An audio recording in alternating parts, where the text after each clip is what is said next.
Yo, Atlas speaking, and welcome to part 7 of What If I Was Reborn into the Bleach universe and became the insane Vasto Lord. Let the tale begin. Chapter 191 through 192, Dagger to the Heart. Aizen stopped in her attempt to heal Aizen. Golden threads formed around his vicious wound. The wounds closed right before her eyes, seemingly faster than the regeneration of Kaido. What? She blinked her eyes at yet another twist in a night brimming with them. Only then did she find the golden strings of the tree were connected to Aizen's back. The tree is healing, Captain? The massive tree emitted no Reiatsu, as if it was a mere illusion. But it was real. As real as the Arrancar who injured Aizen. The mysterious nature of the tree simply made it hard to find its true owner between the hollow and Aizen. How are hollows suddenly so strong? Comparing the Arrancar in armor to the grotesque Arrancar Kazuya previously defeated was like comparing a seated officer to a captain. They were in separate leagues. Aizen's scorched Hakusho spoke volumes. He was outmatched in the battle. Shinigami girl, the Arrancar spoke in a distinctly feminine voice, yet it had a familiar allure to it. Get lost. This is between me and this asshole. Aizen pulled out her sword. I will. Suddenly, the Arrancar glanced in her direction, pinning her down with her Reiatsu. Aizen froze, feeling as if she was being eyed by the Soul King himself. Aizen arrived before Aizen, protecting her from the Arrancar's Reiatsu. Vice Captain, can you return to the Soul Society and ask for Captain Commander to come here? Without him, we can't take this Arrancar down. The hint of weakness in Aizen's voice made her heart tremble. Even a captain wasn't able to combat the unnaturally strong Arrancar and needed General Yamamoto's help. Kazuya took down 3 on his own. He is a fool to join our squad. Aizen clenched her fists, a determined light in her eyes. All right, Captain Sōsuke. I'll come back as fast as I can. The Arrancar in armor, whose voice carried a similar charm as Kazuya, lunged at Aizen, who also didn't shy from a full-on brawl. Their battle raged on in the sky, becoming a spectacle not even Aizen could keep up from the sidelines. Sparks and embers flew as gauntlet-covered fists clashed with Aizen's in the night's darkness. Each howling strike charred Aizen's skin and burned his flesh, but the damage recovered in mere moments. Aizen could hardly believe her eyes. The hollow's stance was open yet guarded, like that of a formally trained warrior. It felt like she was in the presence of a genius martial artist like Soifan. Aizen, on the other hand, was calm and elegant as he traded blows with his opponent. The flurry exchange of counters and even more counters to those counters, it was a sight to behold even for a non-martialist like Aizen. Aizen was a far more skillful fighter than she could have discerned from his gentle demeanor. In fact, he was the superior martial artist between the two. Yet Aizen was the one receiving injuries. Everything boiled down to the Hollow's berserk style of fighting.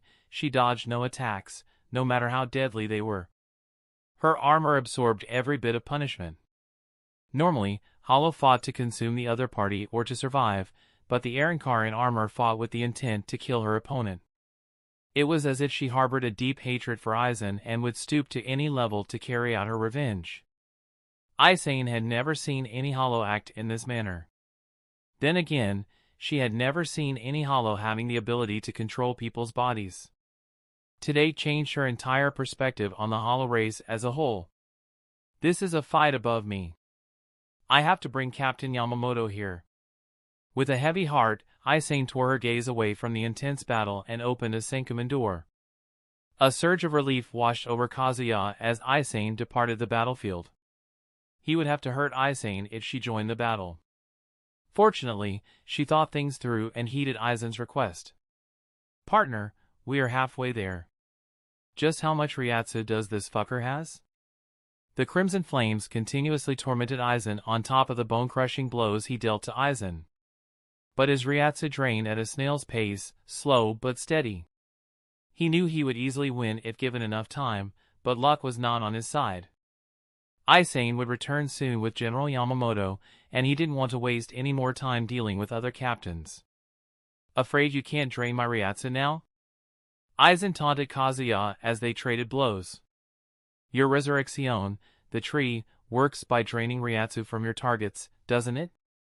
In just a short amount of time, Aizen had already figured out the ability of Kazuya's Resurrection. It was this fearsome intellect that made Kazuya determined to finish the job today. The lack of expression on Kazuta's face once again disappointed Aizen. Are you sure you can dally here? Tyr Haribel is fighting a losing battle in Hueco Mundo. Kazuya paid no attention to Aizen's attempts to distract him. Instead, he glanced at the tree and quickly cut off the strings attached to Aizen, a move that went unnoticed in the heat of battle. Kazuya made his move before Aizen could notice. He drew back and conjured his oppression ability. As he reached out towards Aizen, a cyan blue Ryatsu immediately enveloped his right hand. The ground beneath began shaking as an influx of Ryatsu filled the surroundings. All or nothing. Aizen immediately used Shuinpa to reposition away from the Ryatsu and aid Kazuya with a provocative gaze. You are ready to sacrifice the whole town just to kill a Shinigami you just met. Is that a worthy trade in your eyes? My ability. Kazuya shifted his gaze to the fading glow around his gauntlet. It's already reached you. As if on cue, the blood vessels in Aizen's hands ruptured and sprayed blood. His hands fell to his side, numb and limp. A painful gasp left Aizen's lips. He stared at his bloodied hands with wide eyes.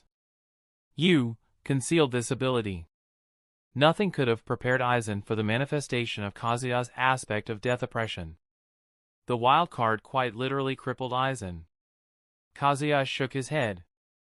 I had to, because it consumes too much Ryatsu. Even after studying Aizen through his partial Resurrection Vision del Diablo, he had to consume almost all of his Ryatsu to penetrate Aizen's defense and destroy all the blood vessels connected to his arms. That was Aizen with less than 50% of his total reserves. Kazuya's entire spiritual energy wouldn't have worked on Aizen at his peak. Aizen was truly a monster. Watching Aizen struggle with the awkward movements of his injured hands, Kazuya felt a surge of satisfaction. The sacrifice of expending so much Ryatsu was worth it. Not only did it hinder Aizen's fighting capabilities, but it also caused chaos within his spiritual energy, disrupting its efficiency. Fuck him up. Destroy him. Kazuya took a deep breath and rushed at Aizen. Left with barely functioning hands, the captain had no choice but to flash step away. A series of afterimages flickered as Aizen put more and more distance between himself and Kazuya. He could use kicks to fight, but that would yield no result against a berserker like Kazuya.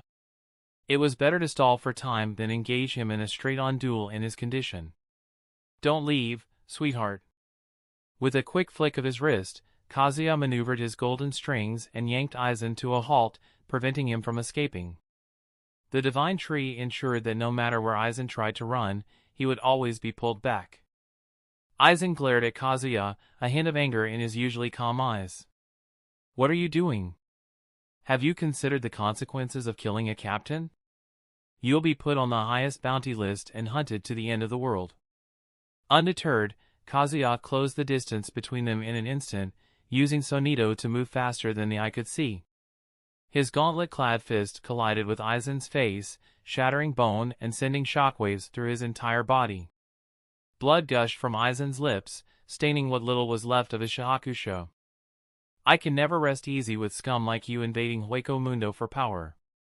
You'll die here today. Scum? You low. But before he could finish his retort, Kazuya drew back his hand and landed a satisfying reverse-handed slap across Aizen's right cheek, a slap for causing so much chaos and suffering. Flesh tore on impact, blood sprang outward in a grotesque display. Aizen breathed heavily as his Ryatsu flowed out of him, trying to repel Kazuya away. He grabbed Aizen's collar and curled his fingers into a chop hand position. The sharp nails on his gauntlet glinted menacingly as they aimed straight for Aizen's chest, right where his heart should have been. Wrapped in crimson flames, his hand was no less lethal than the edge of a Zanpakuto's blade. Clank! His fingers crashed into a solid object, and the flames started flickering as if they were under a fierce gale. The object drew in his flames and absorbed it as if it wasn't one of the most destructive elements in the world. He immediately yanked open Aizen's shahakusho. Stored in a hidden pocket was the object that devoured Nami's flames as a snack, the Hogyoku. Despite its dim, almost dying, its bottomless darkness captivated him. A longing filled his chest. An urge more visceral than any he felt in his life. "Partner, snap out of it. Stop daydreaming." The urgent cries of Nami broke through the haze of temptation, bringing Kazuya back to reality. The distraction, while momentary, was more than enough for Aizen to capitalize. A small black orb crackled in the space between him and Aizen, bursting with energy that twisted the very air. Hado number 90, Kurohitsuji. Kazuya reached out to grab Aizen, but before he could make contact, a torrent of gravity pulled him towards the earth, into the abyss his divine tree had created. The black surface carved out of intricate closed around him, trapping him in the black box of torture. This box was even larger and more terrifying than the one Aizen had used on Yoruichi. Despite the swollen face, Aizen was smiling as the massive spears jutted out of the box. The destruction of the fully chanted Kurohitsuji. Hogyoku should survive. He barely brought out the half-power of Kurohitsuji, but it was more than enough to extinguish captains. A hollow who had no Ryatsu to her name would have no hope of survival. The most stubborn woman I've ever met. As he lamented the loss of a potential pawn, he sensed disturbances in space not far from Urahara's shop.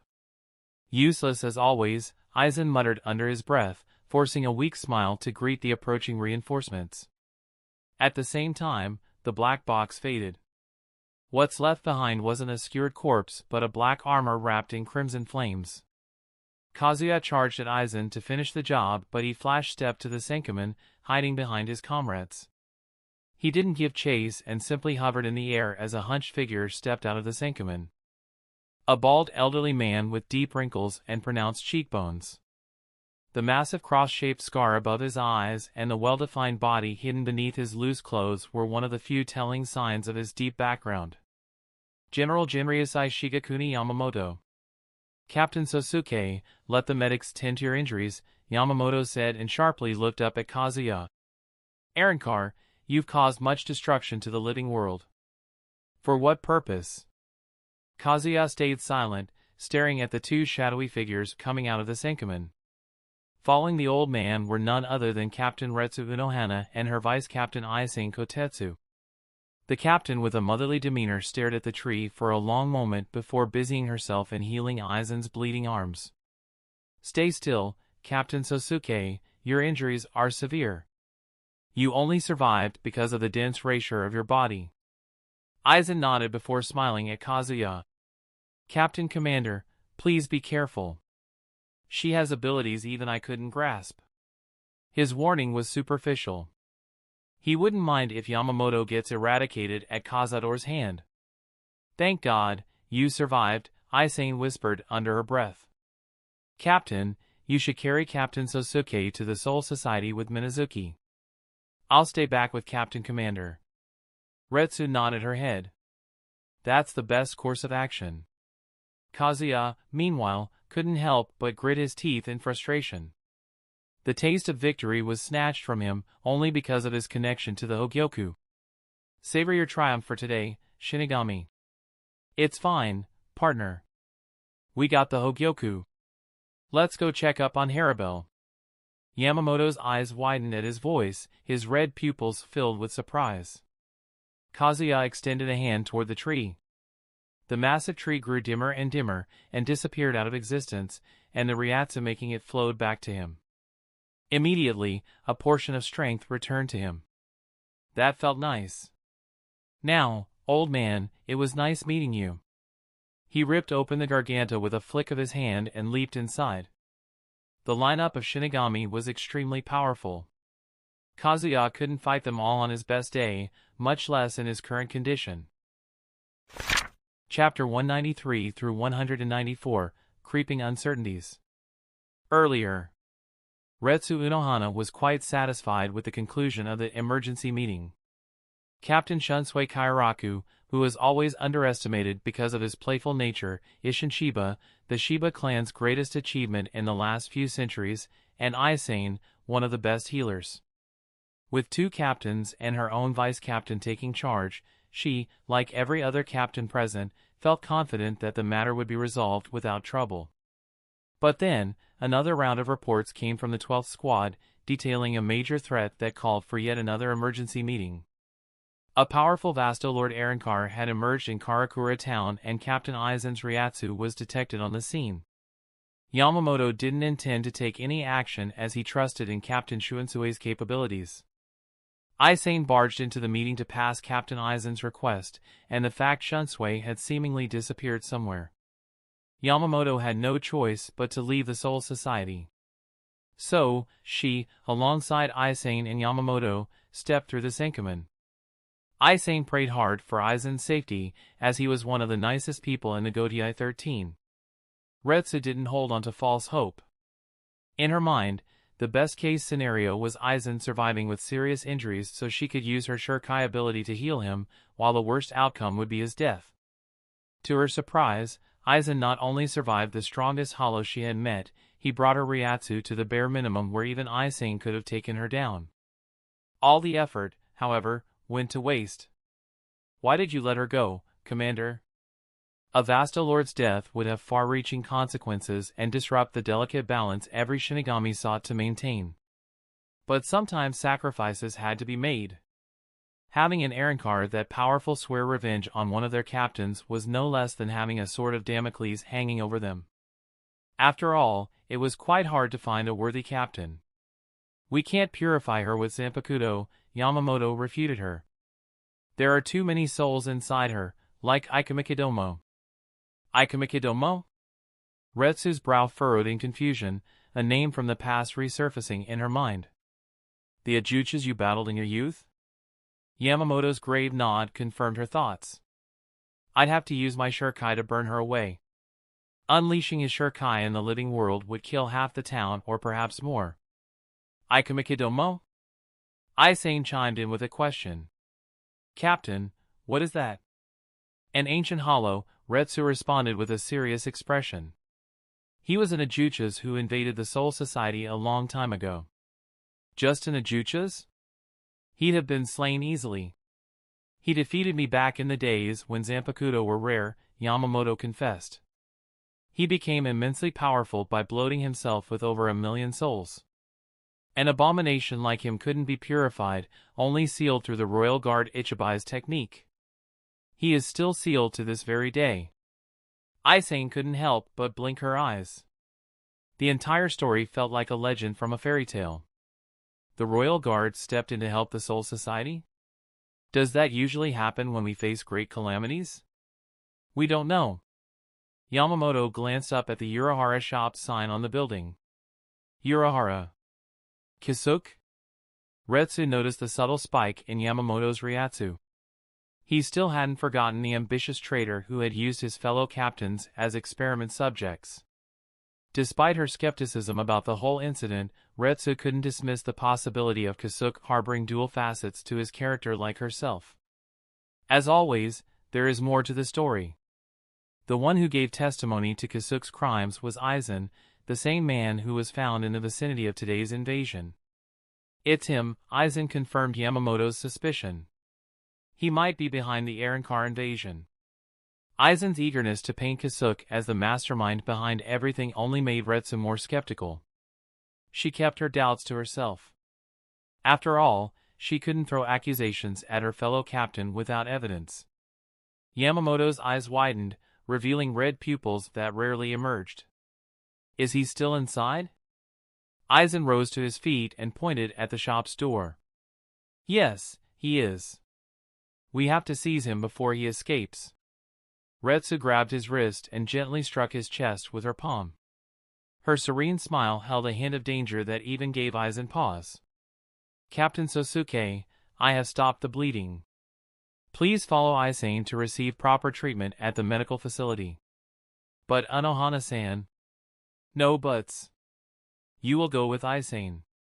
Retsu considered the matter settled and turned to Yamamoto. Commander, I'll come with you to apprehend Kisuke Urahara.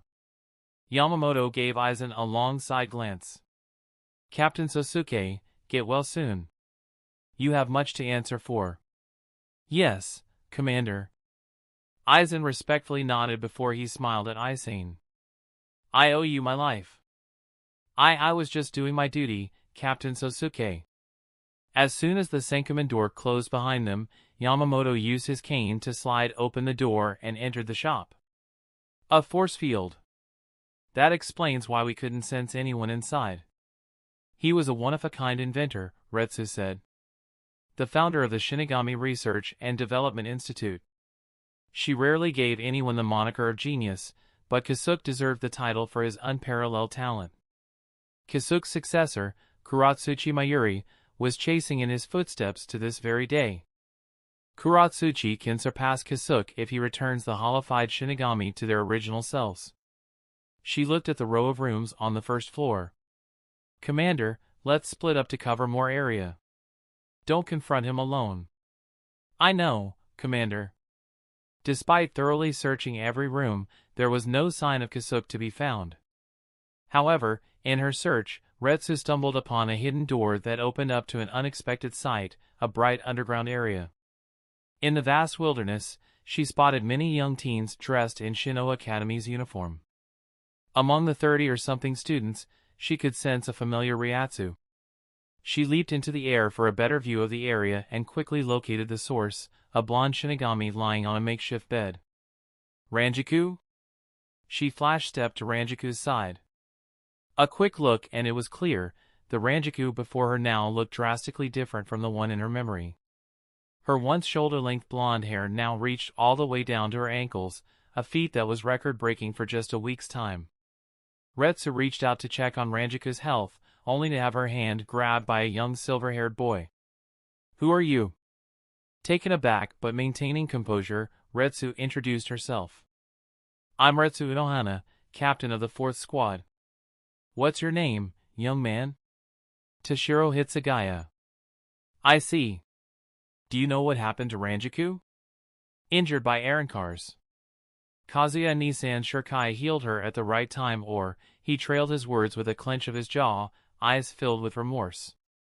It's my fault. My Shurikai couldn't kill those hollows. Retsu hugged the young boy and stroked the back of his head, showing genuine warmth. You were supposed to be having a simple field trip. We couldn't protect you from the hollows. Our competence caused you to suffer. None of this is your fault. She couldn't let a young student bear the blame for the incompetence of their organization. If they had better preparations for an ambush, the situation wouldn't have reached this stage. Toshiro pushed her back, glaring at her. No need to coax me, Captain Sama. Yoruichi specifically requested my help in keeping the vice captains alive. I failed at my job. You know Yoruichi? Retsu took a pause, realizing that the students weren't at Urahara's base by any mistake. Why did she bring you here? Toshiro made a clueless face. Yoruichi wanted to shelter us until people from the Soul Society took us back. Why else will Kazuya throw us in this dusty basement? Retsu's pupils briefly flickered. From her observations, she could conclude that Kazuya wasn't the perpetrator behind the Arankar invasion, else he wouldn't protect the students. There was a chance Kazuya intended to use the students as hostages, but he should know the Gojii 13's principles by now. Killing a small thousand to save millions. Yamamoto absolutely wouldn't give in to any demands. Captain Sōsuke has to be lying. First of all, Aizen shouldn't have been in the living world, much less fight an Arankar so out of an average captain's league. Yet, he survived the encounter and suffered barely any injuries. The Arankar's last words about Aizen's victory also formed a different picture, one that sought to harm the Arankar for his own ambition. My gut feeling was right about Urahara and Yoruichi. The Yoruichi she knew were strong and compassionate, far from the kind to aid an evil man's ambitions. Then Shinji Hirako and others. A shiver ran down her spine as she recalled the previous hollowification incident. Aizen had been with them for nearly 150 years, perfectly putting on the mask of a gentle, kind person while scheming and experimenting on his fellow Shinigami. She herself put on the mask to repress the bloodthirsty, vicious beast.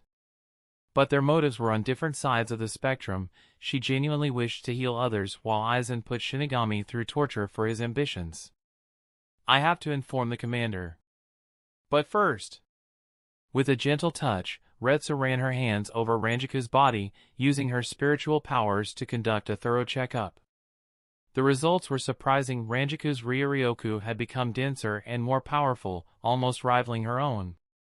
This was quite a change from the last time Retsu had examined her a few years ago. A Shinigami's Ryatsu grew through near-death experiences, but it had its limits. One could not simply become a captain class if their innate limit was that of a vice-captain. However, it seemed that Ranjiku had gone through an extraordinary experience, which also caused her hair to grow exponentially. She glanced at Toshiro. "Toshiro, do you know where Yoruchi and Kasuke went?" Toshiro shrugged, his small shoulders rising and falling. "I do not know, Captain-sama. May I ask a question?" "What is it?" "Did you meet Kazuya Nisan, by any chance?" "Don't worry about Kazuya. He went out to search for Vice-Captain Ise. After seeing Aizen's return, Retsu had first and foremost asked for Kazuya's safety. This question prompted Aizen to gush about Kazuya's strength and how he saved both her and Isshin Shiba from Zamari's ability to control people's bodies. Toshiro heaved a sigh of relief. "Thanks." Retsu nodded before she bent down and picked up Ranjiku in her arms. "Students, come with me. I'll escort everyone to the Soul Society." "Wait a moment." He walked towards a red-haired student who was sleeping with his back against a boulder. He bent down and flicked the red-haired student's forehead. "Wake up, Renji. We're leaving." Rubbing his forehead in annoyance, Renji awoke with a start and tears forming in his eyes. "What was that for?" "Stop yelling, idiot. We have to leave." "I am not yelling, dumbass." "You are." Retsu let out a soft giggle. The scene of Toshiro and Renji yelling reminding her of the bond between Isshin and Ranjiku. The two bickered with each other all the time, but their bond was deeper, like every other captain and vice-captain. Toshiro himself reminded her of Soifan's explosive temper with a deep sense of loyalty. I haven't seen her since that day. The day she provoked Soifan into picking a fight with Kazuya. Thanks to her mischief, Soifan faced defeat after a long time and became more driven to hone her craft. Chapter 195, The Showdown. Hueco Mundo. The desolate landscape of Hueco Mundo stretched out before Haribel, the colorless sand and eternal darkness evoking a sense of nostalgia within her. She hadn't been here since she shifted to the living world, except for a brief return to bring Sung-Sun and Apache home. To her surprise, she faced Ulquiorra in the same spot where her path first crossed with Kazuya, making her even more nostalgic. She pulled back her hood, and her golden Ryatsu enveloped her, materializing into her regal spiritual attire. Then she reached behind her, her fingers curling around the hilt of her sword, drawing it slowly from its embellished sheath. "Will you die like this, or will you use your resurrection?" She held no personal grudge against Ulquiorra, but it seemed he had a reason to harm Kazuya, enough of a reason for them to become enemies.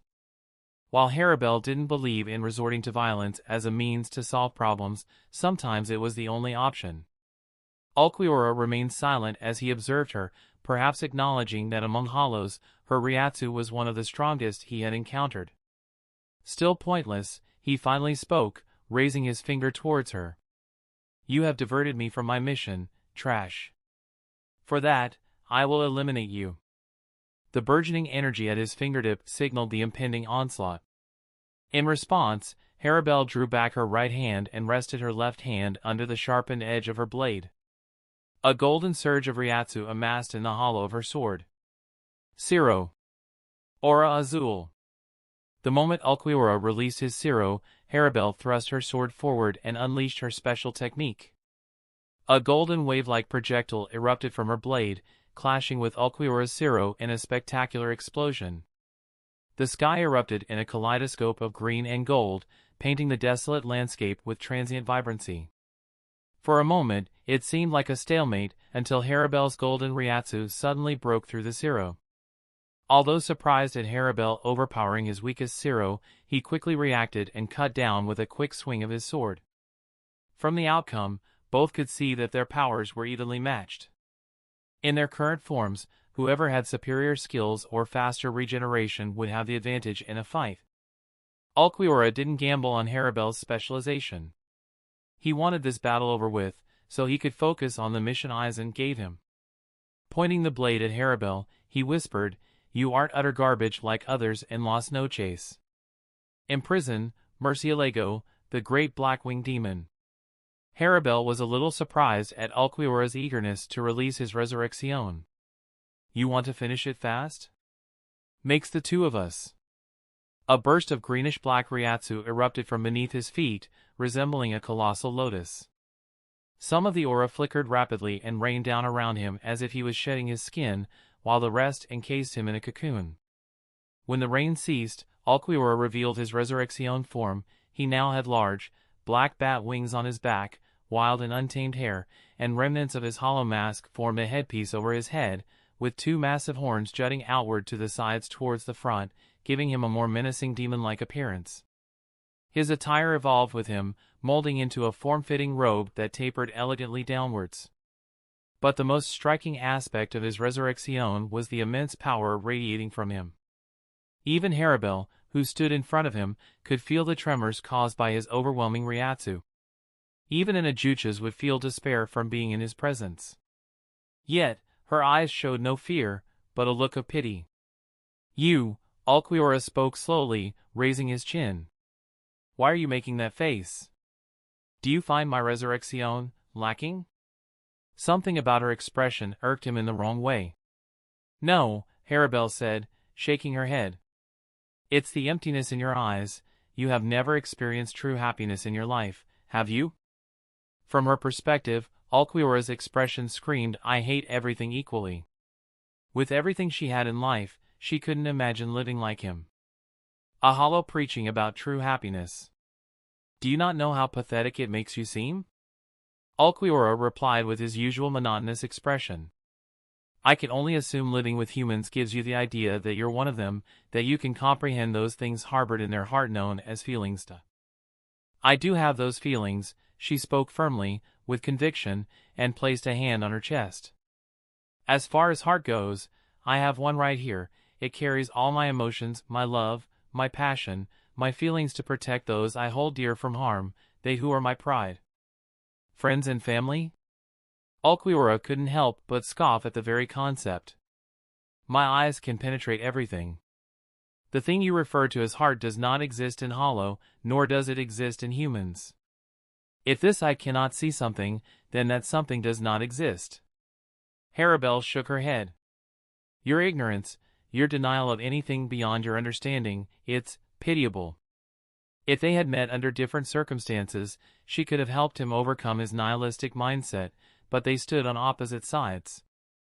He was an enemy she had to defeat. Haribel let go of her Zanpakuto and held it with a reverse grip, pointing its blade towards the ground. "Hunt, Tiburon, supernal shark empress." A tide of Ryatsu washed over the area as a surge of water gushed out from the space behind her and enveloped her in a cocoon shaped like a heart. The very form of her transformation mocked Ulquiorra's beliefs about the existence of a heart. "Foolish," he whispered. "Your resurrection is garbage like you." Haribel cut out of the water cocoon, revealing her thinly clad resurrection form. "My heart and your nihilistic beliefs, let's see which one cuts sharper." Ulquiorra conjured a green javelin of pure energy in his clenched right fist. "Don't falter then. I'll show you that you're wrong." The confrontation, initially sparked by random circumstance, had now evolved into an intensely personal duel. Chapter 196, The Showdown 2. As Ulquiorra's bat-like wings flicked, Haribel's instincts surged into action. She instantaneously activated her pesquisa, the unique Arankar technique for sensing and tracking Ryatsu. Yet, even with this heightened perception, tracking Ulquiorra's Sonido proved challenging. "He is fast." And then, she felt it, the almost imperceptible vibrations in the air, a telltale sign of Ulquiorra's presence. She predicted his next strike and was ready when he materialized before her, his javelin lunging towards her chest, her heart. Reacting quickly, she brought up her sword arm to block, the force of the impact making her entire body tremble. But Haribel was not one to back down easily. Ignoring the sharp pain that laced her arm, she launched a counterattack. Zero. Her sword arm charged Golden Ryuryoku, which she launched with a slash at Ulquiorra. He flicked his wings and instantly appeared almost 100 meters away from her, saving him from the intense Zero. Their first clash resulted in a draw, but Haribel couldn't shake off the feeling that she was at a disadvantage. Despite her exceptional Sonido abilities, Ulquiorra's wings granted him an upper hand in mobility. Her ability to block his attack was less about her pesquisa and more a testament to her finely honed battle instincts, forged in countless brutal encounters with other hollows. He was a foe she couldn't underestimate, for he possessed strength above every Vizard, who themselves were ridiculously strong fighters. You'd have lost your heart if you reacted a moment later. But his attention swiftly shifted, his gaze drawn to the ground. Haribel followed his line of sight, her eyes landing on a silver-haired man standing outside the very cave where she introduced Kazuya to Mila Rose and Sung Sun. The man's loose sleeves fluttered in the wind. His smile was every bit as sinister as his Ryatsu. He was one of the strongest Shinigami in the world. Her lover being a Shinigami didn't make her friends with them.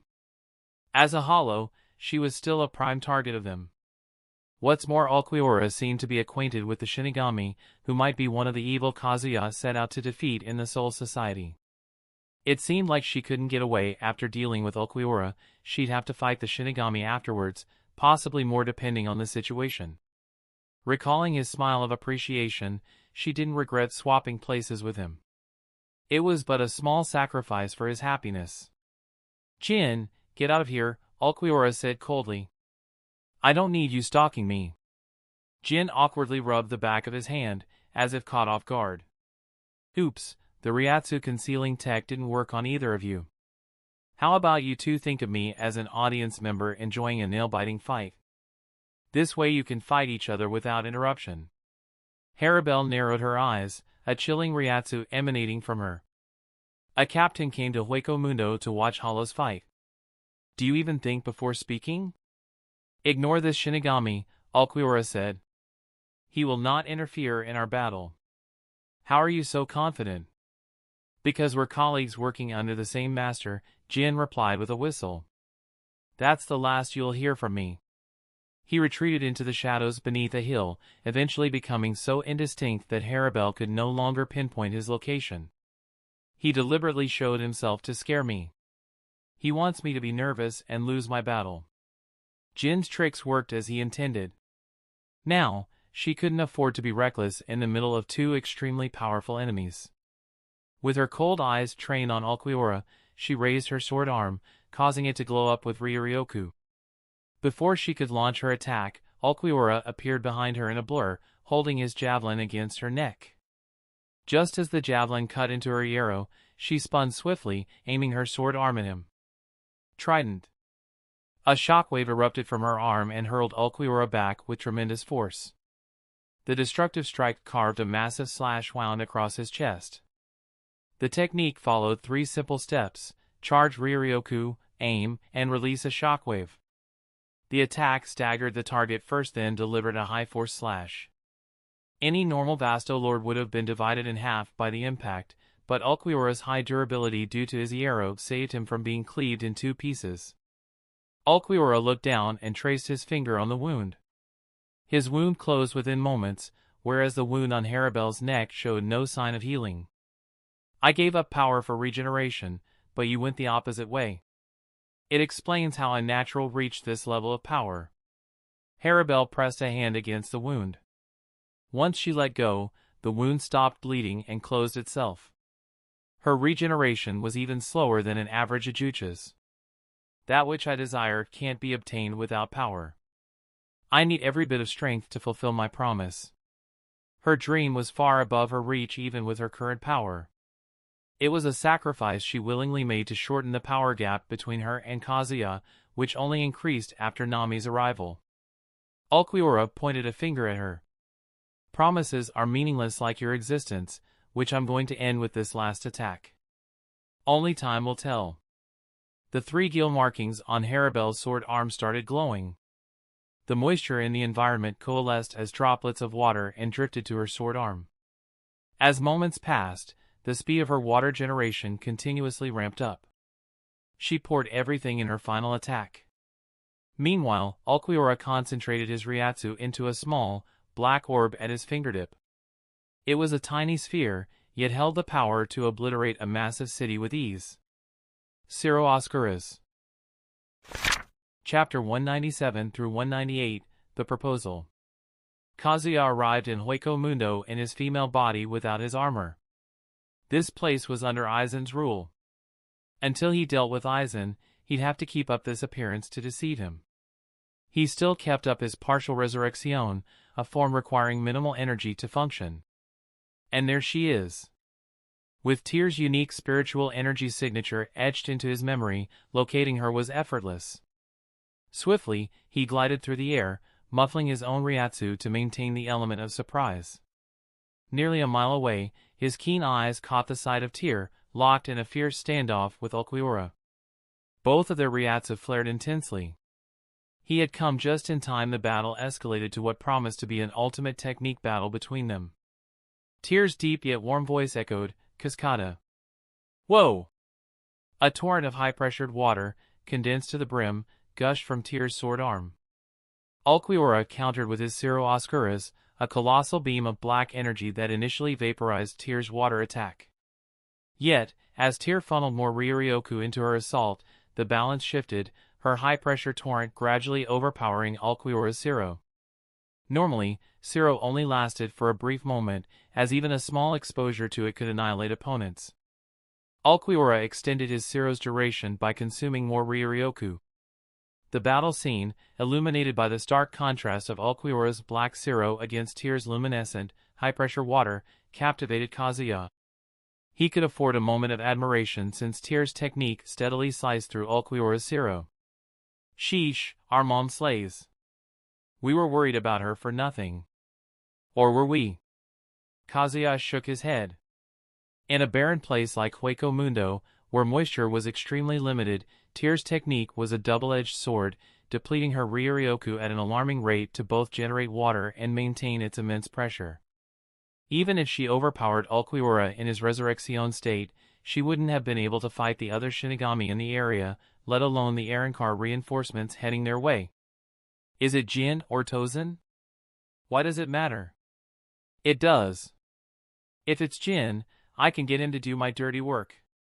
Oh, that's so brilliant of my beloved. The battle's intensity escalated as Ulquiorra unleashed the full magnitude of his Ryatsu, enveloping the area in a suffocating, ominous aura. He brought his other hand into the mix and channeled more Ryuryoku into his Ciro. Get lost, miserable trash. It was Tyr's turn to lose ground. Partner, do something. Save our mommy. Kazuya stopped holding back his Ryuryoku, which caught both Ulquiorra and Tyr's attention. Hey, Tyr. Hearing the enchanting voice, Ulquiorra straight up fell into a daze. The momentary lapse cut off the Ryuryoku's supply to his Ciro, leaving him vulnerable. The forceful rush of Cascada's stream launched him backward, his body colliding forcefully with a nearby hill. The force of the pressurized water was unforgiving, mercilessly shredding his Iero, tearing into his flesh, and audibly fracturing his bones. His regeneration ability kicked in, intensifying the already gruesome spectacle. Desperately, Ulquiorra attempted to block the water jet with his hands, only to find them bending unnaturally under immense pressure. Tyr seized her Cascada, her face glistening with sweat from the exertion. When she turned to face Kazuya, her expression transformed from exhaustion to shock. You! Shoo! No need to act so surprised, Kazuya interrupted, appearing behind her and gently placing his hands on her back. Relax your nerves. I'll transfer some energy to you. His voice, altered due to his temporary gender change, lacked its usual enchanting effect on females. Tyr, however, thought very little of it. She was simply relieved to see him. Did you finish your business? Thanks to you, he replied. You want to go back home? Tyr's gaze shifted back to Ulquiorra, who had completely healed during their brief exchange. Ulquiorra possessed so much power, yet his regeneration remained remarkable, another trait he shared with Kazuya. She couldn't help but feel curious about the mysterious link between Kazuya and Ulquiorra. "Don't move. You have already lost. I'm not talking to you." Ulquiorra dismissed tear and glared at Kazuya. Why does your... Rather than indulging Ulquiorra's curiosity, Kazuya forcefully grabbed Ulquiorra's pale face and hurled him towards the ground. Ulquiorra swiftly halted his descent, using his dark, feathery wings to regain control. In an instant, he conjured two gleaming, emerald javelins in his hands and swiftly launched them towards Kazuya. The green javelins sliced through the air with a piercing sound, reaching Kazuya's chest in a split second. However, Kazuya's reflexes were equally impressive as he effortlessly caught the javelins in his hands. Futile. Kazuya clenched his fists to crush them to dust. "You aren't using your energy to regenerate your internal organs. You think you can beat me as you are? How laughable." Ulquiorra appeared normal on the surface, but Tears Cascada had ravaged most of his internal organs. He was a hollow husk until he focused more Ryoryoku into regeneration. However, he had reserved his spiritual energy for offense, believing he could defeat Kazuya without fully healing himself. Ulquiorra showed no change in his expression and calmly produced another pair of javelins. "Who are you, and why is your Ryatsu similar to me?" The original Hollow could feel a sense of connection with Kazuya, whom he had never met in his life. Pairing it with their similar Ryatsu, he became curious to know the truth. As Kazuya disappeared from his line of vision, his pupils contracted. In the next instance, he felt Kazuya's presence right beside him. "She slipped past my pesquisa?" Ulquiorra swiftly used the javelins as melee weapons and attempted to slash Kazuya, but they crumbled against his arrow. Kazuya gripped the back of Ulquiorra's head and forcefully drove him down onto the ground. His colossal strength sculpted a hollow into the ground. Ulquiorra attempted to shift his position, but he pushed his heel firmly onto Ulquiorra's chest, just beneath his hollow hole.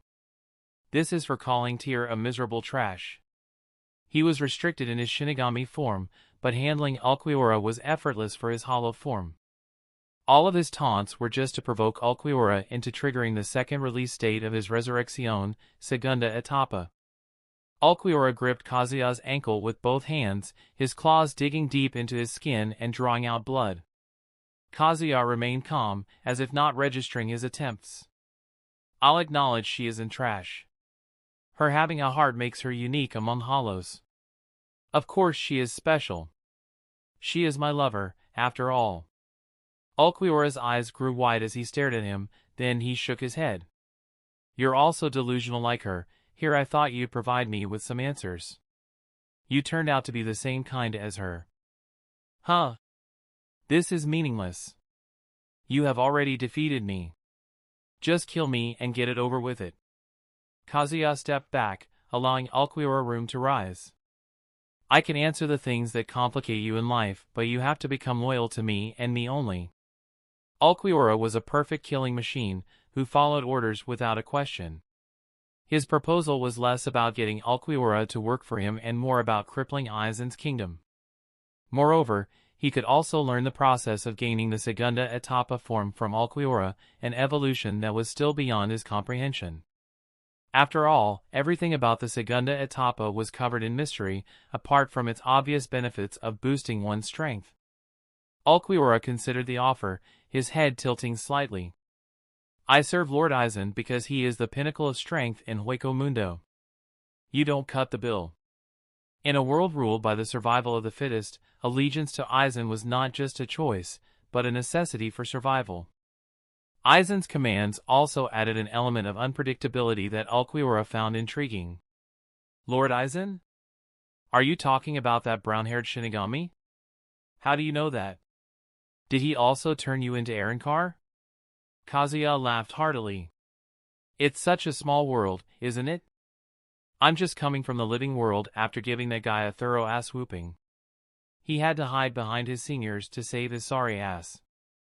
Ulquiorra, skeptical, gestured towards his eye. "Rip out your eye and show it to me." I need to verify the truth of your words. I'm not going that far, but I have proof. He whipped out the Hogyoku he had snatched from Aizen and let it hover above his palm.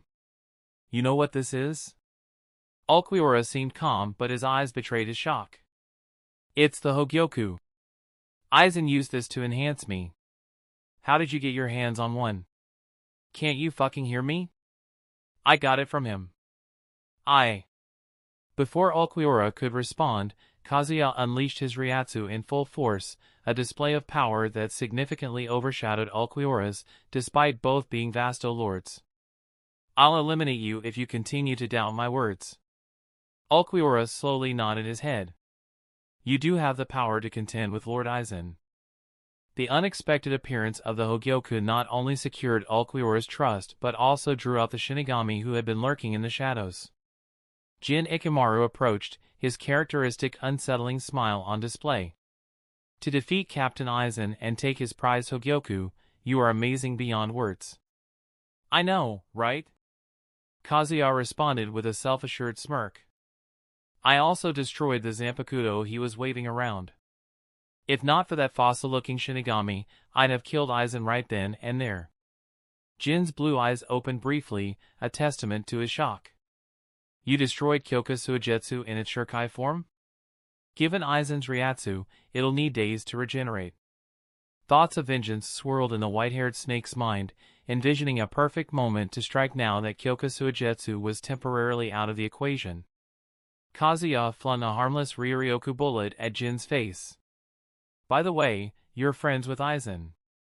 Do you want to take this Hogyoku from me? His bloodthirsty smile was all the proof one needed to read his mind.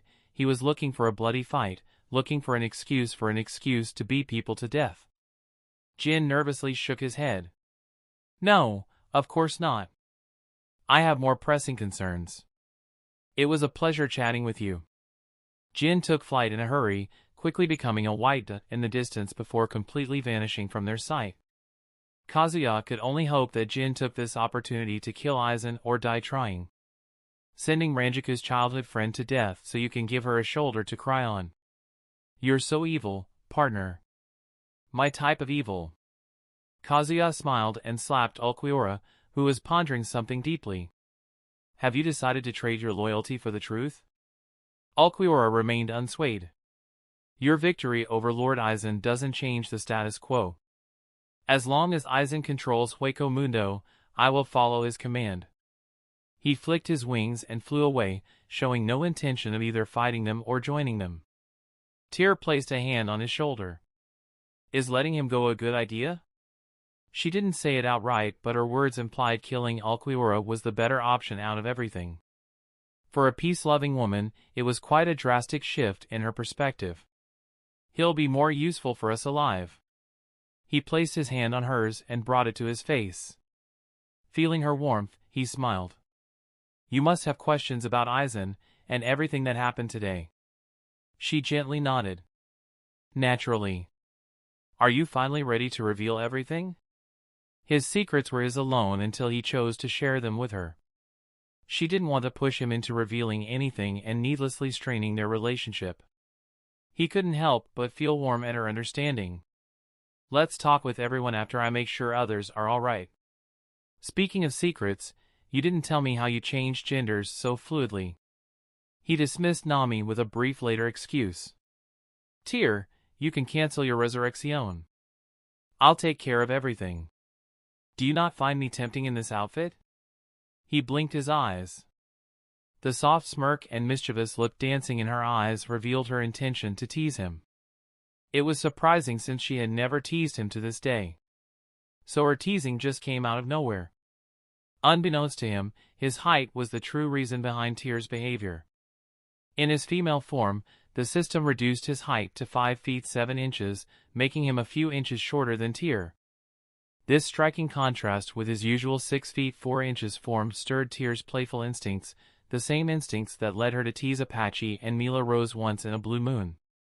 Your new body is getting everyone frisky, including me. I want to push you down and cuddle with you all day. Having a hunk as my lover is fine and all, but turning my partner into a hot babe, it sounds so forbidden. I love it!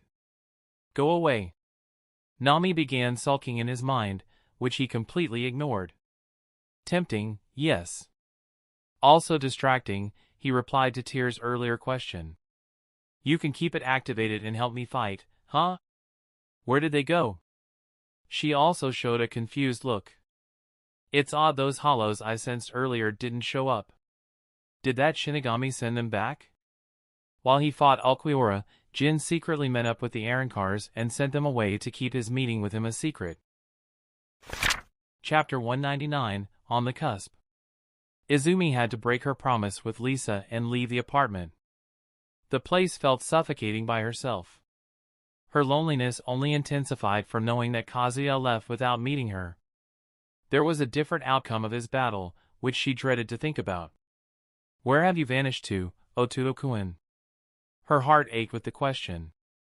The urge to throw herself on the bed, to let tears soak into the pillow, was almost overwhelming.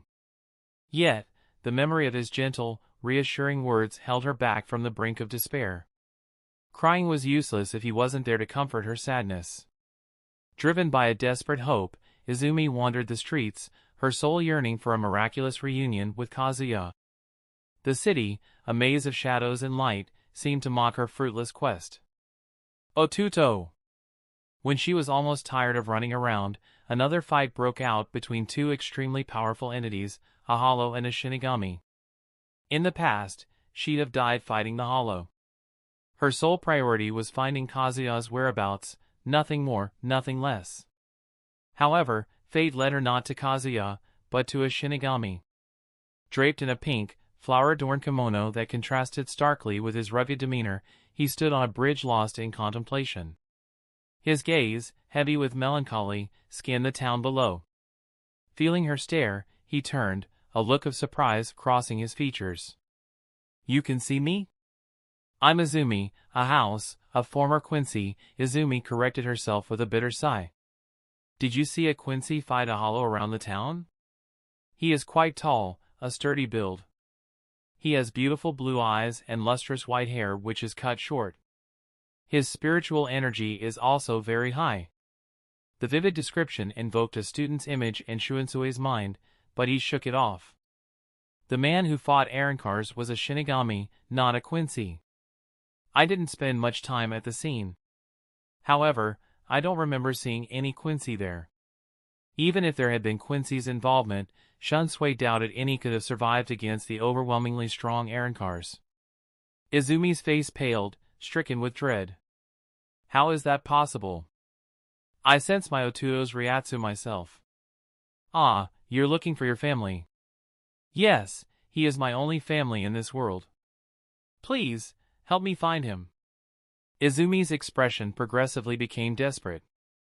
I don't know what I'll do without him. Shunsui let out a sigh. I'm going to regroup with my squad. They might know something about your Otuto. After separating from Captain Ishin, he had checked the surrounding cities but he couldn't feel Nanao's Ryatsu anywhere. His only hope was the Kido experts who could cast specialized Kido to track Nanao's Ryatsu to her location. Thanks, Shinigami-san. You're so nice. He dismissed her words of gratitude with a shake of his head. No need. From what I heard from my colleagues, Quincy has been a huge help in protecting citizens in Karakura town. Their conversation was interrupted by the rhythmic tap of boots against the pavement. Both turned towards the sound. A lanky blond man approached, hands casually tucked in his pockets. Shunsui-san, he spoke with a grin. Still can't get rid of your womanizing ways? Shinji? Shuinsue's eyes widened in surprise. You are alive. Yes, very much alive. You don't look so well, though. Why are you running around the town? Shinji's playful grin faded into a sharp gaze. If it's about Lisa, I'll kindly ask you to stop your meaningless efforts. Shinji had felt Lisa's Ryatsu earlier when she did her hollowification for a short while. He assumed Shunsui recognized Lisa through her Ryatsu and ran around the town in search of her. Although Shinji was no longer a Shinigami, he hated to see Shunsui with such desperation. Lisa-chan, Shuensue's face briefly contorted in pain, then he chuckled, rubbing the back of his head. Someday I'd like to apologize to Lisa-chan, but today isn't that day. Lisa? Izumi interjected, recognizing the name. You don't mean Yatamaru, do you? Shunsui and Shinji simultaneously turned to Izumi, staring at her with wide eyes. I know you, Shinji said. You're Lisa's Quincy friend. Izumi, right? Although it took time, Shinji finally recognized Izumi. He had seen her a few times when she worked as a Quincy. The present version of her lacked the solemn aura, making it hard to associate her with the Quincy of Karakura Town. Former Quincy, Izumi corrected Shinji. I'm no longer active in that field. Actually, Lisa and I share an apartment these days. My bad, my bad. Lisa mentioned it to us before. Shunsui was quite baffled by the fact Lisa started living with a former Quincy. He knew Lisa will come to despise Shinigami after the holification incident, but he never imagined she'd go this far. Shunsui cleared his throat. Do you and Lisa-chan sleep together and embrace each other that way? What? No! Izumi immediately refused the idea. The man I asked you about, he is my Otuo-kun, and my husband. That lucky bastard, Shinji cursed Kazuya under his breath for his luck. Shuensui-san, if you weren't looking for Lisa, what were you doing earlier? Showing off your Shuenpa skills to hollows? It's about Nanao-chan, Shunsui told his side of the story in a heavy tone. Shinji frowned. Did you ask the students on site? I didn't. He shook his head with a bitter smile. The blood rushed to my head when I thought about Nanao-chan being hurt. I abandoned my mission and ran around like a headless chicken in search of her Ryatsu. Shinji gave him a wide-eyed look. I didn't imagine Shuensui-san to be the type to get hot-headed. I know I shouldn't have lost my calm. Well, they won without me, he said, looking toward the location of Yamamoto and Unohana's Ryatsu. Dai-senpai also came. Shinji, can I ask you a favor? As long as it's not related to Lisa. In return, I want you to stay quiet about us. Shunsui solemnly nodded his head. I promise. I want to meet Hachijin Ashoda, the former vice captain of Kido Corps. You want Hachijin to track ISE down? Yeah. Sure. Come with me. Shunsui was rather relaxed about rules in the Godai 13. Not to mention he had shown Shinji the ropes when he first became a captain. So he didn't show any hesitation in bringing Shunsui to his base. Can I also join? Izumi asked with a curt smile. If it's not too much to ask for. Izumi wanted to make sure Shunsui did his due diligence in interrogating his colleagues. Furthermore, this was also an opportunity to know more about her mysterious maid Lisa and her connection to Shinigami. Shinji rubbed the back of his head and groaned. That guy will kill me for this, but sure. Come along, Izumi-san. Chapter 200, The Guests. Apache opened the door to an unexpected assembly, 2 former Shinigami and 2 errand cars, accompanied by a coffin cloaked in a luminescent, emerald haze. The coffin pulsed with a strange, unfathomable aura, invoking goosebumps. Ignoring the coffin entirely, her gaze drifted from Kasuke to his friendly Tensai to the errand cars. First one was a girl of petite stature, with simply styled short hair and a confident, almost brash smile that revealed her personality. She was a girl with a tomboyish nature, Apache concluded at one glance.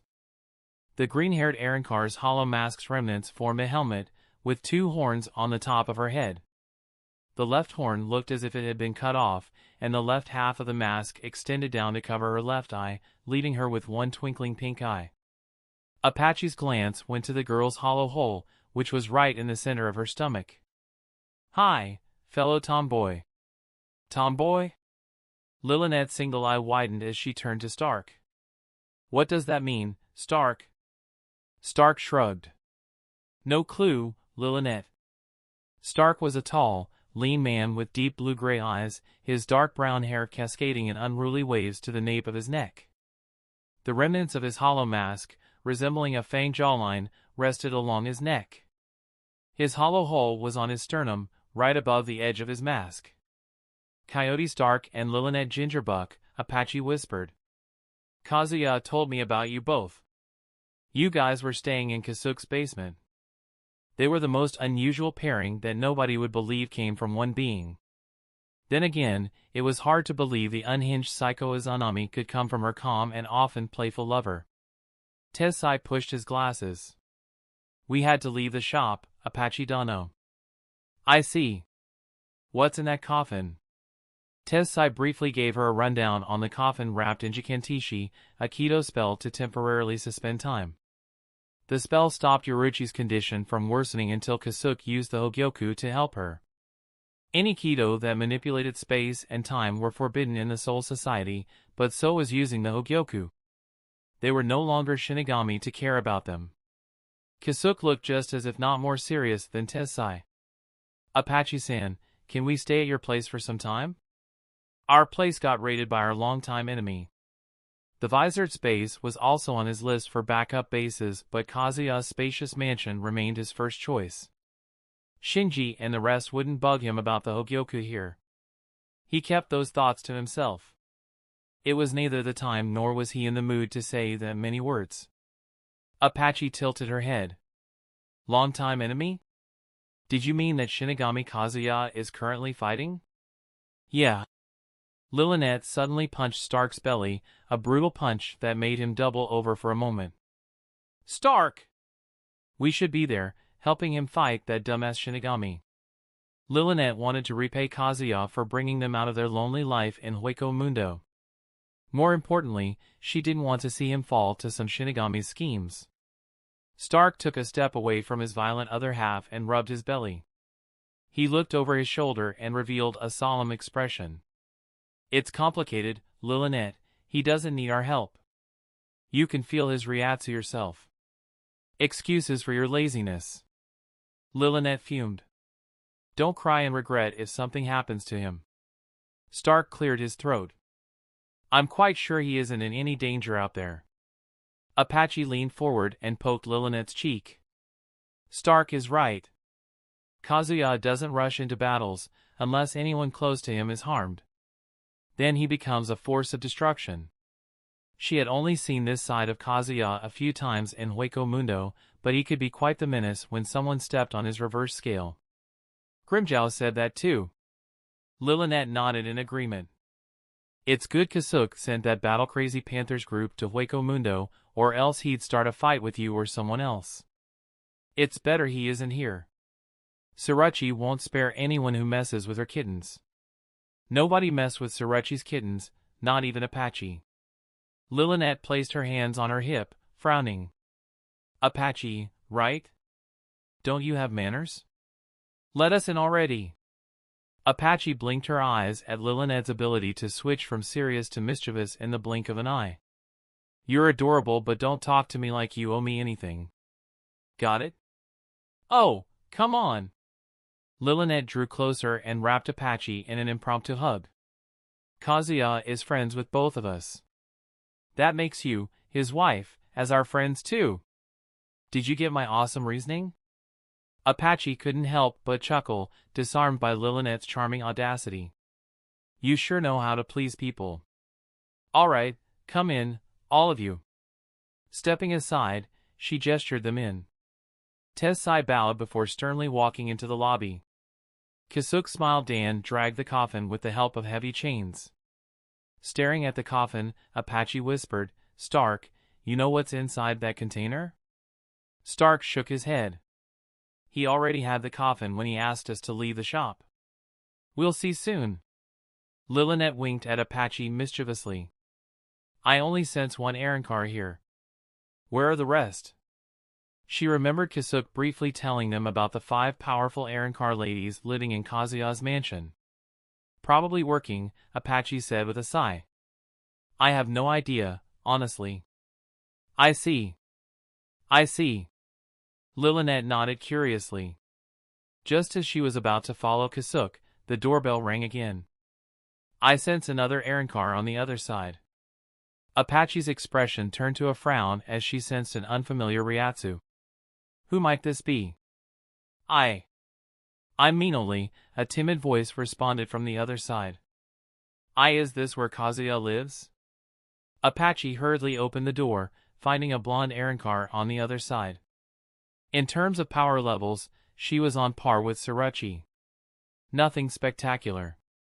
Her appearance, however, was quite the refreshing change from everyone around her. That husband of mine sure has a diverse taste. Lilynette peeked from behind Apache, grinning. Peekaboo! Minoli stared at the two in confusion. Arrancars? Are you also Lord Aizen's subordinates? She mistook Kazuya for another one of Aizen's allies and the Arrancars in his mansion as Aizen's Arrancars. It was quite reasonable for Aizen to have hidden allies among Shinigami and even in the living world. Lord Aizen? Apache's face contorted in disgust. This is Kazuya's home. He is the Lord here. How do you even know him? He saved my life today, Minoli said, her raspy voice carrying a hint of gratitude. He instructed me to wait at his mansion. Tell me more. Apache made Minoli confess the whole event of her invading the town, getting betrayed by Loli, and her fortuitous encounter with Kazuya. Apache wouldn't have believed the story if the same thing didn't happen with Surachi before. Just how many women does he want? This Aizen, why is a Shinigami like him ruling over Hueco Mundo? Apache let out a sigh. Fine, come inside. But any funny business, and I'll kick you out. She didn't buy into Minoli's meek behavior as it was a very unfitting act for one of the strongest Arrancars under Aizen, the mysterious ruler of Hueco Mundo. I won't do anything, Minoli said in a hurry. Thanks for having me here. Chapter 201, Imperfection. The mansion's lobbies, adorned with ornate carpets and dimly lit chandeliers, echoed with the sound of a heavy coffin being dragged. Kazuya maneuvered through the corridors as if he intimately knew every twist and turn. Just as he took a turn, a familiar face entered his sight. Surachi greeted him with a scowl. Would it kill you to add wheels to that thing? The unbearable noise is disturbing their rest. Surachi contained her anger because of Kazuya's earnest attempts to fix her Zanpakuto in the past. Even if he didn't succeed, he tried his best. Kazuya raised the tip of his hat, staring at Surachi with wide eyes. We're taking this coffin to the basement. I have a question, Surachi-san. Did you cut off your hollow traits? He quickly dismissed the idea upon sensing her spiritual pressure. Had she discarded her hollow traits, her power would have considerably diminished rather than growing more intense. Or you restored your Zanpakuto and sealed your hollow traits in there? I did just that, Surachi said, arching her left brow skeptically. Leader helped me restore my Zanpakuto. His flames are miraculous. A shiver ran down Kazuya's spine at the fervor in her eyes, reminiscent of a zealot's. In their last meeting, she was depressed as hell. Now she had the passion of a cultist. Her transformation was startling, to say the least. Well, ain't Kazuya the savior of everyone here? Lilynette quipped as she arrived with Stark, Apache, and Minoli. Yet nobody fucking wants to help him. Y'all are the worst friends. Lilynette continued throwing sarcastic remarks, still bitter that nobody went to help Kazuya. Apache clenched her fists, her reactive flaring in response. I'd do anything to go up there and stab Kazuya's enemies with my chakrams, but my help might sabotage his schemes. Like Stark said before, it's complicated. Lilynette shrugged. I'm done preaching. If anything happens to that guy, I'm gonna kill everyone here, then the guy who kills him. I'll avenge him. Stark ran his fingers through his hair. Lilynette, focus that energy somewhere else. He'll be fine, I promise. Kazuya, who was deep in thought until now, opened his mouth. Tessai, let's start the process. We'll discuss the limitations of Kazuya's Zanpakuto later. If his Zanpakuto could restore a part of someone's soul, then it should also be capable of restoring Yoruichi without requiring the help of Hogyoku to merge her soul boundaries. Tessai nodded, and under Kazuya's guidance, they arrived at an unsuspecting staircase leading down to the basement. Tensai entered the basement and performed a mix of high-level and forbidden Kido spells in succession. After the colorful display of Kido spells faded, the small basement transformed into a massive underground zone rivaling that of the Urahara shop. "Wow," Lillinet murmured, applauding in awe. "Now that Kazuya's shop is dead, can we live here from now on?" Apache shrugged. "Ask Kazuya. He decides what goes on around here. I'm just his maid." "Aw, pretty please," Lillinet pleaded with sparkling eyes. "Kazuya won't say no if you ask on our behalf. He won't say no to you either." "Fuck," Lillinet cursed under her breath. "Stark, it's up to you now." The former shopkeeper turned to the party of Stark, Lillinet, Apache, and Minoli. "I'll be busy for some time. Can everyone keep an eye out for Kazuya's Ryatsu? Don't hesitate to help him. His life is more important than anything." After Kazuya had saved him and helped Yoruichi, Kazuya couldn't bear the thought of losing him, even if it meant exposing Kazuya's identity and risking their mission. Apache nodded, a look of determination in her eyes. "If it comes to that, I'll not hesitate." Kazuya turned towards the stairs, a small smile playing on his lips. "Yep, this is a cult." He clenched the metal chain and dragged the coffin through the door. Closing the door, he asked Tensai to cast a force field around the whole underground area. Disturbing the residents posed a risk to his life. Kazuya brought the Hogyoku from his sleeve, broke its seal, and poured his Ryatsu into it. The Hogyoku remained unresponsive. Kazuya's Ryatsu fell short of activating the Hogyoku. "I'm not qualified for the job." Tensai scratched his chin thoughtfully. "Do we wait for Kazuya now?" "I expected this to happen someday," he said calmly, and tugged at the coffin's chains before completely yanking it. Yoruichi, in her hollowified state, was tied to the coffin with rapier bindings, her form completely frozen under the influence of forbidden Kido. Though Yoruichi was just a little over 5 feet tall, she didn't fill the entire coffin. There was a compartment under her, housing a box that looked like an old television without a screen. "Tensai, behold Seishin Zokyo, the solution to our current problem." Tensai's glasses gleamed. "A Ryatsu enhancer?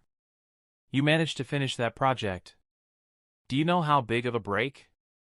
Don't get too excited, big man. Just see how useless it'll be in a fight." Kazuya picked up the box and started tinkering with it. At the back of the box, 2 tubes, one red and one green, were attached. Kazuya connected the green tube to the Hogyoku. Then he cut his wrist and inserted the red tube into the wound. Closing his eyes, he fed his Ryatsu into the tube. The box named Seishin Zokyo inflated like a balloon as it stored the Ryatsu, enhanced it through compression, then pumped the enhanced Ryatsu into the green tube. The Hogyoku started emitting a cold, eerie glow. "We succeeded," Kazuya said with a sigh of relief and yanked the red tube. He took the Hogyoku and stood before the slumbering Yoruichi. "An imperfect solution, but it's all I can do at the moment." The Hogyoku started glowing as if responding to his desires. Yoruichi's hollow mask fell off into small white flakes, followed by her arm that was protected under a layer of iero.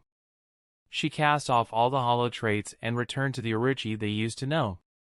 Only on the surface. "Tensai, you can remove your Kido." Tensai performed complex hand gestures, and the green glowing energy around Yoruichi dissipated. Kazuya poked Yoruichi's face with the tip of his staff, but she showed no signs of waking up. The hollowification and battle with Aizen drained her Ryoryoku. Let's leave her to rest. Kazuya plopped down on the ground, cross-legged, and crossed his arms. Tensai sat in the same manner as Kazuya. The childhood friends settled after one of the most hectic days of their lives. 1 minute, 2 minutes, 5 minutes. Time flew by in silence. Only after 15 minutes did Kazuya break the silence. "Tensai, Aizen was even more dangerous than our predictions. We frankly underestimated his willingness to obtain my Hogyoku." Tensai nodded. "Using a simple field trip of students to force the Godai 13's hands, he is a despicable animal." "Tensai, you didn't witness what I did." Aizen casually cast a level 90 Kido spell with no chant. Kazuya was right. He isn't just a captain with a powerful bankai, he is a disastrous threat to everything with his strength alone. You guys. The mischievous yet mesmerizing voice drew their attention. They saw an enchantingly beautiful woman with long, silver hair standing at the door, looking down at them with scorn. Chapter 202 through 203, Catastrophic. After arriving at the mansion, Kazuya decided to skip meeting Apache and Tsuruchi, feeling a pressing urgency to see Yoruchi's condition. His steps quickened as he followed Yoruchi's scent through the familiar corridors. Her scent took him to the basement, which no longer resembled his basement when he opened the door but Kasuke's underground chamber. Tessai and Kasuke were in the middle of a heavy discussion while sitting in front of a coffin. Tessai, you didn't witness what I did. Aizen casually cast a level 90 Kido spell with no chant. Kazuya was right.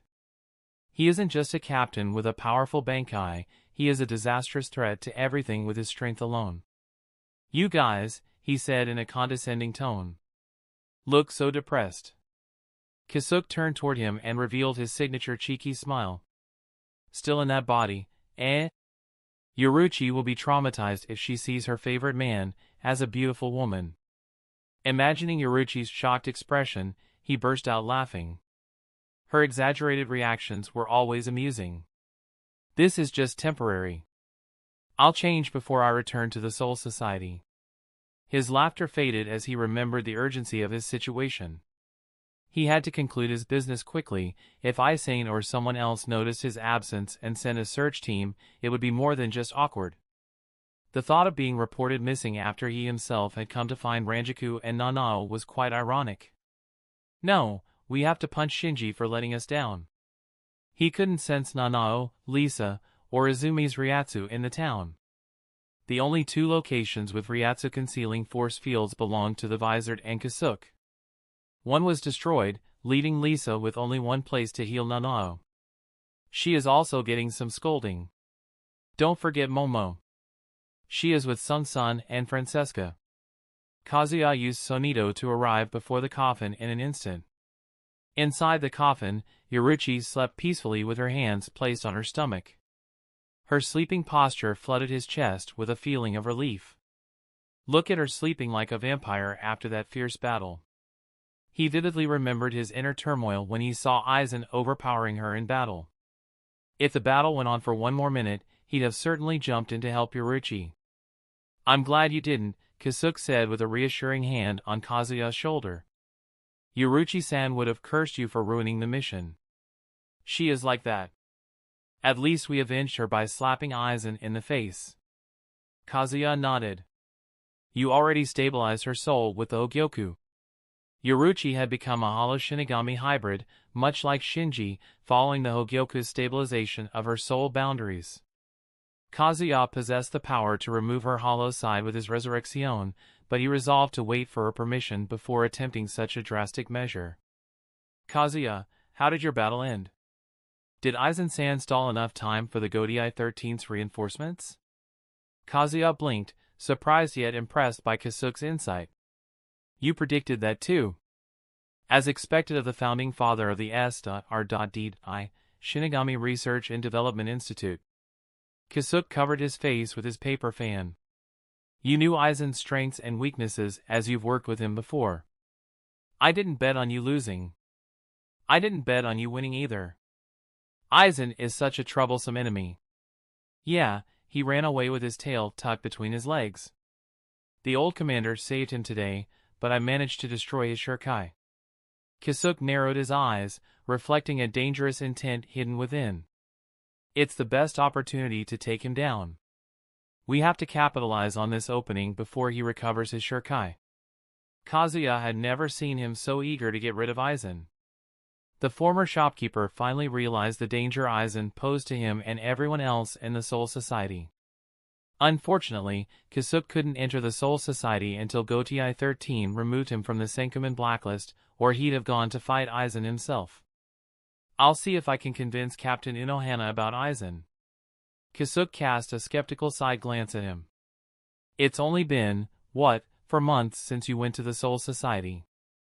Does Captain Unohana trust you enough to question a captain's integrity? Trust?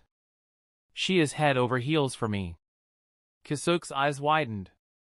Dai-senpai, who used to be one of the most feared people before the Soul Society's establishment, I can't imagine her falling in love, even with that voice of yours.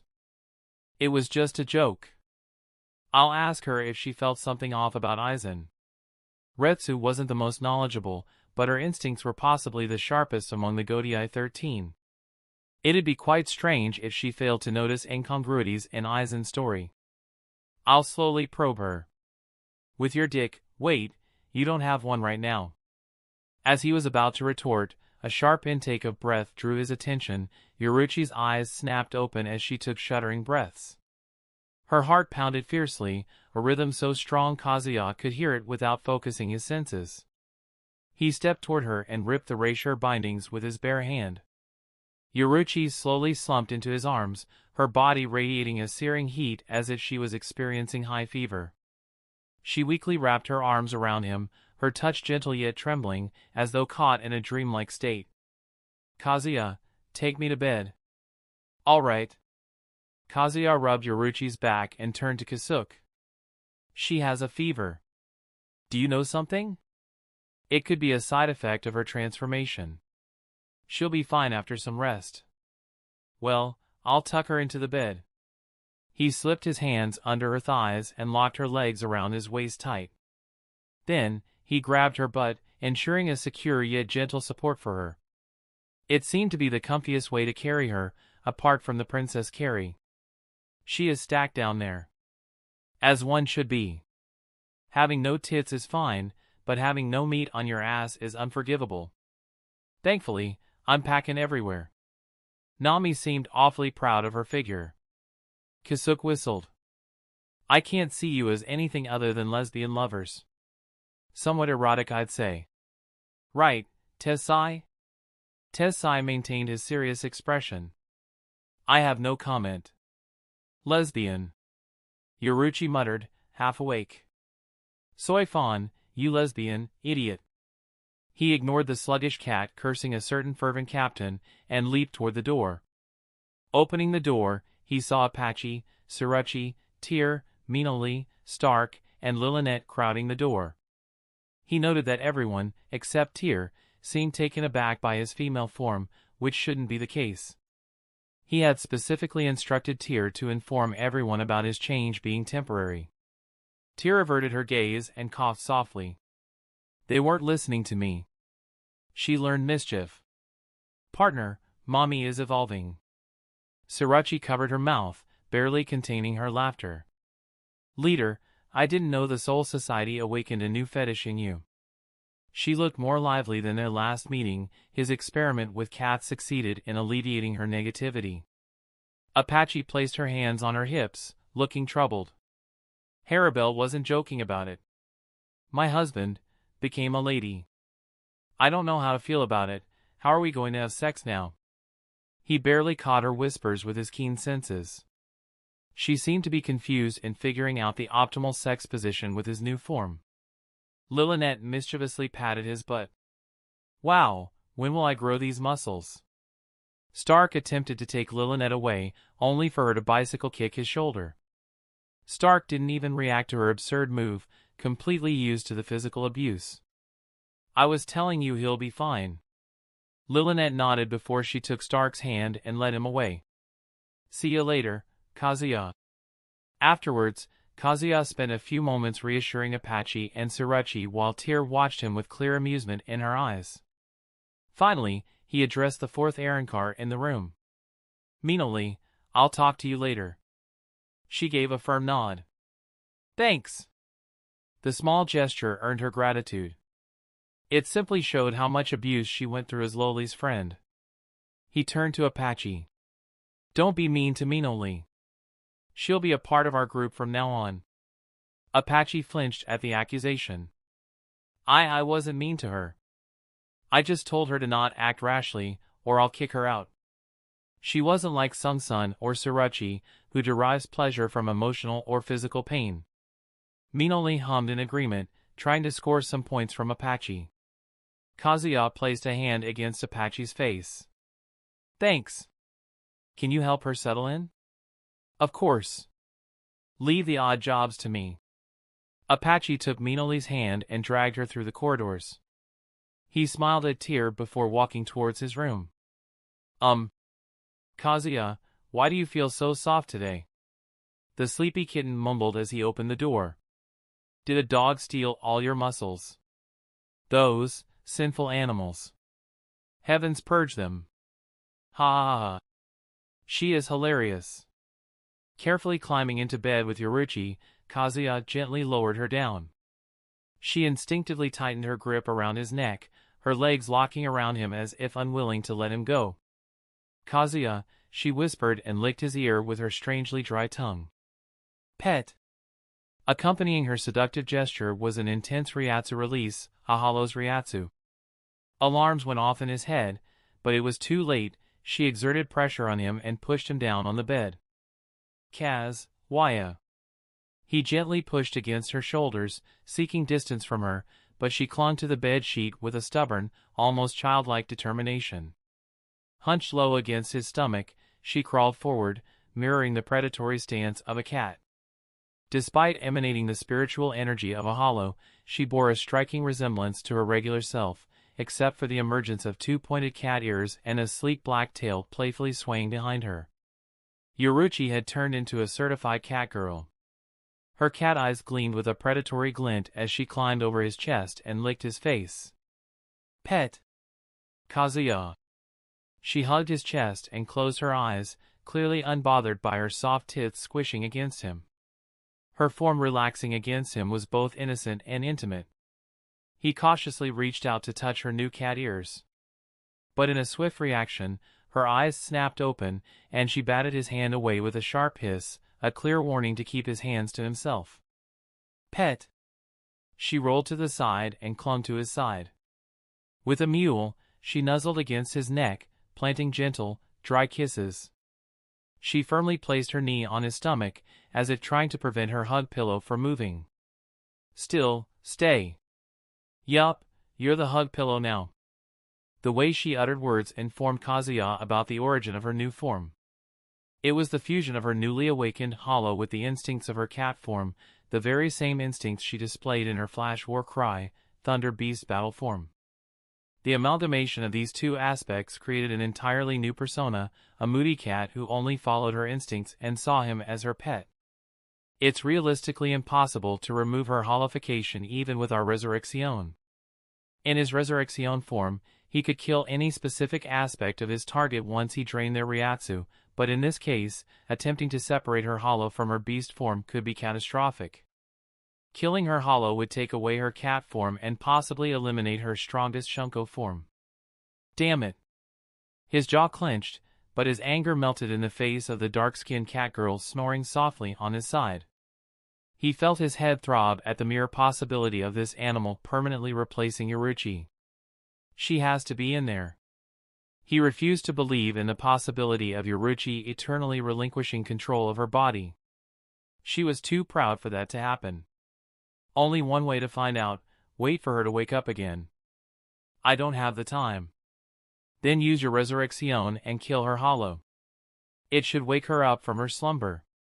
He shook his head, opting for the patience route over the hasty one. After a few minutes of waiting, he attempted to gently lift her knee. She opened her eyes and glared at him. She patted his chest. Hiss. Pet. He only had two ways to get out of the sticky situation. First one was quite straightforward, using force against Yoruichi. He dismissed the idea as soon as he felt her dry tongue licking his face. He was no saint, but he was no monster either. So, he had to go with his second, more peaceful choice, seduction. He summoned his system and switched his gender through his focus. A viscous purple aura oozed out of his chest and began enveloping him. Yoruichi sprang back like a startled cat, landing lively on the edge of the bed. Her cat-like eyes, wide with a look of curiosity and caution, fixed on him. Pet? When the flame-like aura dissipated, he found himself in his most comfortable hollow form. Grinning, he beckoned the cat girl. Come. His voice came out gentle yet demanding, filled to the brim with enchanting power. He fully utilized the power of his ability's silvery tongue, even more so than his hypnotic session with Apache. Unable to resist the compelling suggestion directly implanted in her consciousness, Yoruichi slowly crawled towards him, a dazed expression on her face. She sat before him, her gaze still locked onto his. Kazuya.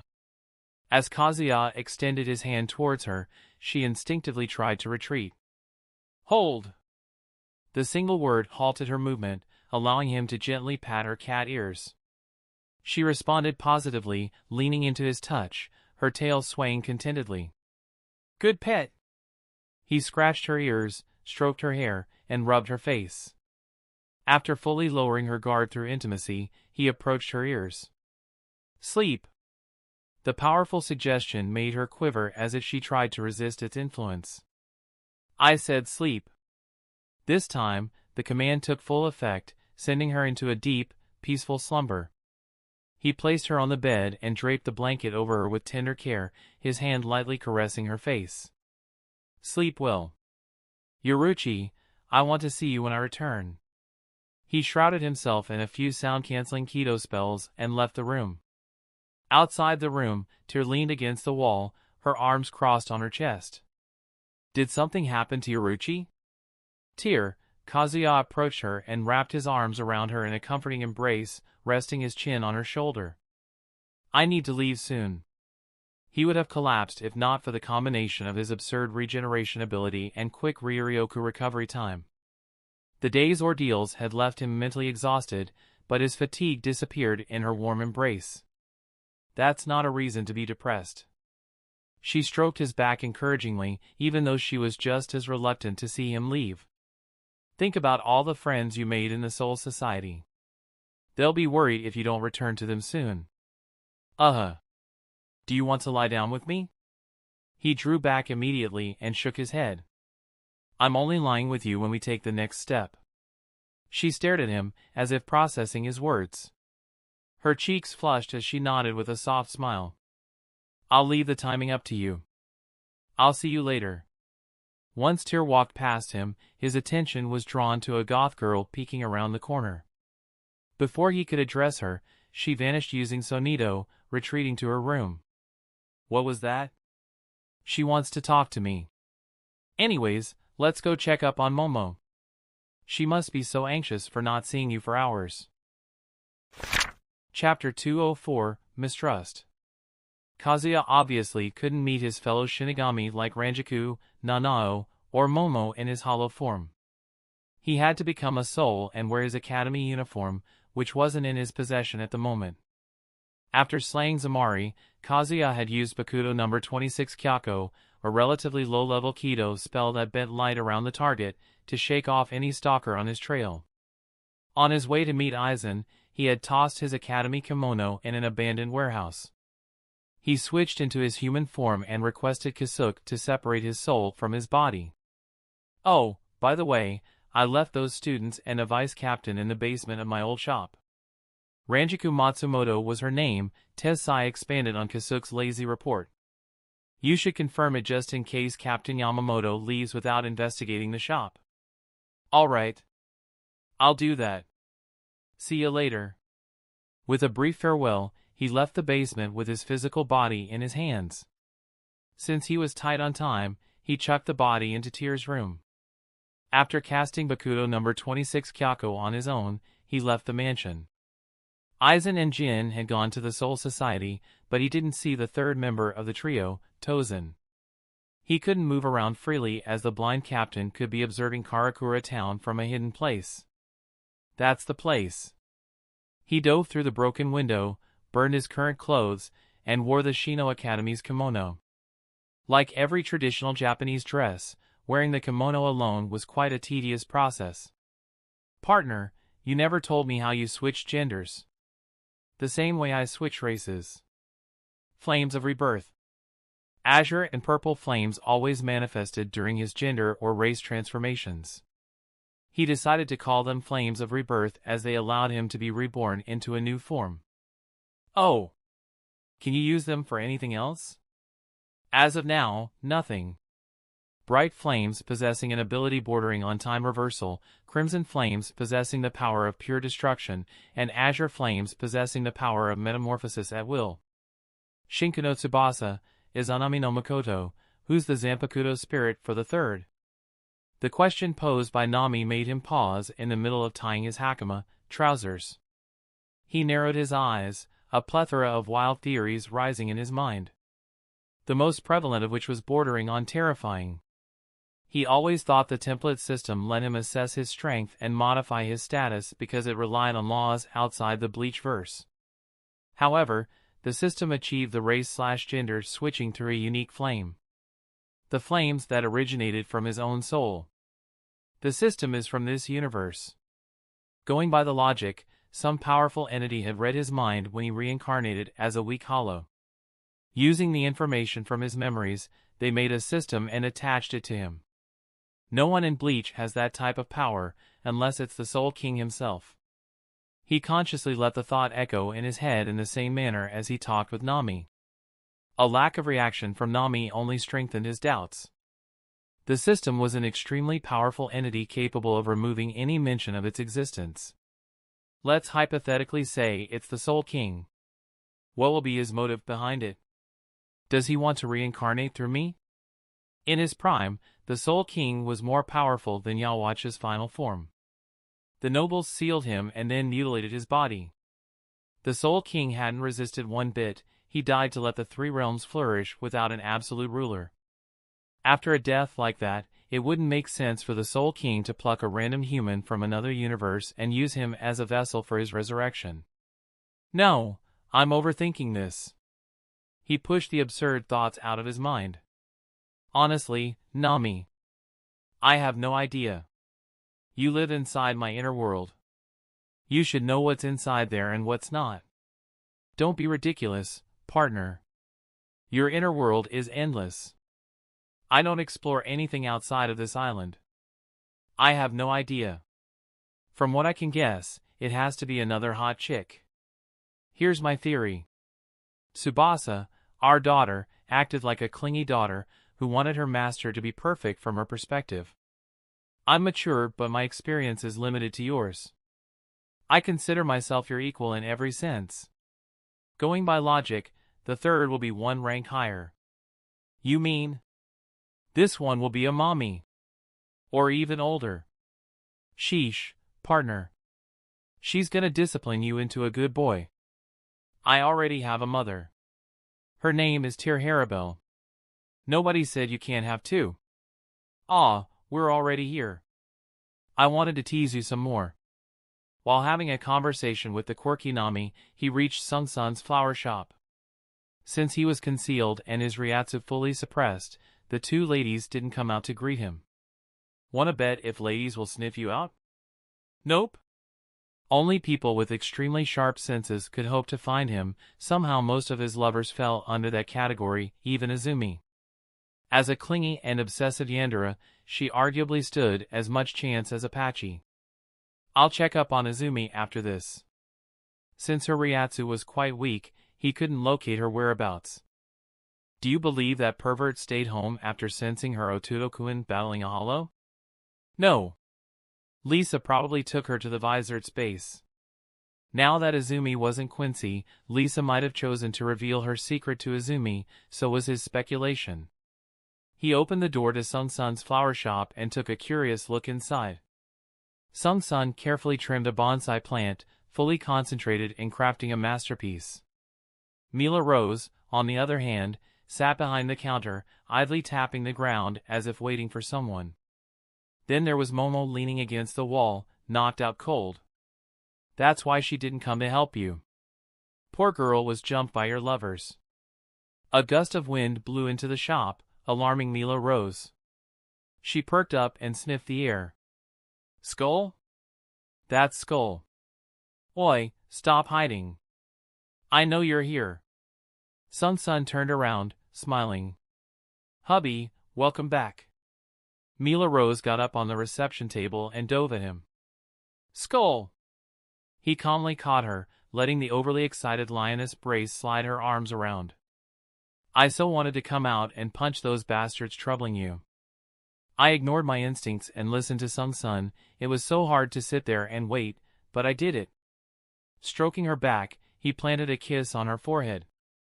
I'm proud of your resilience. It'd be over for me if anyone from the Soul Society saw you helping me out there. She looked up with a bright smile. Thank you. Thank you. Sung-sun approached him with a smile. Guess who didn't listen to me and got knocked unconscious? His glance drifted to Momo. Thanks for stopping her. I wouldn't have been able to protect her on my own. Sung-sun nodded and hugged him from the side. Hubby, I love you. I just wanted to say that, she whispered. Feeling all those strong ryatsus scared me a little. Mila Rose's arms trembled. She captured him in a bear-like hug and buried his face in her chest. I also love you. She suddenly drew close to his face and sniffed him. It smells like Yoruichi's human-form saliva. What's more, her scent is all over you. How do you know her saliva smell? That's not the important question, hubby. Sung-sun held his chin and made him look into her trembling eyes. Hubby, we were worried sick for your safety here. You could have said hello here before meeting the wild cat. Yeah. You should have shaboinged her after meeting us. Why did you do that? They're encouraging you to cheat on them. Everyone needs wives like that. Shaboinged? Sung-sun burst into laughter. Francesca, you perv. Where did you find that word? Kazuya couldn't help but smile after listening to their grumbles. They were passionate about him. Such passion often came with high expectations. When he didn't meet their expectations, they voiced out their discontent. It's a healthy relationship. He nodded at Nami's words. Sung-sun, Francesca, Yoruichi. A brief explanation later, the two stared at each other with wide eyes, speechless. Hubby, please forgive me. I'm such a bad wife for doubting my husband's character. Me too. I'm sorry. He wrapped them both in his arms. I'll forgive you on one condition. If it ever happens in the future, you won't bury it in your chest. But you'll come to me and say it to my face like today. He wanted his relationships to last for a long time. Sorting out their personal issues with him from time to time would only bring them closer and deepen their understanding. Sung-sun pecked his face. Deal. You bet I will. Mila Rose giggled and head-butted his chest. Skull, can you stay today? I want to. The glimmer of desire in her eyes couldn't be more apparent. He gently shook his head. Shoo. Sung-sun pressed a finger against his lips and pointed at Momo. She is awake. Momo's fingers twitched before her eyes slowly opened. She sat up and rubbed her eyes sleepily. Kazuya pushed the two out of the door, whispering to them to wait outside. He hurried to Momo's side and held her hand. Kazuya-kun. Sleep, he commanded firmly, imbuing the word with every bit of his charm. Sleep for a while. Her head drooped down as her consciousness drifted to the land of dreams. He lifted her and gently laid her on the counter. Wait here. We'll go back after I get Nanao. Chapter 205 through 206, The Reconciliation. In a dimly lit room, Lisa could be seen sitting with her arms crossed, her eyes completely focused on the black-haired woman lying on the bed. Time sure flew by while I was here. Over the course of 50 years, a chasm of time that seemed both an eternity and a fleeting moment, Nanao had transformed. No longer the child Lisa remembered reading stories for in the Soul Society, she had blossomed into a refined beauty. Her elegance was only enhanced by the pair of glasses that currently sat on the bedside. Lisa, on the other hand, hadn't changed one bit. The aging of souls was one of the fascinating mysteries that nobody seemed to care about in the Soul Society. I wonder what Kazuya thought when he met her. Did he mistake her for my sister? Lisa couldn't help smirk, imagining an awkward scene of Kazuya indirectly probing Nanao for their relationship. The fantasy crumbled when she recalled his outright rejection of their date. TCH, that kiddo is too cocky. I'll teach him a lesson someday. Wait, I had to bring him to Izumi. She completely forgot about her promise to Izumi. Normally, she wouldn't care about trivial things, but Izumi had become quite the special person to her. The former Quincy had transformed from a rich mistress into a half-pervert obsessed with receiving the seed of her brother. A brother who was equally Quincy as he was a hollow, and now he posed as a Shinigami in the Soul Society. The web of lies spread around him was disgusting, yet one of the most fascinating things currently in her life. It's either going to end with Kazuya fucking something up, or fucking Izumi up. She'd welcome the latter over the former. In fact, she'd happily pose as Izumi's bridesmaid at their wedding. Hold on, if they get married, wouldn't I permanently become his maid? She never thought too deeply into the matter, but now she had to face the consequences of the changing dynamics. Living with Izumi had become her new norm, which she didn't want to change anytime soon. The three of us in the same apartment. Her thoughts began to spiral, descending into dark fantasies far removed from the ordinary. She fantasized about the groom, Kazuya, dragging the bridesmaid into the wedding chamber and forcing Izumi to watch his vile act of claiming the bridesmaid's innocence with the lust and passion of a demon. Lost in these forbidden imaginings, Lisa's hand moved of its own accord, slipping beneath the fabric of her skirt. A whimper escaped her lips, slowly escalating into full-blown moans. Consumed by lust, she abandoned every sense of shame and pleasured herself. Few minutes later, the woman once ablaze with forbidden fervor now could be seen slumping in the chair, disheveled and lethargic. Each shuddering breath made her chest rise and fall in uneven tides. She slowly withdrew her hand from her skirt and stared at her fingers coated in her sticky bodily fluids, the living proof of her depraved action. The throes of post-orgasm syndrome made her like she had committed a grave sin. What the fuck? She clenched her fist, feeling a surge of regret rising in her chest. She had masturbated to the strange fantasy of getting pounded by Kazuya, her friend's husband. What's worse was her imagined scenario. She had been forced into doing the deed, yet she loved every moment of it like a complete degenerate. I didn't just get off to that. No, I didn't. I'm not a horny bitch like the female lead of Boss and Secretary stories. She decided to act as if it had never happened and buried the memory deep in her chest, where another traumatizing memory accompanied it. I gotta change. But my clothes are back at the apartment.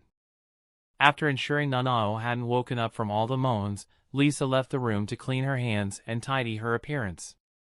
She didn't want Nanao or anyone else to see her current appearance. Nanao's senses gradually returned as she awakened, the soft light of an unfamiliar room greeting her. She slowly sat up and rubbed her eyes, trying to clear the haze of grogginess. An unfamiliar scent lingered in the air, but she decided to ignore it for the time being. Her vision, still blurred without the aid of her glasses, revealed enough to confirm her suspicions. This was not her own quarters nor the Godii 13's medical wing. Instead, everything from the bed to the decor hinted at this being a room in the living world. A sudden flash of memory jolted her. I passed out, that errand car. The vivid recollection of the encounter at the power plant flooded her mind, each moment replaying with painful clarity. She involuntarily shuddered as phantom pain from the errand car's brutal assault coursed through her. The brutal kicks and punches had broken numerous bones in her body. Holding her arm, she realized the layers of gauze wrapping around her chest and her hands. It was evident that someone had not only rescued her from the battlefield but had also employed Kaido to heal her injuries with a level of proficiency that made the previous night's battles seem distant. But she didn't have the luxury of feeling relieved as the weight of her failure came crashing down on her. I should have fought more decisively. Her self-reproach was abruptly interrupted by a voice, both familiar and unexpected. The students will be fine, the voice declared, just as the door creaked open, revealing the source of the reassurance. The sight that greeted Nanao momentarily washed away all traces of pain and disbelief. Everything was neatly handled by that slab of delicious meat. Lisa Nasan? Lisa casually took a seat on the chair and threw her leg over the other, her smirk devilish. Long time no see, Nao-chan. Did you miss this one, Isan? Nanao blinked her wide eyes then pinched her cheeks. then blinked some more as if she couldn't believe the sight before her. She had come to Karakura town in search of Lisa, and now that very person sat before her. It was like a dream, or it was a dream, she couldn't tell what was what after getting beaten to pulp by the Arrancar. Lisa giggled, amused. Your glasses are by the bedside. Nanao grabbed her glasses and immediately put them on. I'm still seeing Lisa Nasan. How do I wake up from this dream? Dreams and reality are interchangeable. No, they are not. Nanao retorted. Lisa Nasan, are you real? Lisa rose up from her seat and unbuttoned her shirt. Gently shifting the bra covering her right breast, she pointed at the big mole just outside her areola. Remember this?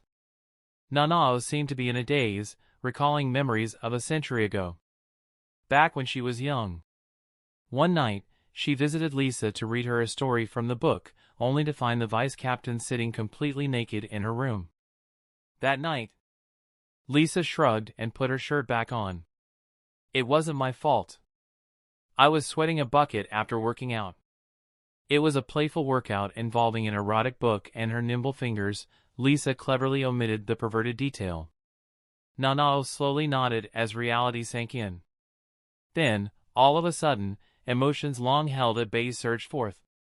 Overwhelmed by a mixture of relief, joy, and the surreal nature of their reunion, she couldn't contain herself. She leaped from the bed, her actions guided more by heart than thought, and enveloped Lisa in a fervent embrace that sent them both tumbling to the ground. Nason, she exclaimed, her voice muffled against Lisa's chest. I'm so glad to meet you again, so glad to see you're fine. Lisa embraced her back and gently stroked her hair. Silly girl, why will I not be fine? Nanao drew back and wiped her tears away. I read some horrible reports that were traced back 100 years ago.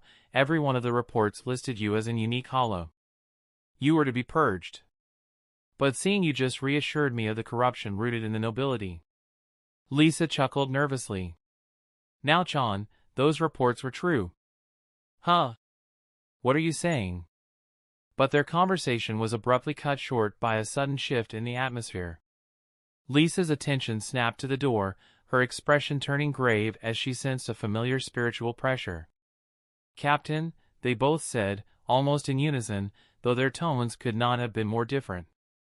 Nanao's was filled with hope, while Lisa's was tinged with solemnity. Nanao didn't seem to register Lisa's uncertainty as she held Lisa's hand and rushed out of the room.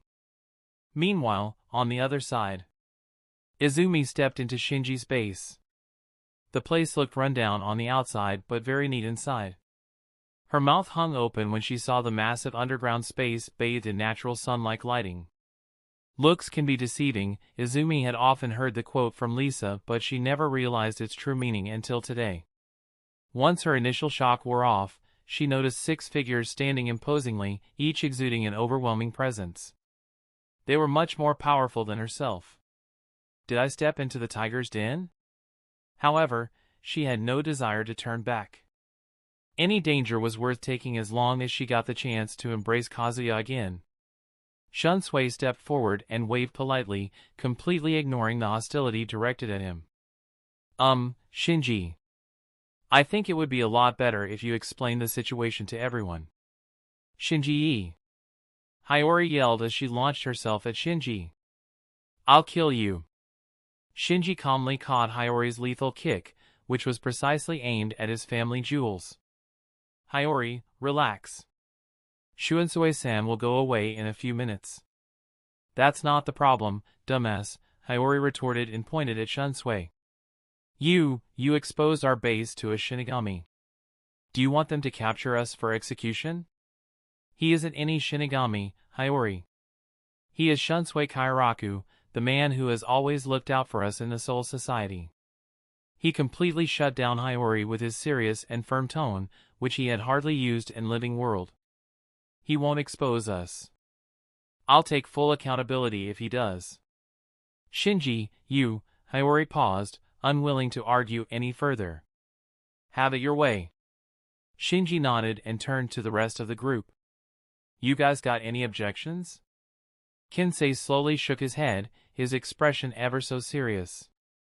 "No, I trust Shunsui-san as much as I trust you." Although he rarely interacted with Shunsui, he and Shunsui always engaged in conversations during the captain meeting.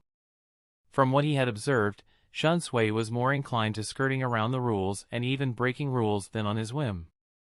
Someone like him wouldn't sell them out. Love zipped up his tracksuit and flicked his sunglasses. "Ain't winning no war without trusting the comrade walking shoulder to shoulder with you." Shinji let out a sigh. Not another manga reference. Rose chuckled. "Shunsui-san, don't betray us. My guitar would mourn if we lose an ally. Hey, those two are here." Shunsui paused and turned around. Standing at the door above was his vice-captain alongside his former vice-captain. Side by side, they seemed like siblings, despite the fact they shared no relatives. He flash-stepped to Nanao's side and wrapped her in his arms. "Nanao-chan. I thought I lost you." His seriousness surprised Nanao, but she gradually settled in his arm. "I thought the same, Captain," Nanao whispered. "It was a crazy experience. It'll be fine for now. I'll protect you." Lisa took a step back and admired the pair of uncle and niece embracing each other. Her smile vanished once she caught a glimpse of Izumi standing by Shinji's side. "I'm not in my jigai either." Her Shinigami origins would be revealed if she went anywhere near Izumi in her soul form. The frisky daydreams in the bedroom already made her feel guilty towards Izumi. Adding the pressure of being interrogated simply made her want to run away.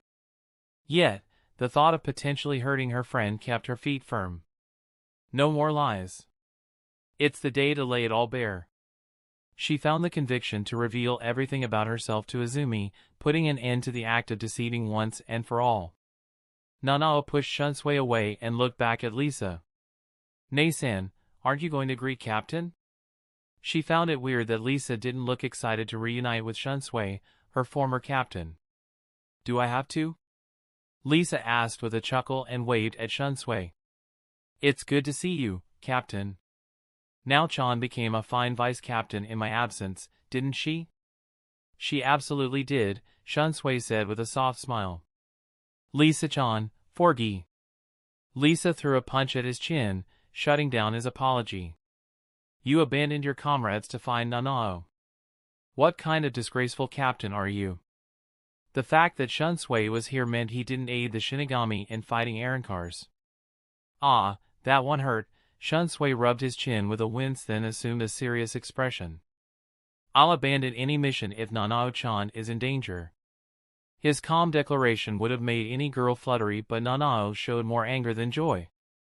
If she had her book in her hand, she would have smashed it into his face. "Seriously, Captain? Are you out of your mind? What if someone died?" Lisa's eyes widened as she spun around to the familiar voice. A hand swept away the curtain of light. Kazuya stepped out of the Kido's influence, a rare serious look on his face. "I almost died out there. Uncle Ishin almost died out there. Aizen, your friend, barely escaped death. Captain Kairaku, your hastiness almost led to a complete wipe." Kazuya, Nanao stepped forward and bowed her head. "I'm sorry for my incompetence. If only I—" "It's not your fault, Nanao," Shunsui said as he pulled Nanao out of her bowing stance. "You are Kazuya, right? The Kazuya who has been making waves in the Soul Society." Shunsui didn't imagine his first meeting with the infamous future captain would be under these circumstances. Chapter 207-208, The Uncovering. Kazuya, of course, saw Izumi when he snuck into the Visor's basement. He would have left her alone if Lisa wasn't present on the scene alongside Nanao and Shunsui. Lisa didn't look panicky or flustered. She had mustered the courage to spill the beans about her affiliation with the Visor.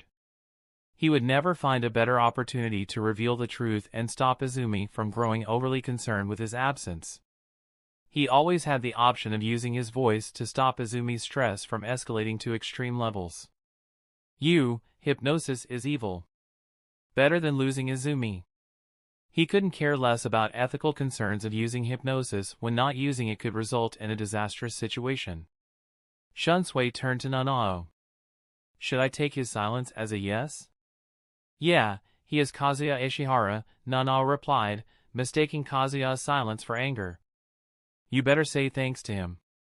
Nanao didn't know the whole picture, but she definitely knew two things. Shunsui had abandoned his duty to find her, and Kazuya had stepped up big time to slay the Arankars, saving Aizen, Ranjiku, and Captain Shiba from grave danger in the process. Shunsui would be absolutely put on trial before Council 46 if any high-ranking member died on this mission. Shunsui touched his nape, smiling foolishly. It won't look sincere with just my words. How about we go out for a drink later? Kazuya shrugged nonchalantly. Let's just return to the Soul Society first. We'll have to brief everything to the General Commander. Shunsui shivered at the mention of Yamamoto. Old man must have one hell of a punishment in store for me. Even if Shunsui was like a son to Yamamoto, he wasn't letting Shunsui off with a slap on the wrist. Kazuya grinned. Hey, isn't that better? Before he could finish his words, a figure flashed past Shunsui using Harenkyaku, the high-speed movement of Quincy. Izumi, the only Quincy in the vicinity, threw herself in his arms. Otudo! So desperate for his warmth, she embraced him right after she sensed his Ryatsu. She didn't pay attention to his current outfit or his soul form for that matter. He responded with a warm pat on her back and a reassuring smile. Izumi, what happened? I was worried. You were there, then you disappeared. I thought something happened to you. Just a little scuffle with some minor hollows. Nothing to worry about, he lied smoothly, his hand gently caressing her hair to soothe her. Ready to go home? She clung to him, her grip betraying a fear of losing him again. Carry me, please. You spoiled little princess. He chuckled and teasingly pinched her butt, acting oblivious to the three people in front of him. Otuo-kun, she whispered, taking a shuddering breath. Pushing back slightly, she reached up, encircling his neck with her arms. Then, in a bold, affectionate gesture, she captured his lips in a heartfelt kiss. His eyes widened at her unexpected boldness. Their first kiss was his surprise, and the second was hers. She made the score even. While savoring her soft lips, he unsheathed his katana and slashed the air. Flames erupted from the blade, cascading into a fiery barrier that enveloped them, shielding their intimate moment from Lisa and the others' prying eyes. He needed to give affection to the desperate Yandere. Outside the fiery veil, Shunsui and Nanao exchanged puzzled glances. Nanao, misconstruing the situation, speculated that Kazuya might be wooing one of Lisa's friends from the living world.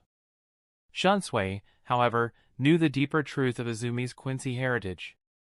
Kazuya is her Otudo. How is that possible? Lisa interjected with a knowing smile, nudging Shunsui playfully. They're not related by blood, but by passion. But he is a Shinigami. She is a Quincy. A former Quincy, Lisa corrected her former captain, sighing as she recalled the intimate kiss between Kazuya and Izumi. She is a hopeless maiden in love now. Nanao felt utterly left out. Grabbing the sleeves of Shunsui and Lisa, she forced them to explain Kazuya and Izumi's relationship. Shunsui told his side of the story as he sneakily closed the door behind him. Lisa soon found herself in a precarious situation, either reveal everything about Kazuya or lie to the two people who considered her a part of their family. No, it's not my place to speak of his most guarded secret. Clearing her throat loudly, she said, I'll let Kazuya speak for himself. As she spoke, the flame wall dispersed, revealing Izumi with a flushed expression. Her infatuation with him couldn't be more evident. Lisa couldn't tell if Izumi consciously filtered out his kimono or simply didn't care about his affiliation with the Soul Society. A bit of both, I think. Kazuya assumed a solemn expression. Izumi, look at me. Confused, she lifted her eyes to his. That's. No, I'm not a Shinigami. He closed his eyes and reached into his consciousness. His skin grew a shade paler as curved horns protruded from both sides of his head. A pair of black wings grew from behind him, opening in a massive radius. I've always been a hollow. His revelation was blunt and unguarded, exposing his true nature to all three present. Nanao gasped, her hand flying to her mouth, her reatsu spiking due to sheer shock of discovery. Shunsui seemed both fascinated and scared of his ability. Izumi stood petrified, her heart grappling with the reality that her beloved Otudo was not a Quincy, but a hollow. Lisa smiled faintly, completely supportive of his decision to tear down the web of lies. Oh boy, you have done it now. There is no coming back from this, unless you kill everyone. Don't be angry, partner. It was a joke. Izumi reached out with a shaking hand and touched his horn's tough surface. It's real. How is this even possible? His ability to change race at the drop of a hat left three of them as equally astonishing as they were terrified. Kazuya rubbed the back of his head with a wry smile. Every Arrancar has a unique ability. I have the ability to switch freely between human and hollow. Discarding my physical body in my human form lets me become a Shinigami. This Ryatsu, Shunsui whispered with narrowed eyes. You were fighting Aizen out there. What was your goal behind joining the Soul Society and helping us against the Arrancars? Lisa placed a hand on Shunsui's shoulder. He was helping us. Aizen. She recounted the night of the Visor's hollowification, Aizen's obsession with breaking the limits of Shinigami, and Kazuya's reasoning behind posing as a Shinigami. Kazuya also helped fill in the missing pieces like Aizen's real objective in orchestrating the entire plan to manipulate Kasuke into giving up his Hogyoku. For Nanao, who had been oblivious to Lisa's predicament, the extent of Aizen's betrayal was overwhelming. Shunsui felt the sting of betrayal even more acutely due to his deeper understanding of the broader implications. By close relationship to Aizen, both Tozen and Jin could be traitors. Shunsui crossed his arms, his gaze distant. I myself was sure of Kasuke's innocence. He never struck me as the type to willingly harm anyone. Kazuya offered a knowing smile. He's being framed by Aizen once again. Aizen always seemed like a man with many secrets. Still, who could have thought his treachery ran that deep? Lisa placed a hand on Shunsui's shoulder. Captain. Yes, I don't doubt a word they said to me, Shunsui interrupted Lisa with a gentle look. Nanao-chan seems distrustful of Kazuya. Nanao remained silent in the face of accusation. A few moments later, she turned to Kazuya. Correct me if I get anything wrong.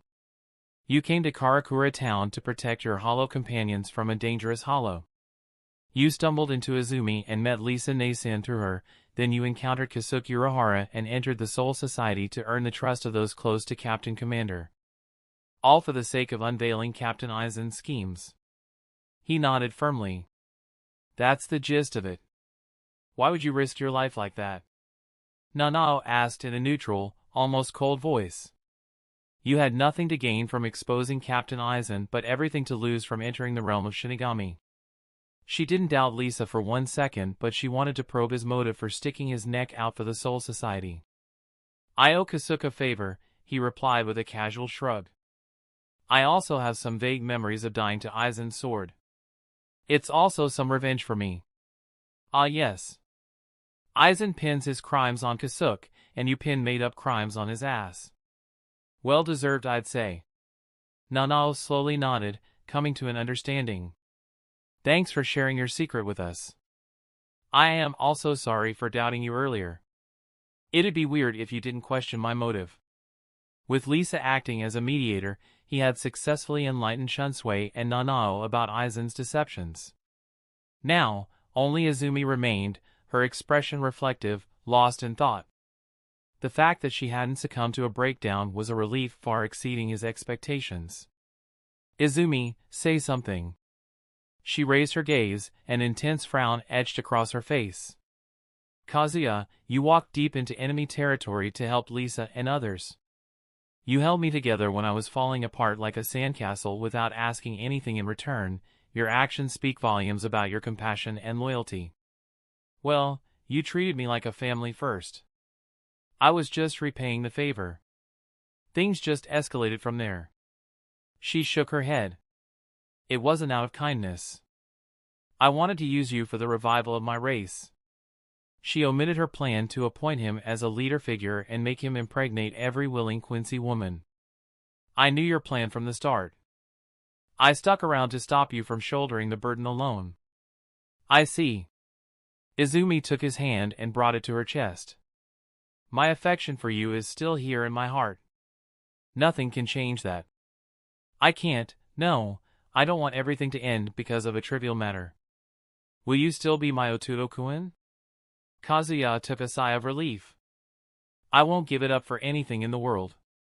I'm so glad, she smiled and kissed his palm. Lisa, you too. I don't care if you're a Shinigami or a Hollow. To me, you're still a kind friend, who is somewhat of a pervert. Hey, that was uncalled for. Lisa's laughter mingled with her words as she wrapped Izumi in a side hug. Thanks, Izumi-sama. I'll still be your maid, right? No. Izumi shook her head and smirked at Kazuya. I'll be with Oturo-kun wherever he goes, doesn't matter if it's Soul Society or Hueco Mundo. Kazuya felt a shiver run down his spine. It seemed like she was dead set on following him. Oturo-kun, I promise I'll work hard to learn everything to be of use. I can also leave my physical body behind to become a Shinigami. Shunsui laughed boisterously. I can get you admission in the Shino Academy. It's where you can learn to be a Shinigami. Izumi's eyes sparkled. Thanks, Shunsui-san. Pleasure is all mine, he said, grinning at Kazuya. Nanao can also help you with the basics to reduce your graduation period. Nanao's brows twitched. I'll try. Kazuya gave him a deadpan stare. You can convince Captain Commander to take care of Aizen. With Kyoka Suigetsu out of the picture, Captain Yamamoto should be able to kill him. He, of course, was eager to return, but he couldn't act desperate in front of them. After all, his only objective in the Soul Society could be taken care of by someone else. Shunsui smiled. I can't help you with your mission, young man. Why? I lack the influence to persuade old man Yamamoto to use his shuriken against Aizen. Only someone of Unohana's seniority could convince him of the true stakes. You'll need to stick to your plan and inform Dai-senpai about Aizen's scheme. Nanao tugged at his sleeve. That's not true. He should know that you won't lie about such accusations. You don't understand him like I do, Nanao-chan. I alone can't make sure he understands Aizen's threat. Kazuya rubbed his chin. I wasn't wrong about Shinigami's incompetence. Shunsui laughed. You were quite right. Nanao-chan, come with me for a second. His mischievous wink was a clear signal to Kazuya, who understood the hidden message. Nanao and Shunsui made their way out of the shop, leaving him alone with Izumi and Lisa. The erotica lover looked quite sad about Izumi's decision to leave her behind, but she didn't oppose it. He stepped forward and wrapped her in his arms. She looked so sad. Izumi, you should stay back with her. Lisa pushed him away and shot him a deadly glare. I can survive on my own like I always have. It's more important that Izumi gets to live her dream life with you. A dream life for her, but hell for everyone around him, Lisa kept the thought to herself. Izumi narrowed her eyes. Oturo-kun, I'll stay here with Lisa. Your mission should prove Lisa's innocence. We both can move in with you to the Soul Society. Lisa crossed her arms and nodded her head. That's good as well. See ya then. I'll work hard in the Soul Society to make it happen. He kissed Izumi again and hugged Lisa before rushing out of the warehouse. Izumi caressed her lips, as if relishing the warmth left behind by him. Otuto! Izumi, let's go. I'm a bit hungry. Izumi grasped Lisa's hand before she could leave. Lisa, the longing look in your eyes. You have some feelings for Oturo-kun if I am not mistaken. Lisa neither denied nor confirmed Izumi's statement, but her silence was enough proof of her budding affection. In fact, she could hear Kazuya's cheeky voice in her head. "Maid-chan, did my rejection pull you so down that you fell for me?" She couldn't suppress a giggle. "Just a fleeting crush. A little distance will clear it up. Lisa, we're friends. I don't want you to suppress your feelings because of me." Kazuya already told her that he had other lovers. Including Lisa, her best friend, and his harem wouldn't be an issue. "I'm not doing it for you. I'm doing it for myself." She turned around and held Izumi's shoulders. "I don't want to ruin your relationship because of my lust. I have to make sure these feelings are genuine before committing to him." Izumi nodded, finding her reason satisfactory. "It's good to hear you take it seriously." "Because it is, Izumi. I have never felt this way towards any man, mostly because I didn't think of anyone as a potential lover until I met this cheeky mother." Language, Lisa. "Hi, Izumi-sama." After a pause, they both burst into giggles. Chapter 209, Acceptance. After telling Shunsui to find Sung-sun's flower shop, Kazuya made his way back to his mansion to pick up Yoruchi. "Izumi accepted you quite easily, partner. I thought she'd go through another meltdown. She loves me that much, I guess. More like she'll cling to you like a parasite. Come on, Nami. You two should get along as fellow Yanderas." Kazuya harbored no illusions about all his lovers living in perfect accord. However, he had to maintain a semblance of peace among the Yanderas, or things might escalate to a battle royale. Nami clicked her tongue in annoyance. "The only thing we have in common is our love for you. But I'll try for your sake, partner. I knew you'd understand me. That's because we're soulmates. By the way, partner, are we letting Shinji go?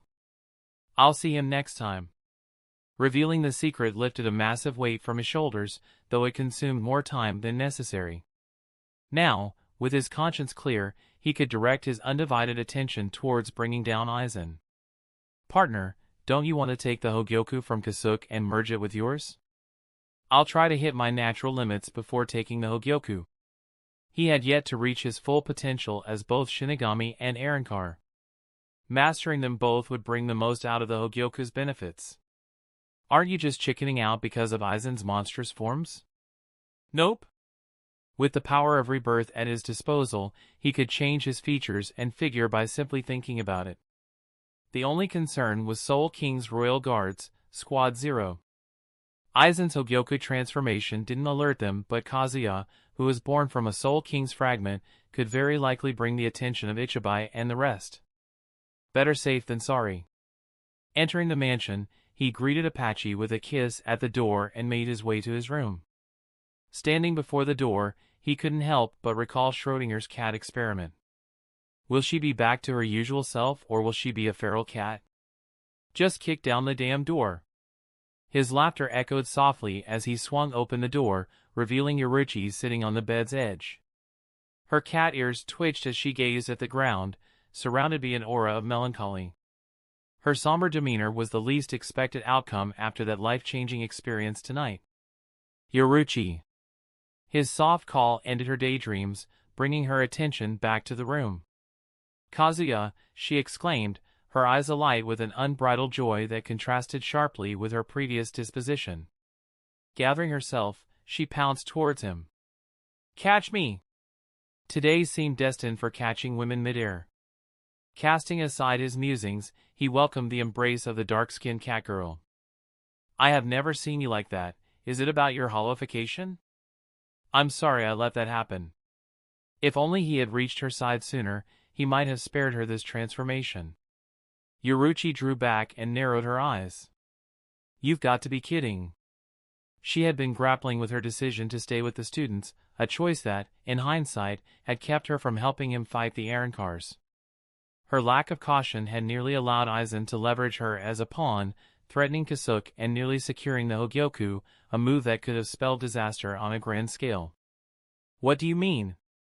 She lightly punched his chest. "I let my guard down and got thoroughly bested by Aizen. By all accounts, I should have met my end at his hand, yet, you were there to save me.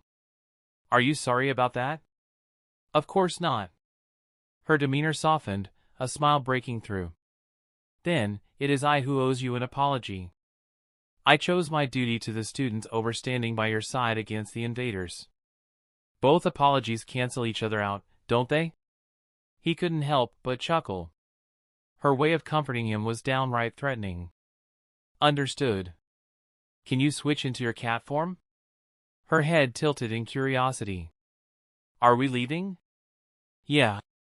She took a few steps back and leaped at him. With a puff of smoke, she transformed midair, leaving her black bodysuit behind. Taking a seat on his shoulder, she let out threatening hisses, her flaring Ryatsu switching its signature between Hollow and Shinigami. Her Shinigami Ryatsu thoroughly squashed her Hollow Ryatsu in a one-sided battle. Don't you try that again, she hissed and climbed atop his head. Sorry for that, Kazuya. My Hollow tried to take over my body. The lack of seriousness in her voice conveyed her acceptance of her Hollow side. She wasn't against living as a visored. Well, it did take over your body when you were unconscious. He relayed his experience with her feral side without leaving out a single detail. Yoruichi went completely silent for a few seconds, then she burst out laughing. Out of all possibilities, you gave it the command to sleep. Kazuya, you could have made me do every perverted thing on your mind. You missed a golden opportunity. He shook his head. The thought never crossed my mind. I was more occupied with will Yoruichi stay like this forever? She reached out and patted his cheeks with fluffy paws. This one is quite elated that you didn't lose your mind in the face of temptation, more elated that you didn't join the ladies' gang. That transformation was a one-time measure to combat Aizen. It won't happen again. Even if my life is in danger? He refused to answer her tricky question, which would lead to even trickier questions. She giggled and relaxed on his head. Kazuya, tell me everything that happened today. I want to know more. Sure. Chapter 210, Fated Meeting. Kazuya engaged in light conversation with Apache and Tyr regarding Minoli. Apache, though harsh, rarely defied his orders. Nonetheless, he felt compelled to ensure she neither mistreated Minoli with severity nor with too much kindness. They had to treat her normally. Afterwards, he said goodbye to the ladies and headed out to Kasuke's old shop. He gave the vacant shop a thorough examination, finding nothing but remnants of Toshiro, Unohana, and Ranjiku's Ryatsu. Yup, Unohana took her. Let's go to Momo.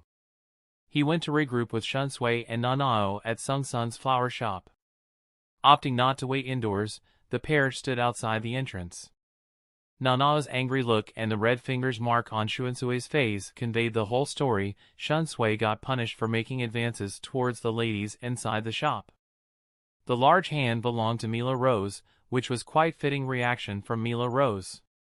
Sung-san fought her battles with words over her fists.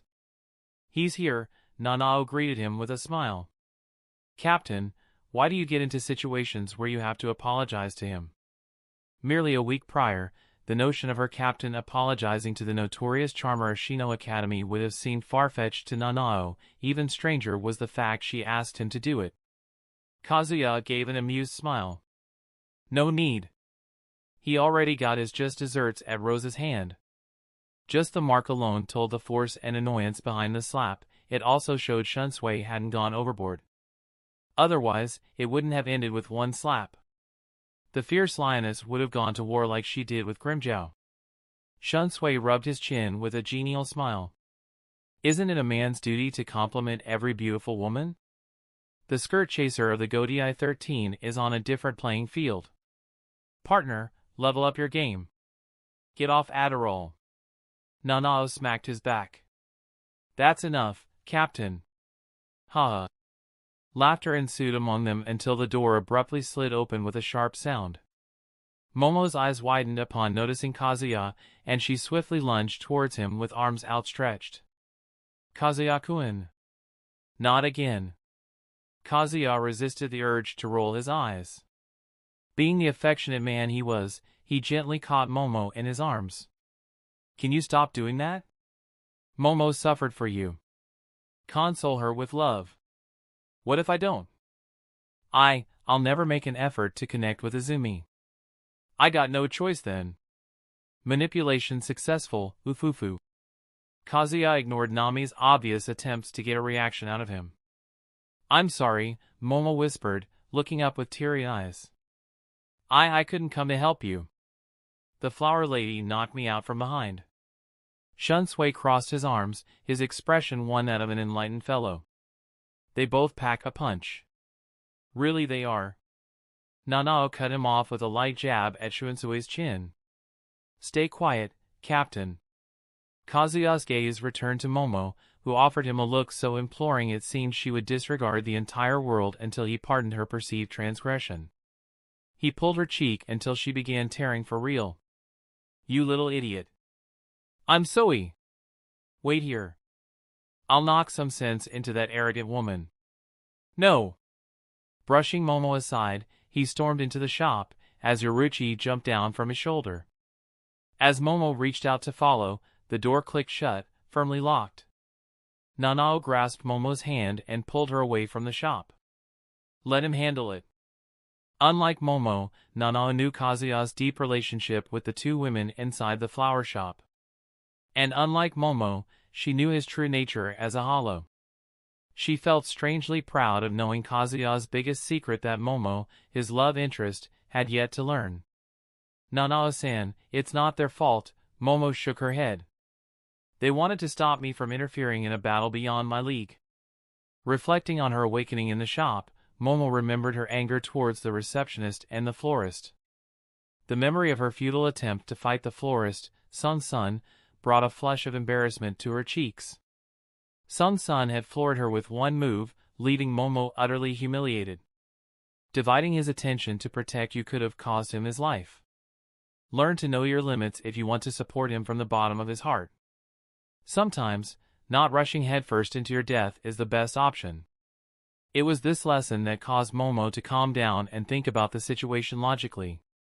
Momo had to acknowledge that the flower lady was not only stronger physically but also more intelligent and mature. Nanao placed a hand on Momo's shoulder. Are you alright? Momo slowly nodded. Sorry for spacing out.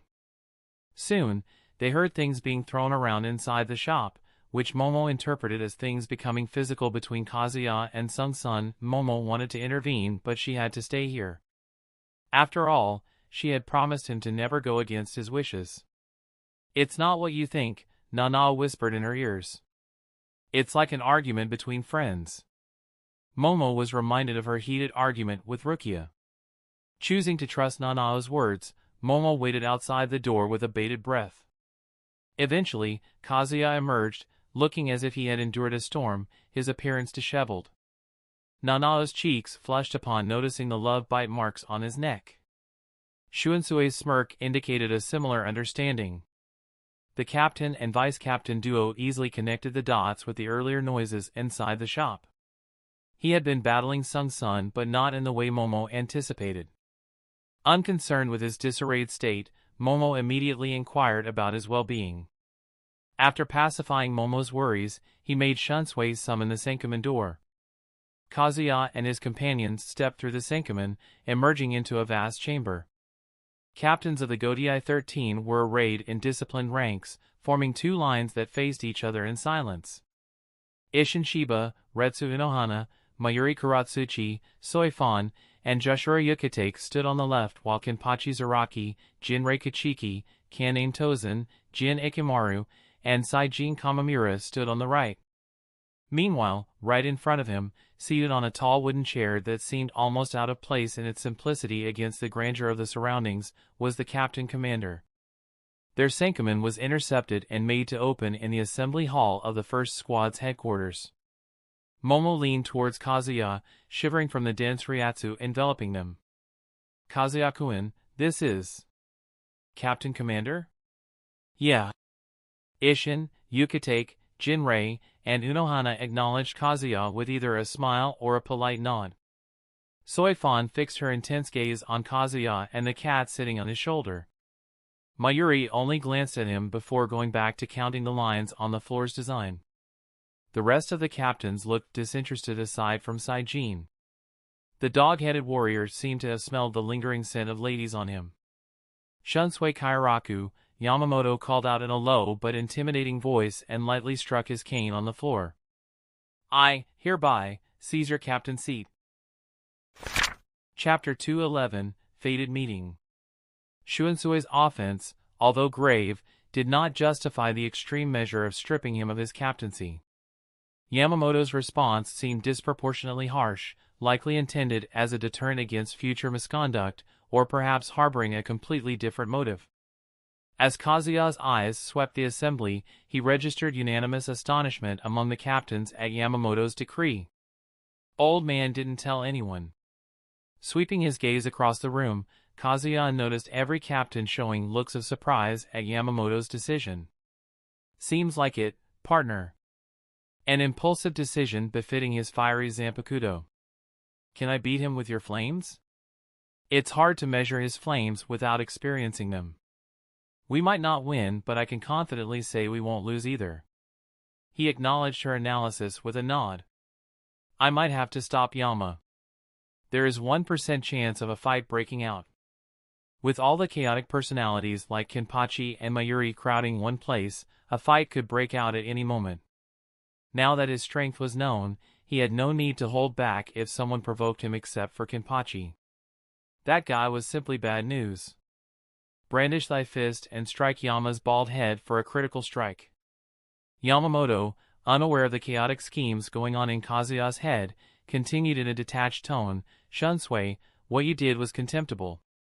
You dishonored your rank. Shunsui revealed a faint smile at the truthful criticism.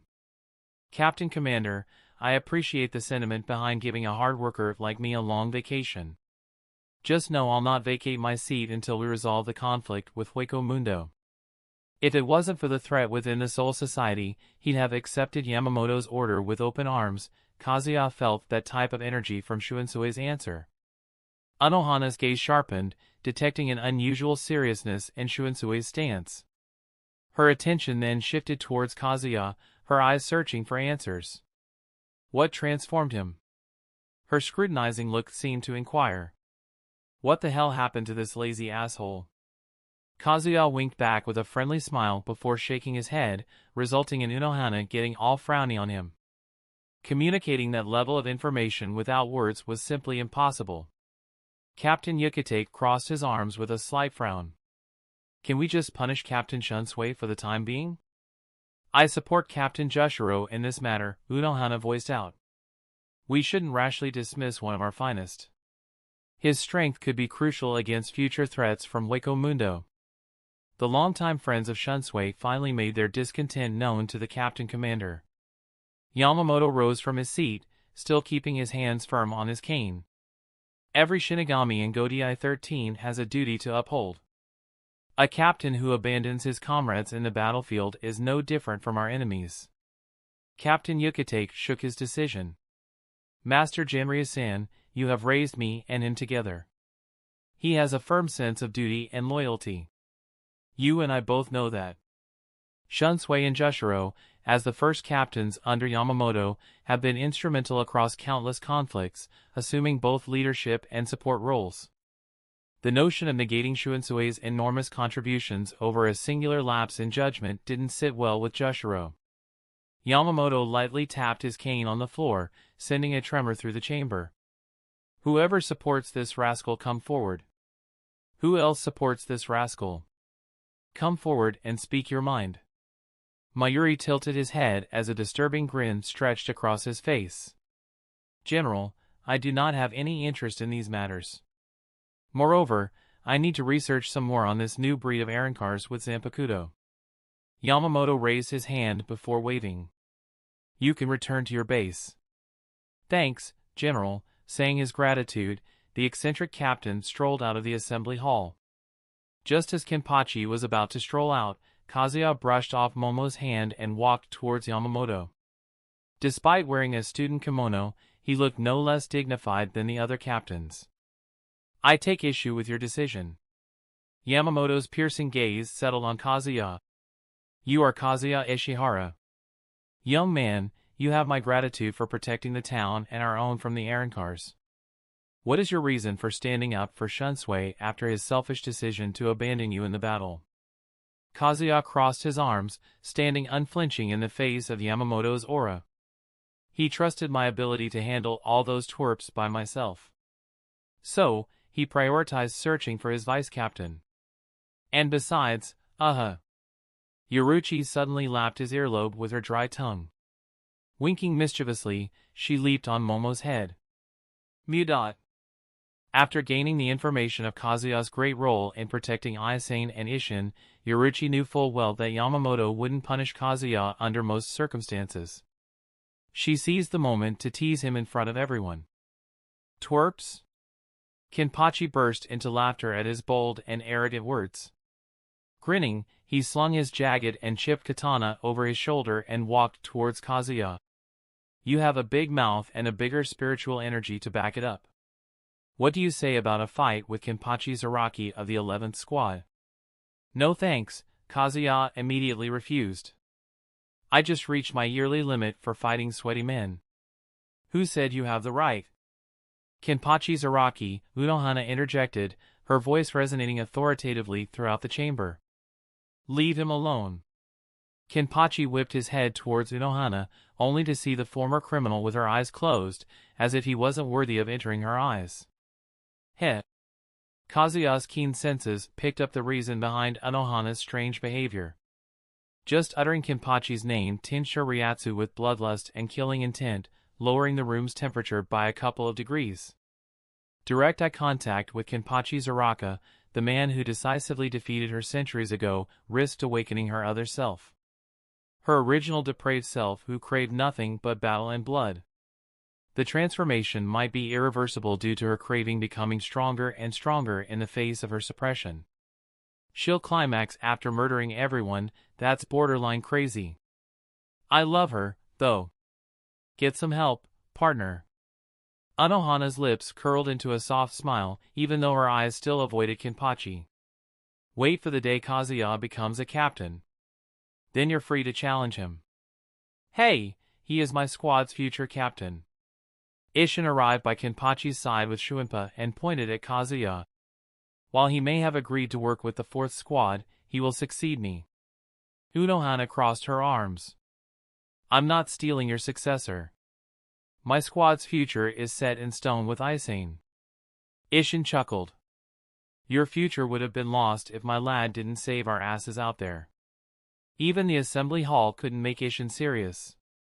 Unohana turned to Kazuya, a soft smile playing on her lips.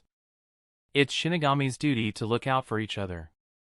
It's the only way we can contend with the looming threats of hollows. Or we just send me out there, Kazuya added.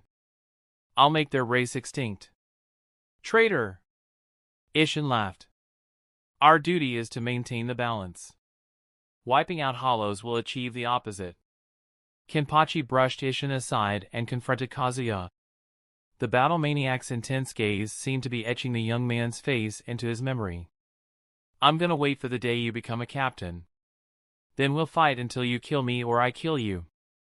Kazuya wore a troubled look. That day is quite far, so why not? A bloodthirsty split Kenpachi's mouth. With a nod, he casually walked towards, tapping his chipped katana on his shoulder. Unohana exhaled deeply, visibly relieved from Kenpachi's departure. Sorry for the interruption, Captain Commander. No need, Yamamoto replied, eyes on Kazuya. I can forgive Shuinsui's transgression under one condition. You'll lose your merits for this. Go ahead, Kazuya interrupted Yamamoto. I don't even want merit for bullying those trash hollows. Yamamoto's easy persuasion confirmed Kazuya's doubts. Shuinsui's trial was a setup to test Kazuya's demeanor, whether or not he was worthy to be a captain. Were this truly a matter of disciplinary action, the Central 46 would have been the adjudicators, not Yamamoto. The trial also served to teach Shunsui about the potential outcome of his grave mistake. A flicker of surprise crossed Yamamoto's features at Kazuya's indifference to accolades, hinting at an undercurrent of respect or perhaps reconsideration of Kazuya's character. I will delay Shunsui Kairaku's punishment until we've dealt with the war waged by the Arankars, he declared, signaling the end of the discussion with a tap of his cane before seating himself. All captains are hereby ordered to stay prepared for any potential invasion from Hueco Mundo. Yes, Captain Commander. Every captain present replied in unison. Kazuya exchanged a knowing glance with Shunsui and Nanao, feeling a hint of respect in their gazes.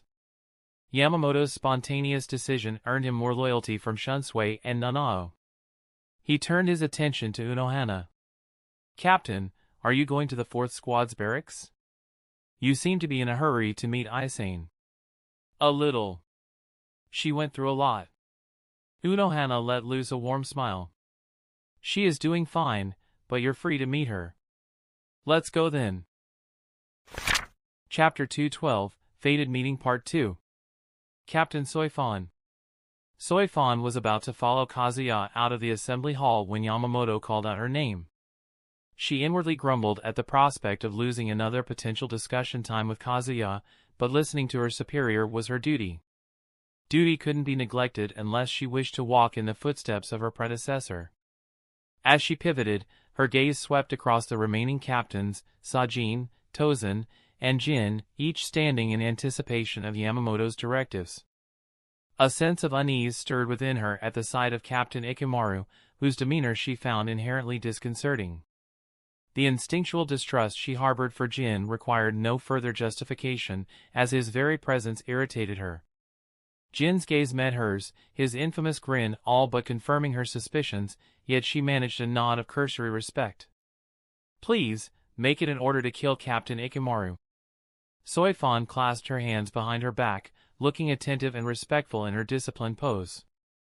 I'm here, Captain Commander. Everyone except Captain Soifan is dismissed, Yamamoto said, his gaze drifting from Sajin to Tozen and finally landed on Jin.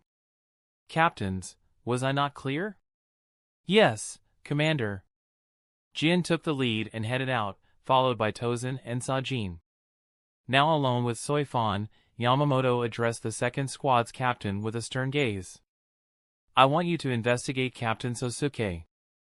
Be covert and prioritize caution. Soifan looked puzzled for a moment. If any captain was to be investigated, it had to be Jin. Aizen, on the other hand, was as kind and gracious as they could come.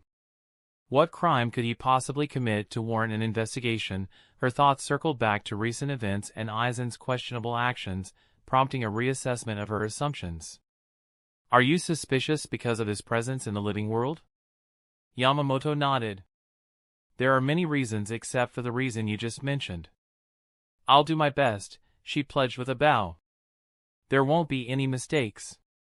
Momo, Shunsui, Nanao, Isshin, and Yukitake trailed behind Kazuya as they exited the assembly hall, with Yoruichi making herself comfortably perched atop Momo's head.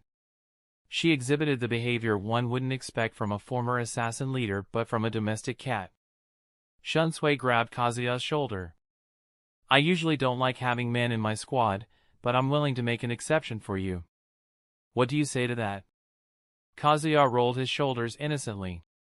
Convince those two first. As Kazuya stepped aside, Shunsui found himself confronting the intimidating stares of the 4th and 10th Squad captains. Without uttering a single word, Isshin and Unohana made their opposition to Kazuya's recruitment crystal clear.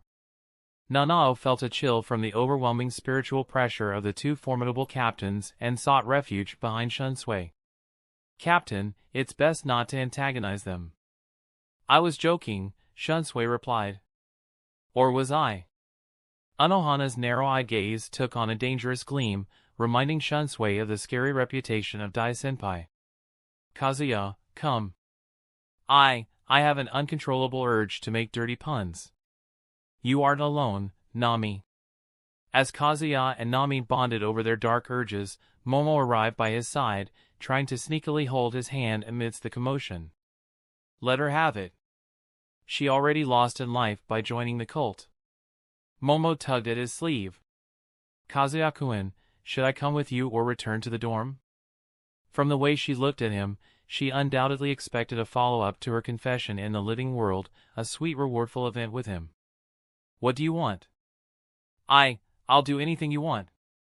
Aw, this sweet little bitch. Yoruchi leaped through the air, landing squarely on Kazuya's shoulder.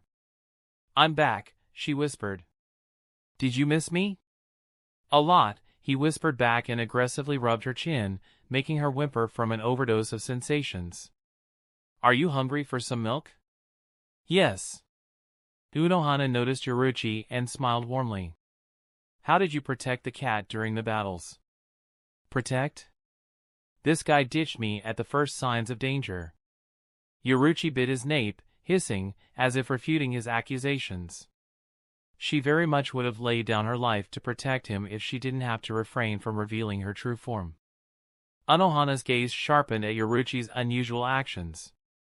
"His name?" "Yoruchi," Momo eagerly answered. "In terms of cunningness, he takes after his master." "You chose an odd name." "It's a combination of multiple names who were all dear to me." Kazuya revealed a faint smile. "I'll say it's an odd name for this oddly intelligent cat." Unohana nodded in understanding. "Fair enough." Yet, a hint of skepticism remained in her eyes, though she chose not to directly confront him over the minor issue of naming his cat after a figure long gone. In doing so, Kazuya avoided raising suspicion. Being forthright about Yoruchi's name lessened the likelihood of Unohana harboring doubts, especially when she could easily verify the name through Toshiro or another student. "I wish you'd seduce her faster." "What's the rush, young lady?" "Nothing. I just want to see Yoruchi and Kasuke back in their home." Unohana escorted Kazuya and Momo to the Coordinated Relief Station, the central medical hub within the 4th Squad's barracks. He could conclude Aizen's well-being from the way her Reiatsu drifted all over the facility. Ultimately, he found her providing routine kaido on Aizen to speed up his natural regeneration. Yoruchi was rattled upon seeing Aizen, but she didn't let it affect her Reiatsu. "Kazuya, I'll return ahead." After a gentle scratch on her neck, he allowed her to depart. As a former inhabitant of the Soul Society, she would navigate her way back to his dormitory with ease. Aizen glanced in his direction and showed a well-crafted genuine smile. "Look there, Kotetsu-san. Captain Unohana came to meet you with your friends." Aizen turned around with a skeptical frown, only to become surprised by Unohana. The icing on the cake was Kazuya and Momo by Unohana's side, making her break into a wide smile. "Captain!" Kazuya and Momo too, she suddenly paused, assuming a solemn expression. "Captain recovered Ranjaku from the living world. Did you manage to find Nanao?" Her attempt to appear undaunted was betrayed by her eyes, shimmering with the dread of possibly losing her friend. Although she wasn't as close to Nanao as she was with Ranjaku, losing a member of the Shinigami Women's Association would greatly hurt her. "We have," Kazuya answered, ending her worries for good. "She is back to her captain's side." "Oh, thank goodness," Aizen took a big sigh of relief. "Kazuya, are you alright though? You haven't rested since it all started." Unohana grabbed Kazuya's wrist and checked his pulse. "He is as healthy as one can be." Aizen laughed softly. "I meant his mental state, Captain. This experience must have been taxing." Unohana looked straight into eyes, smiling. "He is fine." Kazuya smiled and glanced at Momo, who seemed to be staring at Aizen since she came here. Aizen also hadn't looked away from Momo the entire time. Aizen and his puppet Momo, fate came full circle. "Partner, something doesn't seem right. Could Momo be under an illusion? We broke that damn thing." "Ah, maybe he repaired it with some magic." Kazuya was skeptical, but he didn't rule out the possibility. Nothing was impossible when it came to Aizen. He lightly nudged Momo, breaking her out of her trance. "Momo?" Stepping closer, she positioned herself out of Aizen's line of sight. "Kazuya-kun, something about him makes me uncomfortable." Perhaps it was Yoruchi's teaching or his company that made her sharper and more mature. She could see through Aizen's mask. "You must be Kazuya Ishihara from the academy," Aizen interjected with a smile, eyes gleaming with interest. "I've heard a lot about you from my peers and Vice Captain Aizen." Smiling, Kazuya blocked Momo from Aizen's sight since she seemed uncomfortable under his gaze. I'm pretty sure Aizen was just fangirling over me. She is so fond of me. Aizen's face flushed from his teasing. I didn't say anything weird. Unohana crossed her arms, unamused. Flirting with my vice captain when you have a girlfriend, you are quite the shameless man, Kazuya. One can never have enough love, Captain, he whispered with a faint smile. Besides, polygamy is a thing in Soul Society, right? It is, Aizen answered. Though many refrain from such measures. Shinigami seldomly falls in love. When a Shinigami does become enamored, they'll never find the drive to love someone else. Hence, polygamy is mostly practiced within the aristocrats for ensuring worthy heirs. I don't like the way you phrase the answer. Aizen chuckled softly. I said mostly. There are still some Shinigami who are in multiple relationships, some consensual and some non-consensual. No one would believe you two were trying to kill each other just a few hours ago. I can't either. Kazuya shook his head. Anyway, Captain Sōsuke. It's getting late. I better take Momo back to her room, or she'll pass out on me. Aizen waved his hand. It was nice exchanging romantic wisdom with you, young man. Come, visit my company whenever you're free. I will. Kazuya nodded politely and turned to Unohana. I'm off then. Hold on, I have one last matter to address with you. Unohana took him and Momo away from Aizen. Come with me to visit Vice Captain Ranjiku. Chapter 213, A Great Change. Ranjiku always had strange dreams. Sometimes blissful like her sweet, innocent days of childhood. Sometimes anguishing like the times she got thrashed in her academy days. These dreams were quite forgetful, lingering in her mind for brief moments upon her awakening. However, the dream that visited her last night was strikingly vivid and surreal. It kept her in a daze for a long time after waking up. As the door to her chamber creaked open, revealing Unohana and Kazuya stepping inside, she remained fixed in stillness upon her bed, busy reminiscing about the horrible events that took place in her dream. Dream or a long-forgotten memory? Her intuition and feelings continuously pointed at everything being real. Her beatdown at the hands of Shinigami and Rakongai wasn't a figment of her imagination. But why? Kazuya sat by her side and placed a hand on her forehead. She doesn't seem sick. Are we sure Aaron Cars didn't replace her? The Ranjiku I know can never be traumatized from some beating. His action brought her out of her thought bubble.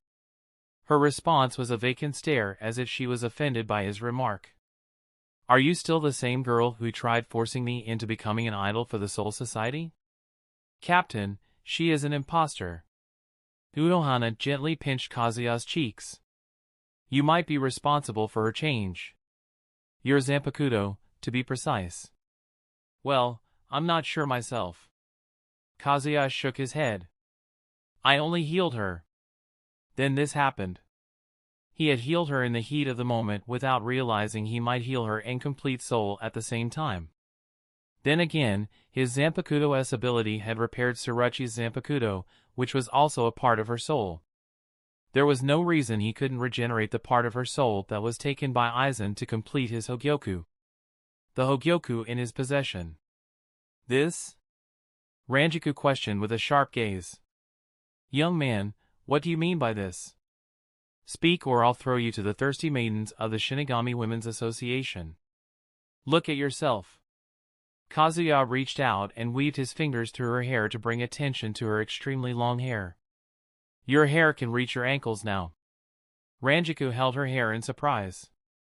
Whoa, when did this happen? And why? I have a theory. But before that, do you feel anything different from before? Anything? Feeling somewhat like a patient under scrutiny, she laughed lightly. No, I feel normal, healthier than before. I feel refreshed. The change can't just be physical. It can be spiritual as well. Like something you felt during your sleep. Ranjiku's casual expression shifted dramatically, her wide eyes reflecting a hint of realization. There is this strange dream I saw earlier. I don't know if you can even call it a dream.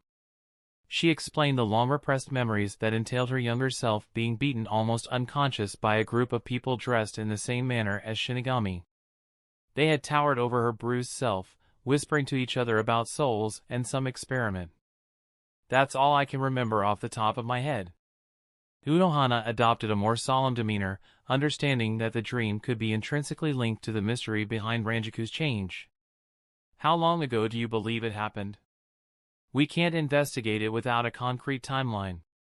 It was before my growth spurt, when I was like a little pipsqueak, Ranjiku said, touching the back of her head with a sheepish smile. To be more precise, it was around the time Captain Ikimaru joined the Shino Academy. It should be enough to get the investigation off the ground. There's something more. Ranjiku held Unohana's shoulders with an earnest look. My Zanpakuto, I can't communicate with it. Heiniko is completely unresponsive. Kazuya found himself clicking his tongue in frustration. Muramasa had begun his plan in the Soul Society. From what Kazuya could surmise of Muramasa, Heiniko wouldn't be the only one manipulated to the rogue Zanpakuto spirit side. Muramasa would continue stealing Zanpakuto spirits until he was confident on breaking the seal on his master, Koga Kuchiki. Kazuya had to contain Muramasa before he realized his ambition. What? Unohana uttered in surprise. Weren't you very close with Heiniko? How did this happen all of a sudden? Unohana quite fondly remembered Ranjiku conveying her experience with her whimsical Zanpakuto spirit. Ranjiku rubbed the back of her neck. If I had to take a shot for all the times Heiniko called me old hag and washed-up lady, I'd be wasted for days. She didn't spare an opportunity to mock my age. Kazuya laughed. People don't joke around like that with strangers. Unohana agreed with a nod, though still puzzled over the mystery. They stuck with each other for this long. Heiniko wouldn't distance herself from you, unless you had a big fallout. Shinigami losing communication with Zanpakuto spirits was uncommon, but it always happened due to clashes in personalities. Heiniko is somewhat childish and impulsive. I won't find it surprising if she is mad at me for something small. Well, Kazuya said, we can have someone look at your Zanpakuto. We should have some specialists for that, right? Unohana nodded her head before shaking it. He is a royal guard. The creator of Zanpakuto, Otsunomiya. Getting him to come down from the palace is near impossible. Ranjiku blinked her in surprise.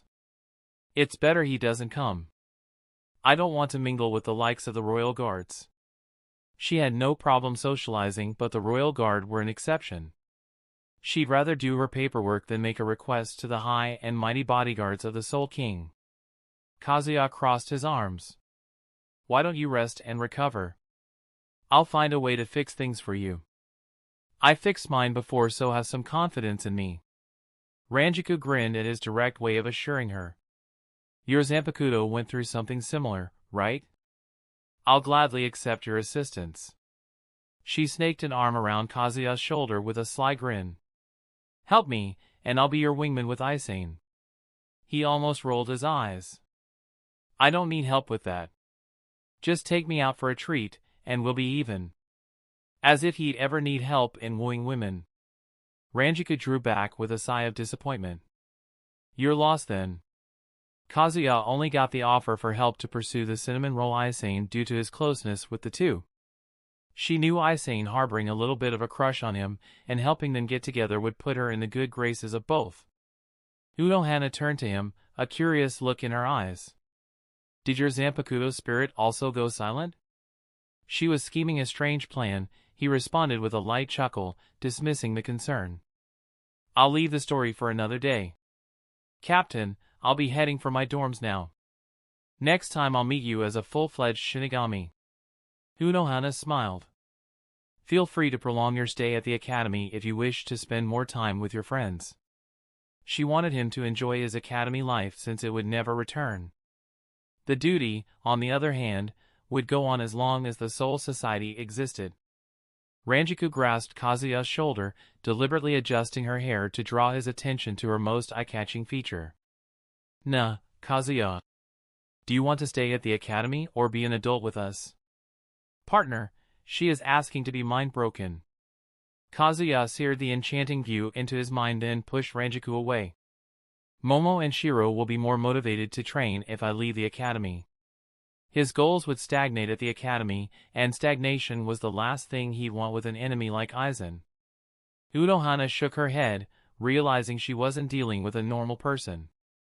Kazuya was the nutjob who wanted to become an unkillable demon by mastering Kaido. I gave you the advice. The decision is up to you. Chapter 214, The Night Approaches. Kazuya picked up Momo, who was awaiting his return by Aizen's side, and returned to the dormitory. Concealing his Ryatsu, he quietly opened the door and peeked inside. Toshiro could be seen sitting on the bed, meditating with his Zanpakuto on his lap.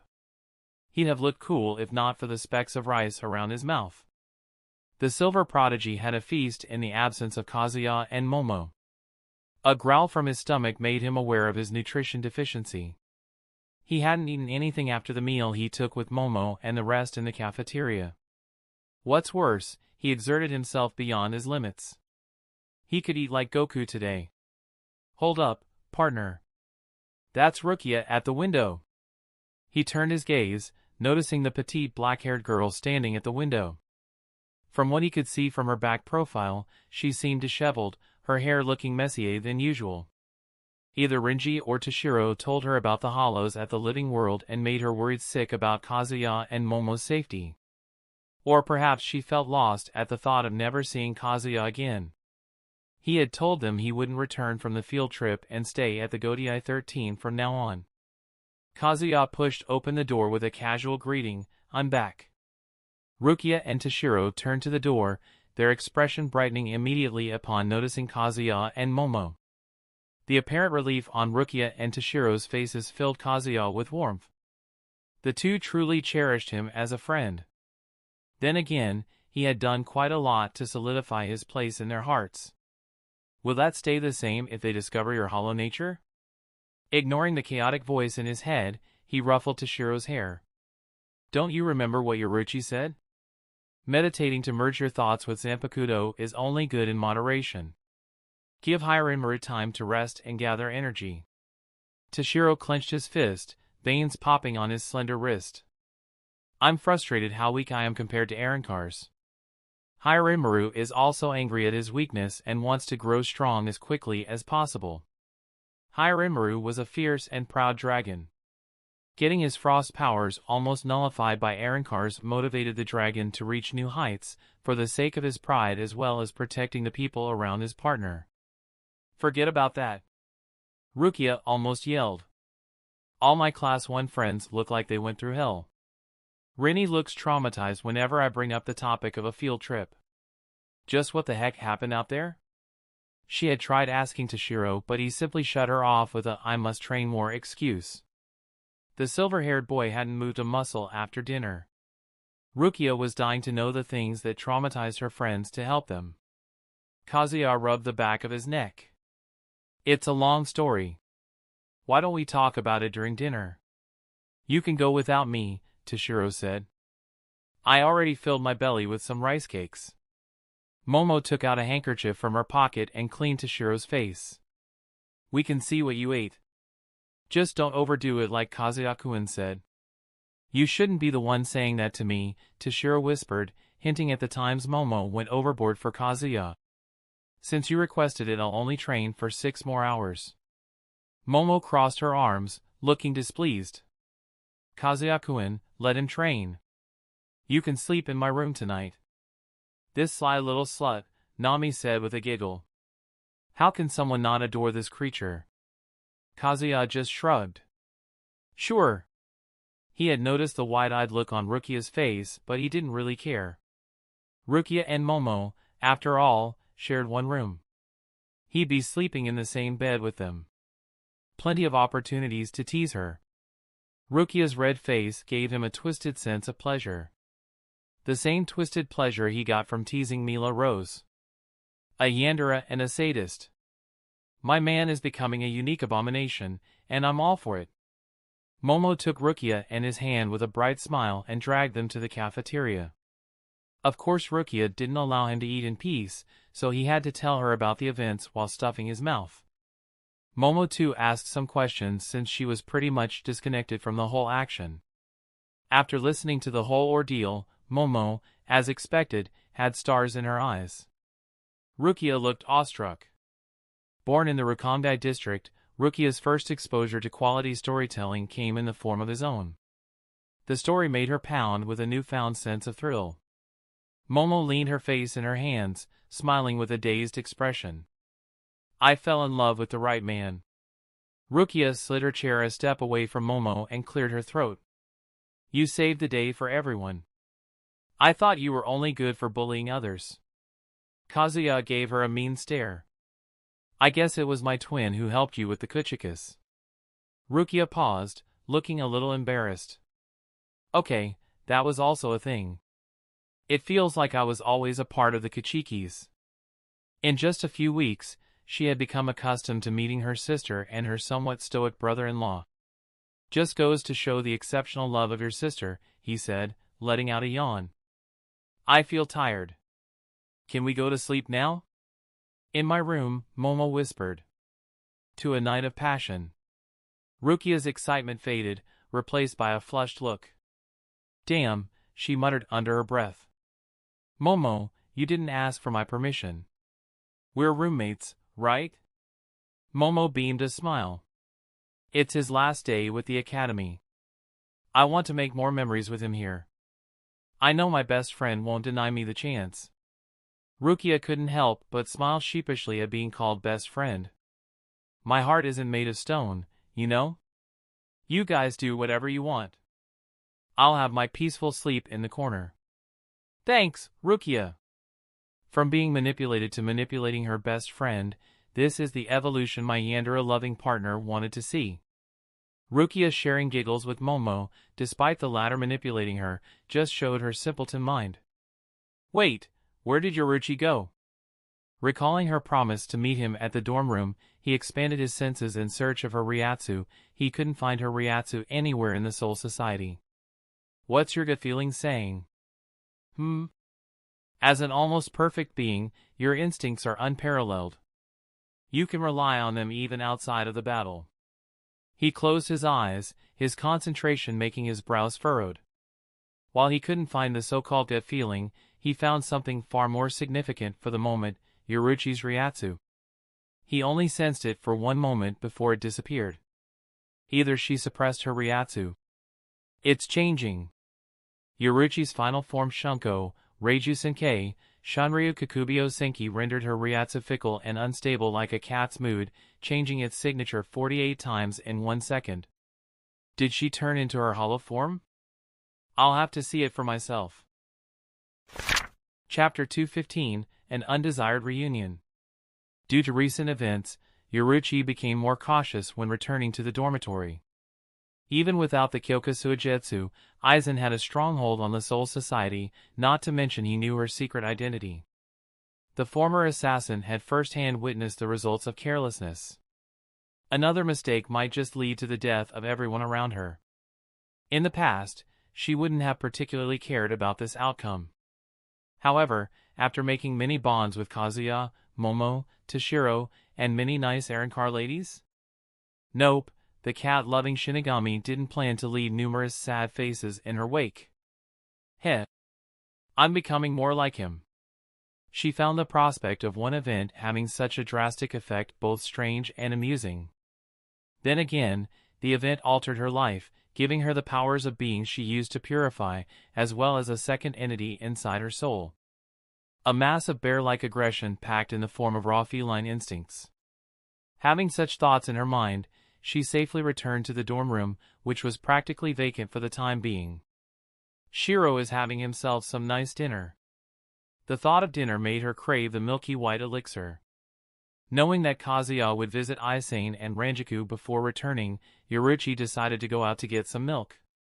Or I can take some from the cafeteria. Every cat had undeniable sovereignty over milk in 3 realms, and her cat form was no exception. Nobody could stop her from taking what was rightfully hers. So Yoruchi headed towards the cafeteria and indulged in a feast of creamy milk to her heart's content. When she returned to the dorm, a familiar face awaited her outside Kazuya's room, her successor in the second squad. Did she come for Kazuya? Curious, she strolled to Soifan's side and pointed at the door. Meow. Soifan looked down at Yoruichi, her brows furrowing. Do you want me to open the door? Meow. Soifan placed a hand on the door and slowly pushed it. Just as Yoruichi was about to enter, Soifan pulled her hand back and kneeled down, reaching for Yoruichi's cat ears. Yoruichi darted back and hissed, unwilling to let even her former disciple touch her. Soifan chuckled. From mastering the art of assassination to mastering the art of shapeshifting into a cat, you are really something, Yoruichi-sama. Yoruichi's golden eyes widened. Lowering her head, she cursed Kazuya for giving Soifan such a massive hint about her presence in the Soul Society. Meow. I wasn't completely sure it was you until I saw you and Kazuya's interactions in the assembly hall. Your form may have changed, but your black pupils, they dilated to the same degree whenever you were happy. Your disguise can fool everyone in this world, but not me. Yoruichi couldn't help but feel goosebumps. Kazuya wasn't lying about Soifan's unfettered obsession with her. It was unsettling, far worse than the thing Momo had for Kazuya. Soifan, what the hell do you want from me? Unwilling to hear more strange details about herself, Yoruichi practically confessed her identity. Hearing Yoruichi's smooth voice made Soifan's eyes glisten with moisture. Yoruichi-sama. Yoruichi pushed open the door and hopped on the bed. Soifan followed her inside and locked the door shut, keeping everyone from the upcoming discussion. Yoruichi narrowed her eyes. Soifan, I'm tagging along with Kazuya to see his true potential. Can you keep my identity secret? Yoruichi hadn't lied to Soifan. She had made the decision to stay and witness the extraordinary heights Kazuya could achieve under her guidance, even after her mission in the Soul Society was complete. Soifan crossed her arms, her passion igniting in her gaze. Yoruichi-sama, you are in exile. You being here gives every Shinigami the right to apprehend you. It's up to you whether you want to die as a warrior or rot in Central Great Underground Prison for centuries. The once timid little girl who always followed Yoruichi now stood up against her master, determined to fulfill her duty. Yoruichi frowned and took a good look at Soifan. Her previous interpretation of Soifan's motive changed upon noticing the burning fire in Soifan's eyes. Her dear disciple from the century past wanted revenge against her, to come out of her predecessor's shadows and seize the title of the best Onmitsukido leader and the best captain of the second squad. Yoruichi laughed out loud. The duty is just a facade for your true intention, my dear. Soifan clenched her fists before pointing a finger at Yoruichi. My motives don't matter as long as I act by the law. And the law decreed you as a criminal long ago. Yoruichi tilted her head. Heh, I accept your challenge. I'll remind you why I was the master, and you were the disciple. She swiftly darted out of the window, her black figure flickering from one building to another. Soifan had previously engaged in a martial arts battle with Kazuya, but Yoruichi doubted she would use the same tactics against her. Therefore, their fight couldn't take place at the academy, as their powerful spiritual energy would disrupt the order there. Soifan followed Yoruichi using her own Shuinpa, placing full trust in her former mentor to keep her word. Instead of moving away from the Siriidii, Yoruichi led them deeper into it. Yoruichi finally stopped in the depths of a forest, where a set of extensive stairs led to a temple-like structure. Yoruichi-sama, why did you come here? Soifan was puzzled at Yoruichi's decision to lead her into her home ground, the lavish barracks of the second squad, where she could call upon reinforcements any time. Yoruichi bared her fangs. To get my old attire. You want to fight me naked? Soifan's eyes widened before her cheeks flushed. Coughing, she looked away. Not like it will change anything. Yoruichi rolled her eyes at Soifan's response. Chapter 216, Old Times. Yoruichi pointed at the shadow of a tall oak tree in the dense forest. Soifan, can you dig there? She had buried a stash of clothes, rations, and other emergency supplies, just in case someone were to falsely accuse her of a major crime. It wasn't uncommon for people in her line of work to unabashedly shift blame onto others. She wanted to be prepared if things took a turn for the worse. And unfortunately, that framing did happen. The victim wasn't her but her childhood friend. At the time, she didn't have the opportunity to retrieve her belongings as she had to hastily flee the Soul Society. Soifan's brows twitched at the request, looking visibly annoyed. "I'll not do your bidding." Yoruchi was supposed to fight Soifan for her life, yet she acted carefree, clearly not taking the challenge seriously. Although she yearned to meet Yoruchi, she could barely endure Yoruchi's disregard for everything. The captain of Second Squad drew dangerously close to her limits. Yoruchi seemed completely unfazed by Soifan's growing agitation. "Soifan, Kazuya is a talented lad. It won't be hard for him to write a story detailing the most embarrassing scenes of your life." Yoruchi blatantly and shamelessly threatened her former disciple, a clear sign of Kazuya's company rubbing off on her. She was quite unaware about the change Kazuya's influence had brought in her.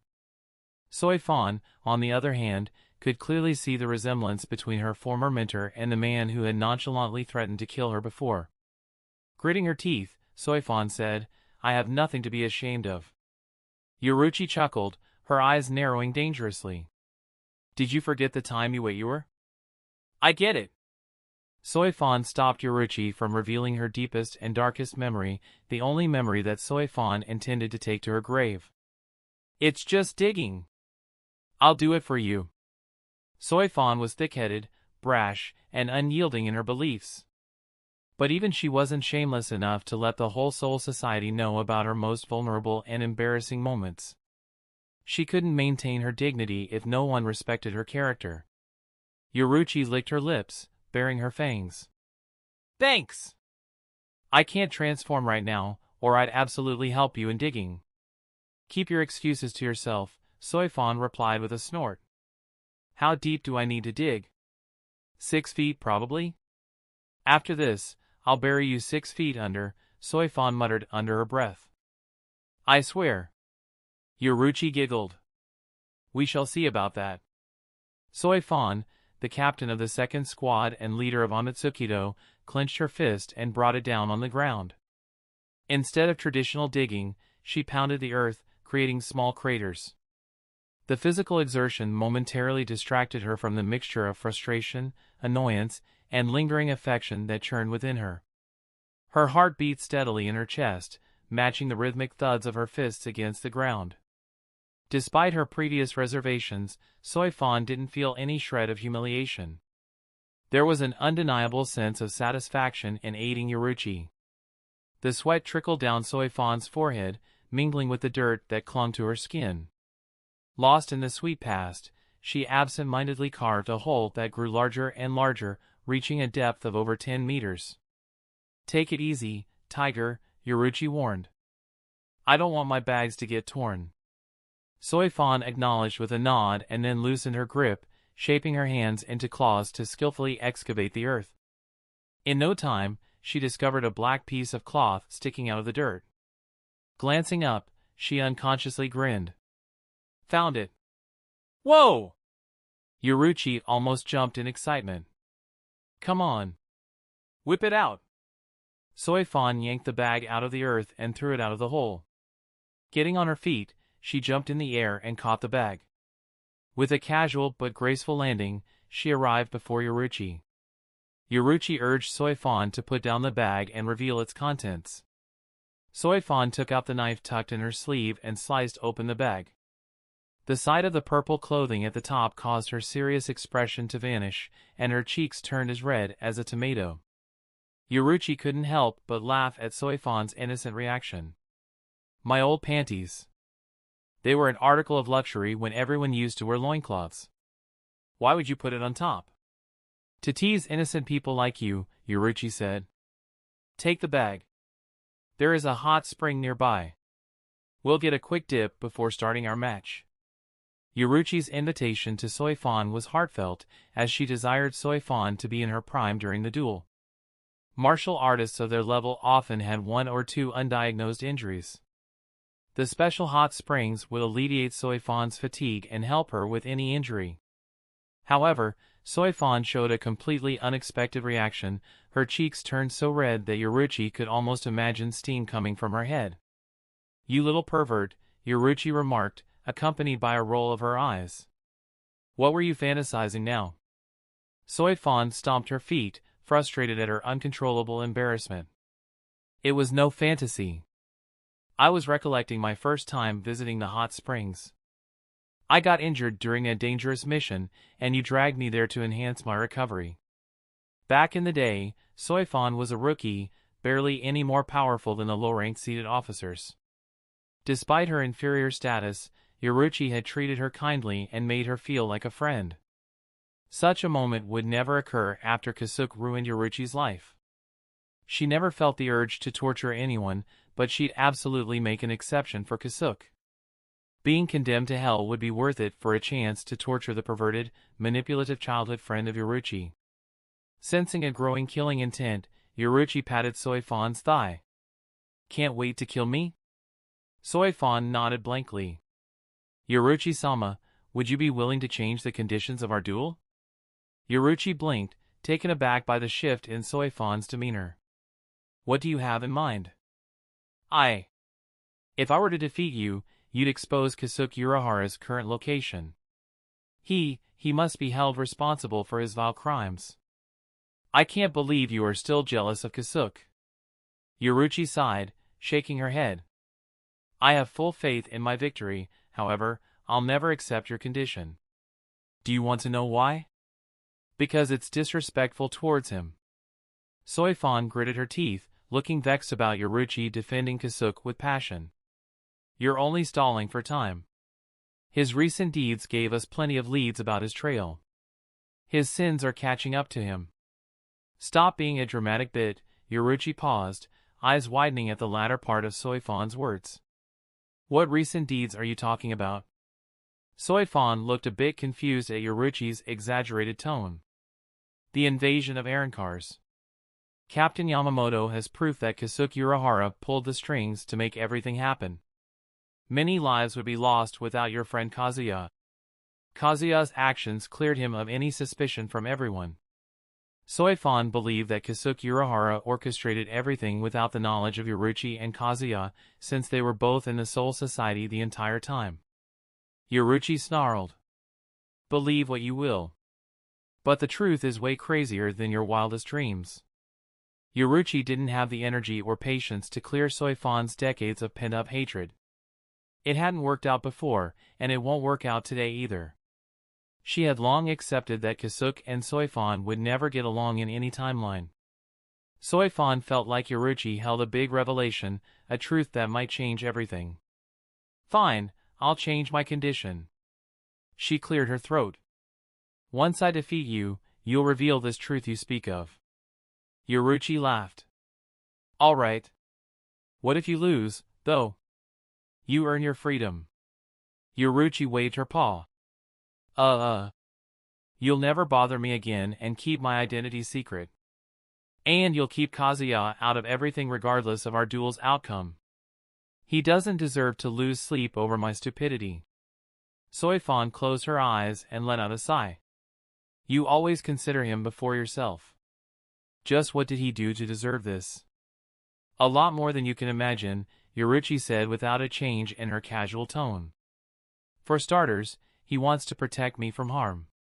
You, my former disciple, are looking to murder me. It's common sense to choose him over you, right?" Chapter 217, In the Hot Springs. Soifan and Yoruichi reached their destination, the hot spring pool. Even after a century, the water cascading into the natural pool still retained the same warmth. "Those days I spent training here to become strong," Yoruichi whispered, an undeniable hint of nostalgia in her voice. "A century has passed, yet I haven't reached my limit." Her ceiling had further expanded with her hollowification. She didn't mind learning new abilities as long as they were fun. Thankfully, she had the perfect companion to educate her in hollow abilities while keeping her entertained. Disappointment filled Soifan's eyes as she shook her head. "You haven't reached your limit because you grew weak away from battles." Yoruichi laughed, her eyes sparkling with amusement. Wait for this out-of-shape young lady to beat the crap out of you. Soifan let out a disdainful snort before she started removing her shahakusho. Yoruichi transformed back into her original form and playfully dipped her toes into the warm water. Ah, it feels so nice. And with that, she took a plunge into the hot spring, splashing water over the surprised Soifan. What ya standing there for? Soifan raised her arm and pointed at the twitching cat ears on Yoruichi's head. Yoruichi-sama. Are those real? Huh? These? Yoruichi asked as she pinched her ears. You saw me transform from cat to my true form. Where did I get the time to put these on? But you're wondering why I have them in the first place, right? Soifan slowly nodded her head. You didn't have them before. I also wasn't in exile before. Yoruichi shrugged before revealing a grin. They look cute, though. Indeed. I can't wait to tease. Yoruichi suddenly paused as her Ryatsu spiked, making the water quiver. Her eyes narrowed as pulled at her cat ear. This Baka Nico. Her hollow self was the embodiment of a wild feline, so it had a natural aversion to water. The aversion was so strong that it made her Ryatsu unstable. The hollow self did her best to take control of Yoruichi and pull her out of the water. Yoruichi-sama? Soifan asked, bewildered. What's happening to you? Yoruichi ignored the confused Soifan and crossed her arms, stubbornly remaining seated in the hot spring pool. Get used to it, for I'll not move an inch. Soifan moved out of Yoruichi's line of sight and undressed completely, wrapping a white towel around herself. She had bathed with Yoruichi before, but she didn't feel at ease with the current Yoruichi. Yoruichi's unhinged laughter echoed behind Soifan. I won't let you become a dirty cat who never cleans herself. Soifan trembled and cautiously entered the hot spring. Why, Yoruichi-sama, you're starting to creep me out. Why is your Ryatsu acting like that? Yoruichi opened her eyes and revealed a grin. Don't mind me. Just enjoy the hot spring. Why are you wearing a towel? Take it off. Soifan clenched her towel. No. Yoruichi's brows twitched.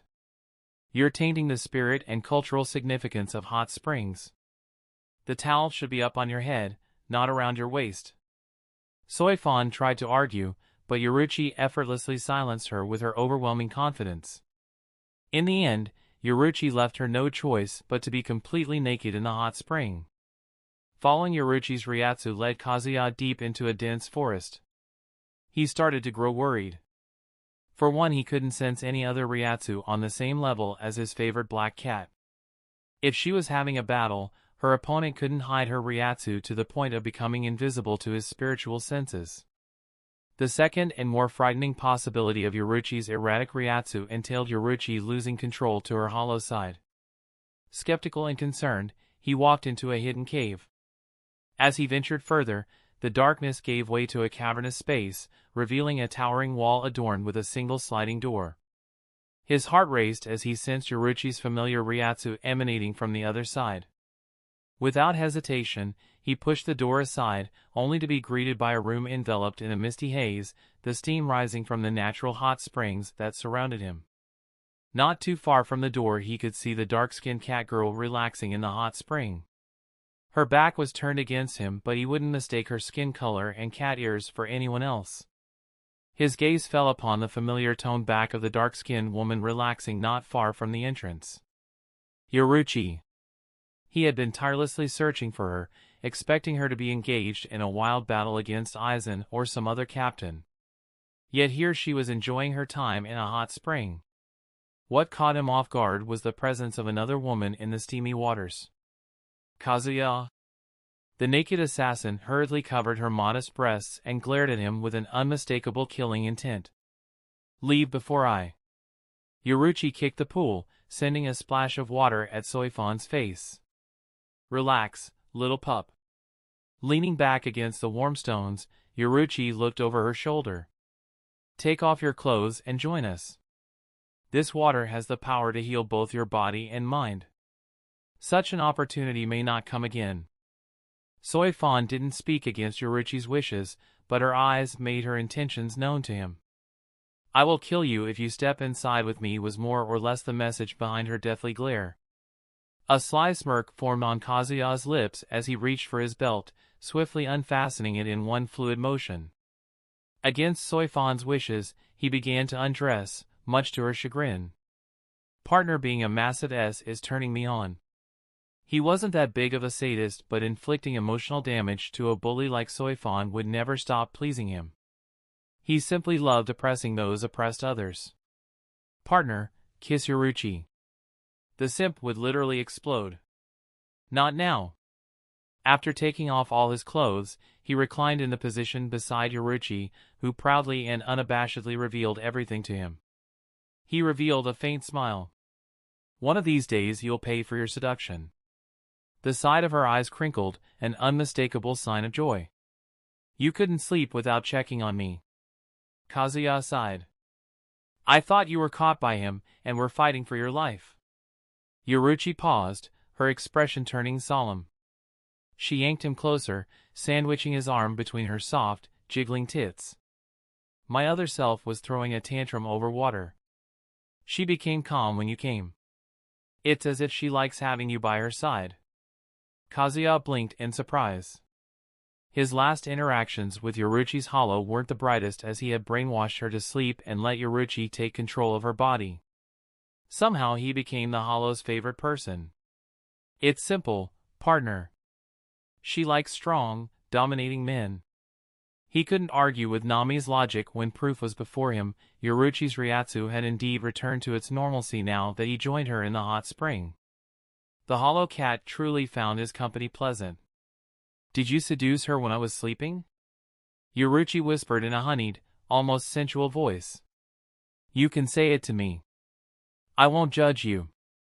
The alluring former assassin devised her first honey trap to extract his secret. She, however, forgot she was dealing with a man who had plentiful experience with women of 3 realms. "I prefer you over a kitten," he whispered, his voice captivating the cat girl, and pressed his lips against her wet neck. "Because I adore you." Yoruchi took a shuddering breath, gripping his arm tightly. Her breath hiked, her heart pounding in her chest. "Kazuya, I have something to tell you." He swallowed hard, feeling a sense of anticipation building in his mind. The excitement she displayed gave him a kindling of hope that Yoruchi was ready to confess her love for him. The chances of everything being a playful attempt to tease him were considerable, but he was willing to take the chance. With glazed eyes, she glanced up, her gaze unfocused and distant. "Kazuya, I want you." Chapter 221, Lies of M. Blood rushed to Rukia's head, her body giving her ample fuel to brainstorm her way out of this tricky situation. As a result, her face was completely flushed. I didn't," she stammered, her voice hoarse with nerves. But then, a sudden realization struck her, and she quickly assumed a stern expression. "I am trying to sleep. Why are you two being noisy in the middle of the night?" Momo, unamused, turned her gaze to Kazuya. "Don't buy her tough girl act. She is scared like a rabbit." Kazuya remained silent, maintaining a neutral stance in front of the best friends. "No, I am not," Rukia retorted. "Why are you guys having sex on the same bed I'm sleeping on?" "I am desperate," Momo said with a sigh. "Rukia, this is my last day with Kazuya-kun as my classmate. This is a memory I can hold on to for the time I'll be staying in the academy. This opportunity will never return once he graduates." The heartfelt words softened Rukia's gaze. "Sorry for not considering your situation. I'll do anything to make it up for you." "Anything?" Momo's black eyes gleamed with a mischievous intent as she sought confirmation. "I want you to do something, but I'm not sure you'll be willing to." Rukia nodded resolutely. "Just say the words. I'll cross the 320 Rukon districts to fulfill your request." She seemed so focused and determined that the presence of the naked couple in her room didn't even register in her mind. Momo pulled herself away from Kazuya, causing Rukia's gaze to widen in surprise. Her eyes were drawn to the sight of the overflowing bodily fluids from Momo's slit and the imposing, veiny cock before her. No way. How did it even fit in there? It stretched me from inside, Momo whispered and faced Rukia in earnest. My request, I want you to join us. What the heck do you mean by join us? Is there some membership I'm unaware of? It's nothing major. I simply want you to have sex with Kazuya-kun. How the hell is that not major? Rukia raised her voice in a stupor, completely caught off guard by Momo's request. Why? Just why would you suggest that I become intimate with your lover? Even Kazuya was taken aback by Momo's favor, knowing it went against her usual neediness. It was a foolish move for her to offer him another lover, as it would only eat into her own time with him. There are 2 reasons, Momo said and dragged Rukia into the corner of the room to whisper the secret reasons. It has to do with... Kazuya had sharp senses, but even he couldn't hear a coherent word from their whispers. Rukia's stolen glances at his crotch only confirmed the sexual nature of their conversation. Tired of having his penis assessed like it was the sexiest lady on the street, he sat upright on the bed, hastily covering himself with a soft, warm blanket. I have to know what type of schemes are cooking in Momo's mind. Partner, fire up your senses in overdrive mode. Since he was curious himself, he did as Nami told and concentrated his senses to their limits, something he usually reserved for high-level battles. Their whispered gibberish transformed into clear, audible words. I was saving my first for my special, Rukia whispered, her voice finally audible. This doesn't feel right. But you haven't found him yet, right? Moreover, gaining some experience will be more beneficial for you in the long run. Please, Rukia. I'm begging you on my knees. Momo was giving her all to convince Rukia into joining them in a threesome. Her efforts seemed to have an effect as Rukia closed her eyes, contemplating hard. Momo is a keeper, partner. After a long moment of silence, Rukia nodded her head. Only because you're my best friend, and I owe this scoundrel too much. She agreed to be your sex slave, partner. Nami, please update your lewd dictionary to the latest version. Oh, dear Kazuya. The update prerequisite is that I have to be lewd by you. I'll see to it personally when Tsubasa stops living in your head. I'm extremely sorry for causing a rift between master and mistress. Tsubasa was quite apologetic for the inconveniences her lack of form caused to Nami and Kazuya. Don't call me master, Tsubasa. He felt something strange every time Tsubasa called him master in Nami's voice using a detached tone. He was just so used to Nami being the absolute bundle of chaotic energy. What should I call you then? Just my name. No, we aren't of the same status. Would you be fine with calling you father? Let's talk later. Rukia approaching him while holding Momo's hand forced him to end the discussion with his Zanpakuto spirit. Seeing Rukia standing in a loose kimono and messy bed hair just reminded him of the sheer tomboy charm of the petite bunny lover. Wanna say something? Meeting his gaze overwhelmed her, causing her to avert her eyes and fidget with adorable nervousness. Kazuya, I am, her cheeks flushed red, and she turned to Momo. I can't say it with a straight face. It was already a miracle she hadn't fled the room out of sheer embarrassment. As though realizing the possibility, Momo held Rukia's shoulders and made her sit down. Wrapping her arms around Rukia's neck, she provided Rukia courage and stopped her from escaping at the same time. Momo gave him a mysterious smile. Kazuya-kun, I want you to take Rukia's first time. Give her the memory of a lifetime. Even though it was his best chance to pull Rukia into his harem, he wasn't taking it too seriously. He was completely confident in his skills, and that Rukia would keep craving more fun time with him. Why yeah, Rukia said with a clumsy nod, her purple eyes glimmering with what felt like a look of anticipation. I have zero experience in this stuff. I'm gonna fight you if you make fun of me, you hear? Feeling jitters, Rukia turned fiercely overprotective of her inexperience. Funny she says that to one of the strongest beings in the world. Partner, punish this rabbit lover by looting her like a rabbit in heat. Like always, Kazuya ignored the chaotic voice in his head. No one is born an expert. You get me, Rukia said with a sagely nod, then loudly cleared her throat. Momo, what's the first thing in sex? Momo gently brushed Rukia's hair, preparing her for what was to come, as if preparing a lamb for the slaughter. Ask the butch, I mean Kazuya. As Rukia turned her gaze to Kazuya, he extended a hand towards her with a smile. I can't do anything if you sit that far. Hesitatingly, Rukia placed her hand in his, feeling the warmth of his touch. He yanked her towards him, causing her to land on his lap. Her right hand brushed against a concealed object under the blanket, drawing her attention to the thick outline that she could feel through her fingertips. A slight blush colored her cheeks as she marveled at his size. What did you eat to make it that big? Why? Do you want to grow taller or get bigger boobs? You don't have to, though. You're quite pretty and cute as you are. The compliment he gave her was so confidently delivered that it made her blush once more. However, her feelings of flattery quickly faded when she realized that to him, it was just another night of attempting to seduce women, and she would be merely another woman in his pursuit of becoming a captain.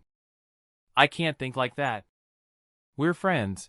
This is just a gift for his successful graduation. She pushed aside her uneasiness and focused on the positive impact he had on her life. The reality where she could reunite with her sister was all because of him. The reality where she was no longer an orphan but a part of the Kachiki family. You know nothing, she said slowly and raised her clenched fists with a stern frown, as if she was ready to throw hands. Spill your secret before you get hurt. It's genetics. Genetics what? Talk to me in the Rukon language. Momo pulled Rukia's cheeks. You can ask this later. Right now, we have to relieve Kazuya-kun. Rukia let her fists fall, looking dejected, before perking up with a nervous giggle. Let's just get it done. We have Zanpakuto training in the morning. Chapter 225, A Blatant Call. The Seriidii had many houses with massive open yards. In one such yard, under a tree, Yoruichi curled on the ground, intending to borrow the place for the night. The hour-long nap at Kazuya's mansion wouldn't cut it for the physical and mental abuse she received at Aizen's hands. She needed more sleep. Yet, barely an hour later, her sleep was interrupted by a whisper, "Pet." Yoruichi groaned and tried to filter out her childish Hollow's voice, treating it as a background noise. "Pet! Pet! Pet! Please, shut your mouth." Yoruichi snapped at her Hollow, who was more or less equivalent to a human child in terms of intelligence. Your pet isn't here. Go! Go to Pet, sleep with Pet. He is sleeping with someone else. Her Hollow hissed, enraged at the thought of imagining her so-called pet going to someone else's side. Pet ours, take Pet back. Yoruichi was quite tempted to go to the living world and bother Shinji's group for tips to keep her Hollow from being so damn noisy. I don't think they can help me. Her Hollow was unique for embodying her feline nature more than its Hollow nature. She doubted any Visored would have a Hollow as unique as hers. Go to Pet. I swear I'll kill you if you said Pet one more time. Pet. Yoruichi groaned and plopped her head on the floor. Her Hollow was so dumb that threatening it made her look like a fool. It seemed impossible to convince the moody creature, but she had to find a way to silence the Hollow. It was her only choice, as Kazuya, in Momo's room, would be busy doing lewd things. I'll go to him later. Okay. Yoruichi's eyes widened. Her Hollow's response showed its frightening growth.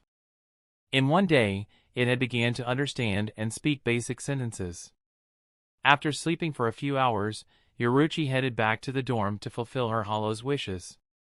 Just as she reached the dorm building, the ecstasy-filled cries of Momo and Rukia reached her ears. This guy. She had no words for her companion. It didn't take a detective to predict Rukia would end up in his bed, but she didn't expect the day to come so soon. Rukia and Momo's lewd cries filled her mind with obscene images. Images that her inner Hollow also had access to. Growling. Judging from its growl, her Hollow didn't enjoy her pet getting frisky with anyone. Pet mating. I hate it. Why does it matter? Yoruchi suddenly winced, feeling a pang in her chest. A mixed feeling of jealousy and possessive rage washing over her. Her hollow transmitted its feelings to her, letting her resonate with its instincts. Forcefully cutting off the connection, Yoruchi let out a sigh. I don't care what your instincts say. You'll not try to be possessive of him. Pet ours. No, he is not. He isn't a toy who belongs to you or anyone. Pet, we need pet. Yoruchi sighed for what felt like the 10th time. Dealing with her hollow exhausted her more than thinking about Aizen's schemes. What did he do to get this level of affection? Pet? Pet! Meanwhile, on a hill stood a lanky young man with his hands tucked in his pocket. The night breeze caressed his face, sweeping away the messy bangs and revealed a pair of cold eyes. Aizen-san, he whispered, addressing the man concealed by a high-level Kido spell. The strongest Shinigami shouldn't move in the shadows. Aizen tore the shroud with a hand, revealing himself and Jin, both carrying smiles on the opposite ends of spectrum, one considerate, polite even, and the other extremely sinister. Jin tilted his head. The strongest has to be smart, or he'll get devoured by the envious fools coveting his wisdom. Snakes, you mean, Muramasa retorted before shaking his head. Seeing Jin's smile ticked something off in him, making him go against logic and reason. After all, it didn't matter to him whether Jin was a snake or a lion. Aizen raised a hand, gesturing to the two to stop bickering. Muramasa, I'll come out of the shadows once you take away Yamamoto's Zanpakuto spirit. Until then Aizen had to remain the mastermind in the shadows. Although many people had begun doubting him, none had the evidence to prove his guilt. Those who did are now either dead or exiled. Muramasa shook his head. I'm working to uphold my end of the bargain. You mustn't forget yours. Aizen stepped forward and stood by Muramasa's side, looking down upon the Siriidii as if the collective nation of Soul King's subjects were nothing more than an insect. Muramasa looked at Aizen's face before taking in the view once again. My master used to train vigorously in these mountains, centuries ago. Why does this nation look the same today? Aizen raised his gaze, peering at a certain object in heaven. It will look the same until someone gets rid of that dead god. Dead god? Are you referring to the Soul King? Aizen turned around and began walking, ready to leave Muramasa on a note of suspense. Muramasa bore his cold gaze into Aizen, who remained unflinching. I can't sense your Zanpakuto. Who did you fight? Muramasa was quite curious about the opponent who could push Aizen to the point of breaking his Zanpakuto. Aizen's back trembled for a moment. He looked over his shoulder. A hollow. Muramasa's eyes widened, then a look of recognition flicked in his eyes. Did her Ryatsu feel oppressive? Aizen caught the look of familiarity in Muramasa's eyes. The Zanpakuto spirit knew something about the troublesome Cazador. Have you met her? I almost encountered her when I was wandering around in Hueco Mundo. She came to defend another female Ajuchas, let me correct that. That Ajuchas became a Vasto Lord before my eyes. She has 2 Vasto Lord on her side. How fascinating. Aizen assumed a thoughtful expression, breaking into a smile at the thought of meeting her again. You said almost.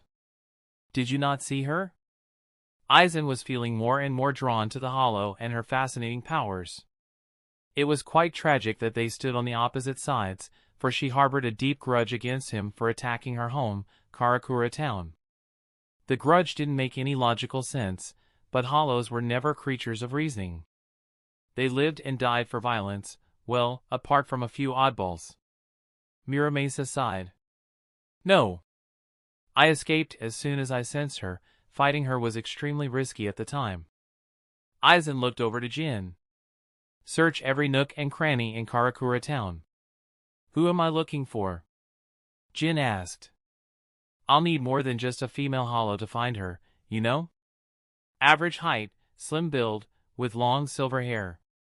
Her voice is. Aizen paused for a second and adjusted his glasses. You'll realize it's her as soon as you hear her speak. What's so special about her voice? Muramasa asked. Is she like that guy in the academy? Kazuya Ishihara, right? His voice is magic. No other word can describe it better. Muramasa had been very obsessed with Kazuya Ishihara, hoping his powerful Zanpakuto would harbor an equally powerful Zanpakuto spirit. A Zanpakuto spirit that could contend with Yamamoto's Zanpakuto spirit and help Muramasa free his master. The plan changed when Muramasa stumbled upon Jin at the Shino Academy and met Aizen through Jin. Aizen nodded his head. Kazuya's voice shows most effect on females, whereas Cazador's voice mostly affects males. He had drawn parallels between Kazuya and Cazador the moment he heard Kazuya's voice for himself. But he remained skeptical. After all, they had nothing in common apart from their voices and silver hair. They weren't even of the same race and gender. What's more, Cazador had watched Yoruichi getting stomped at his hands with an indifferent look, which Kazuya would never do. Kazuya, after all, had a deep relationship with Yoruichi from the information his spies had gathered. They must have inherited the same type of Soul King's fragment. This was the conclusion Aizen had drawn after meeting Kazuya. If Kazuya hadn't received such honor from the Godiai 13, Aizen would have snatched the young prodigy for experimentation. Alas, everyone's eyes were on the student for making such a big splash against the invading Arankars. Meanwhile, Jin smirked, looking so clearly tempted to stab Aizen's heart in his moment of reflection. He suppressed the urge since he couldn't observe any opening. I'll depart as soon as I take a hollow bounty. Muramasa hunched low and sat on the edge of the hill. Zanpakuto spirits are getting restless because of Uriatsu. Can you two leave now? Heh. Aizen threw a glance past Jin, towards the series of caves behind him. Muramasa, don't wait for an opportunity. Make it yourself. Even though Aizen addressed Muramasa specifically, Muramasa felt like the words contained a deeper meaning. Jin maintained his smile, even though his fists clenched ever so slightly under his loose sleeves. Aizen revealed an imperceptible smile, reveling in the thrill of provoking Jin Ikimaru. Chapter 226, New Mission.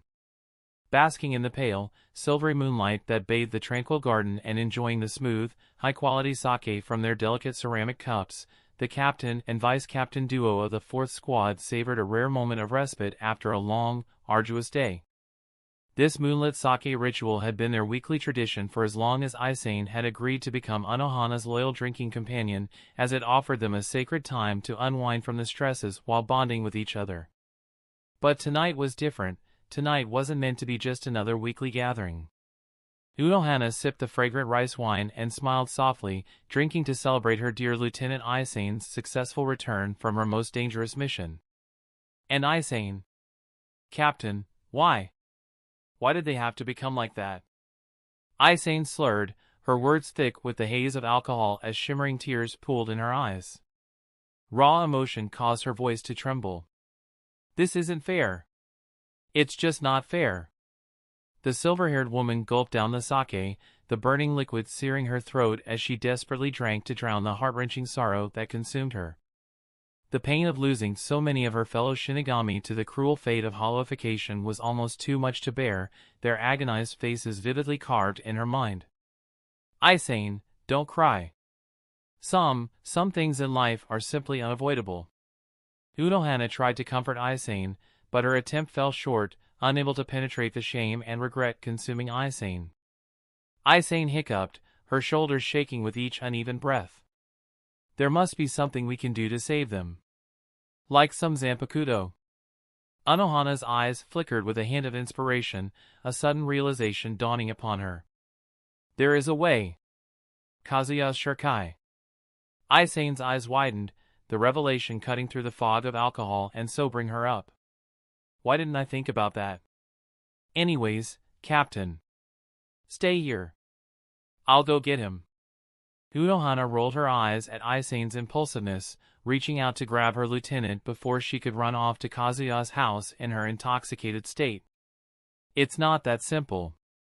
Captain Kuratsuchi took the hollowified Shinigami. He will not part with his experiment subjects without a fight. Those men, they went out there with the confidence that the vice-captain of the 4th squad would not let them die. I let them down, Captain. I let them die on my watch. I want to say it wasn't your fault, but your stubbornness won't accept that. It didn't take a detective to know how thoroughly Unohana understood Aizen. I want to help them regardless, Aizen spoke with unwavering conviction, her eyes blazing with resolve. I'll do everything to make things right. Unohana nodded, her expression pensive yet approving. I'll get Kazuya to cooperate with you. It'll be his first task here. You shouldn't. Aizen, don't be overly concerned. Even if he is more powerful than most captains, he is still a lower seat member in the 4th squad. You're to order him on missions as you see fit, and he will follow your lead. Aizen still looked unconvinced. After all, Kazuya simply had far more value to the Gotei 13 than a healer like her. Going from his charisma, he'd become a better leader than her. I'll try. Unohana gulped another sip of sake, yet the alcohol had zero effect on her. Put away this meekness, or our new mischievous friend won't stop bullying you. Mao, Captain. How do I look meek with this large stature of mine? Aizen protested, a faint smile tugging at the corners of her lips, the heaviness in her heart momentarily lifted by Unohana's gentle teasing. Unohana closed her eyes and smiled. I was not. 2 hours after drifting off into a deep slumber, Kazuya was roused from his peaceful sleep by a firm knock on his door. Despite his relentless battle within Momo and Rukia's room, Kazuya wasn't the least bit fatigued. With a yawn, he stretched his limbs and rose from the bed and quickly donned his clothes, before making his way to the door. As he opened it, he was greeted by the sight of Toshiro standing outside, holding a pristine envelope with a neat label that read, "From Byakuya Kachiki to Kazuya Ishihara." Nisan, a servant from the Kachiki clan, handed it to me, Toshiro explained, his eyes glancing at the envelope's label. It's a gift from Vice Captain. A smirk tugged at the corner of Kazuya's lips. Must be my welcome gift in the Gotei 13. He's probably too embarrassed to give it to me on his own. He must be proud to hear your deeds. Will that pride remain after he hears about last night? Depends on Hazana's reaction. If she is fine, he won't go against you. Guessed as much. Toshiro stared at Kazuya's face, his brow furrowed slightly. I can't imagine Vice Captain Kachiki getting flustered. You haven't seen the real Byakuya then? Kazuya chuckled, a knowing glint in his eyes as he took the package from Toshiro. All right, I'll see you later at the dorm.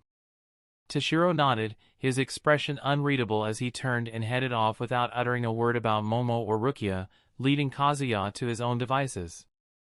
Closing the door behind him, Kazuya tore open the package. What emerged from within was a neatly ironed Shinigami uniform, the black fabric crisp and unblemished. Alongside it was a pristine white scarf, and a pair of kinsekin, the hair ornaments worn by nobles like Byakuya. These ornate accessories were worth more than multiple annual salaries of higher-seated Shinigami, but he had casually gifted them to Kazuya. Nah, I don't need this, Kazuya muttered, casually placing the kinsekin back into the envelope, deeming them useless. However, his attention was drawn to the bundled uniform, its unique appearance setting it apart from the standard Shinigami attire. With a single touch, he could feel the high-quality fabric used to weave the uniform, its texture smooth and luxurious. The white haori that accompanied it gave the ensemble a striking resemblance to a captain's shakusho. Irregular uniform for the irregular you. Can't argue against that. Kazuya tossed the uniform aside and made his way to the bathroom, which, like every other room in the Shino Academy, was fully functional and well-maintained. The Gotei 13 spared no expense when it came to the academy, knowing that the future of their organization depended on the quality of the students they produced. As he scrubbed himself thoroughly, his thoughts drifted to last night. He had sensed her presence during his intimate moments with Momo and Rukia, but approaching her at that time had been impossible. Then, just as suddenly as she had appeared, she vanished, leaving no trace of her Ryatsu behind. Geez, what will I do with her? Some punishment is needed to put her back in her place. He shook his head, the droplets of water cascading from his hair. Let her be. She knows what she is doing. After drying himself off and donning his new uniform, Kazuya cast a final glance at the sleeping beauties, their faces serene and peaceful in their slumber. They most likely wouldn't wake up before afternoon. Leaving them to enjoy their rest, he walked out of the room. Chapter 227 through 228, The Mission of All Time. Aizen had completely sobered up by now, courtesy of Unohana's own formula for curing hangovers, meticulously formulated from herbs gathered from mountains. After a swift shower and a change into a fresh, crisp uniform, Aizen was absolutely ready to welcome Kazuya to their ranks. As she waited outside the barracks, Aizen hummed a tune. She was positively bubbling with an exceptionally good mood, partially from receiving a golden opportunity to redeem her failure and partially from the prospect of working alongside Kazuya. Captain Kuratsuchi may have been an unhinged researcher, but Aizen had unwavering faith in Kazuya. If there was one man who could persuade Captain Kuratsuchi, it was undoubtedly Kazuya. Telling him about it will be very awkward. After all, they were essentially strong-arming him, however politely, to take a task that was galaxies outside the usual mundane duties of a 4th Squad Shinigami. Even though she knew in her bones that he would accept her bold request, she couldn't shake the nagging feeling that she was somehow taking advantage of him, that she was abusing his kindness. I'll do something nice to make up for it. As she was lost in her musings, Kazuya showed up in the distance, impeccably on time. He was adorned in a tweaked version of Shinigami uniform that looked refined, noble even. Aizen had to admit how good he looked in his new attire. It was just one more reason for women to fall madly, hopelessly in love with him. Morning, Vice Captain. Kazuya greeted her with a charming, heart-melting smile, accompanied by a slight, gentlemanly incline of his head.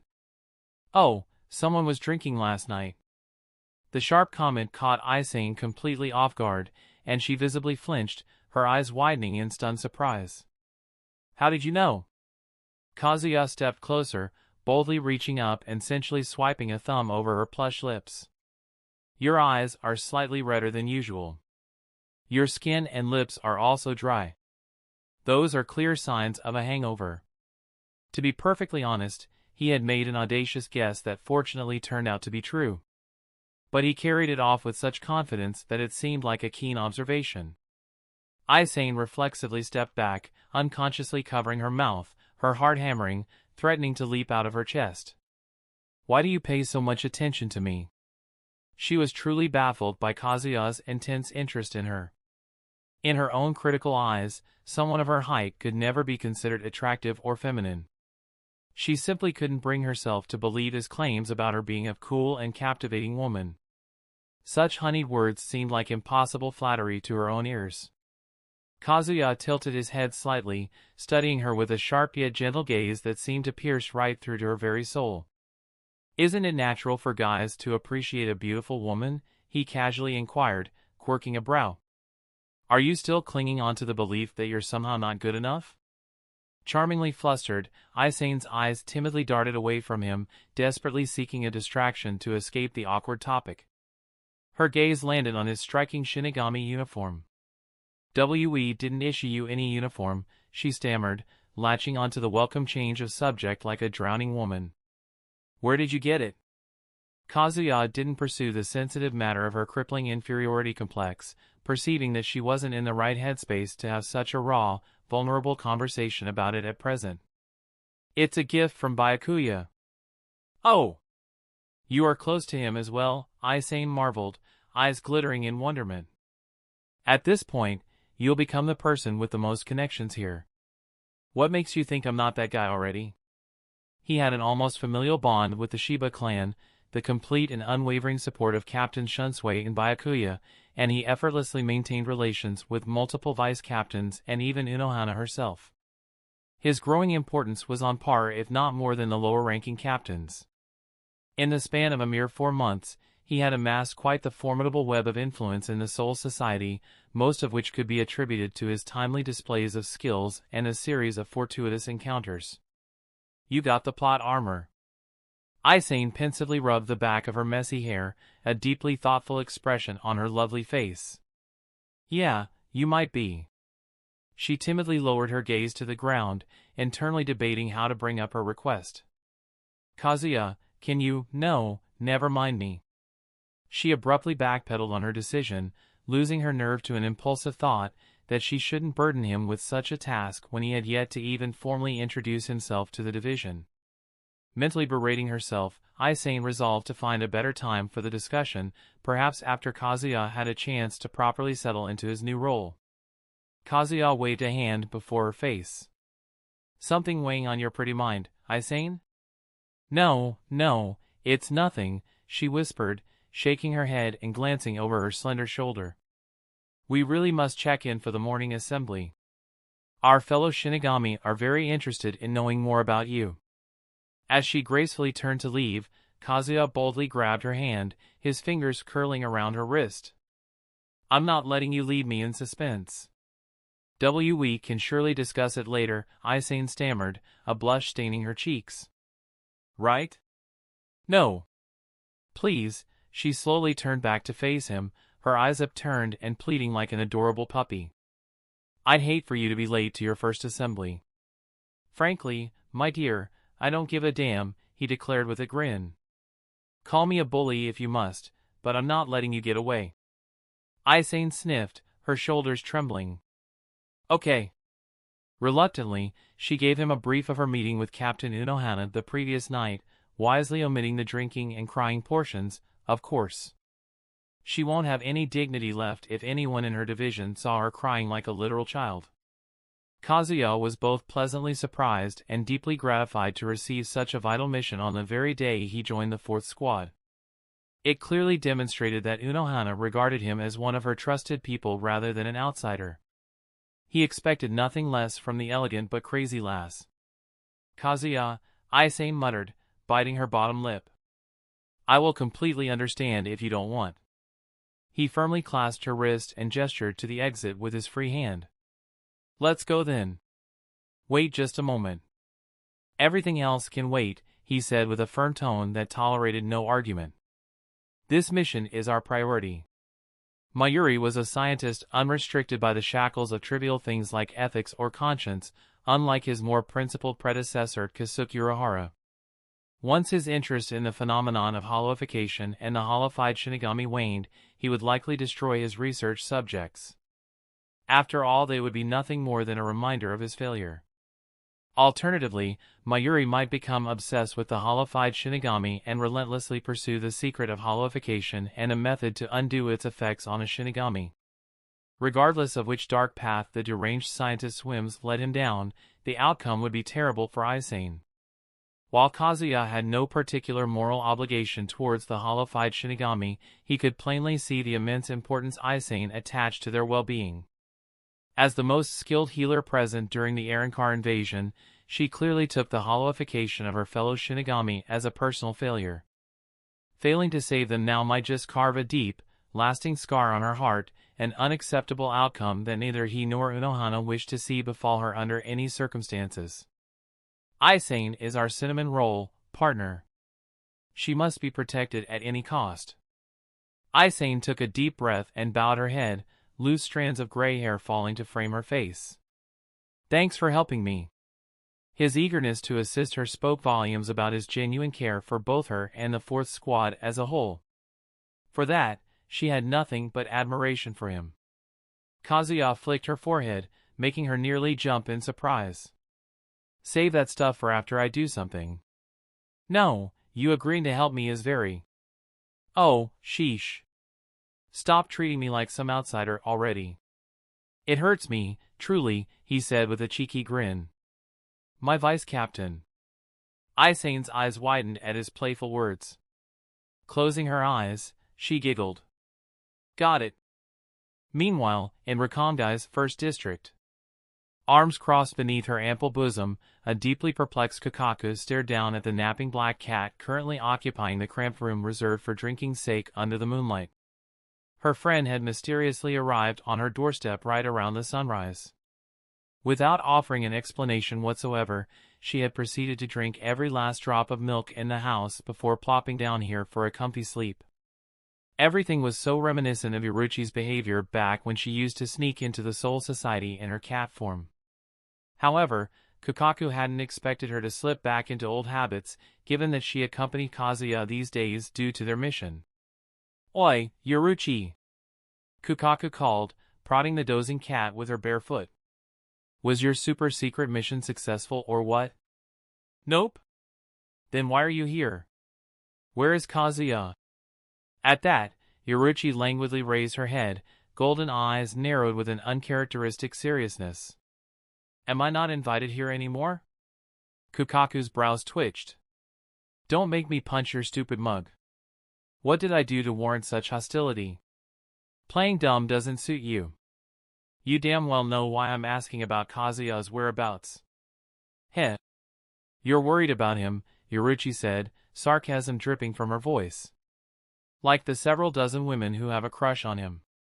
In Yoruchi's very humble opinion, if Kazuya wasn't widely known to be as powerful as a captain, his admirers would have already taken him away against his will, probably trapping him in some dark basement for all eternity. Of that, she harbored no doubt. It was Kukaku's turn to narrow her eyes, a suspicious glint flickering in their depths. "Is that the stench of jealousy, old friend?" "Spare me. I was merely stating objective facts," Yoruchi scoffed.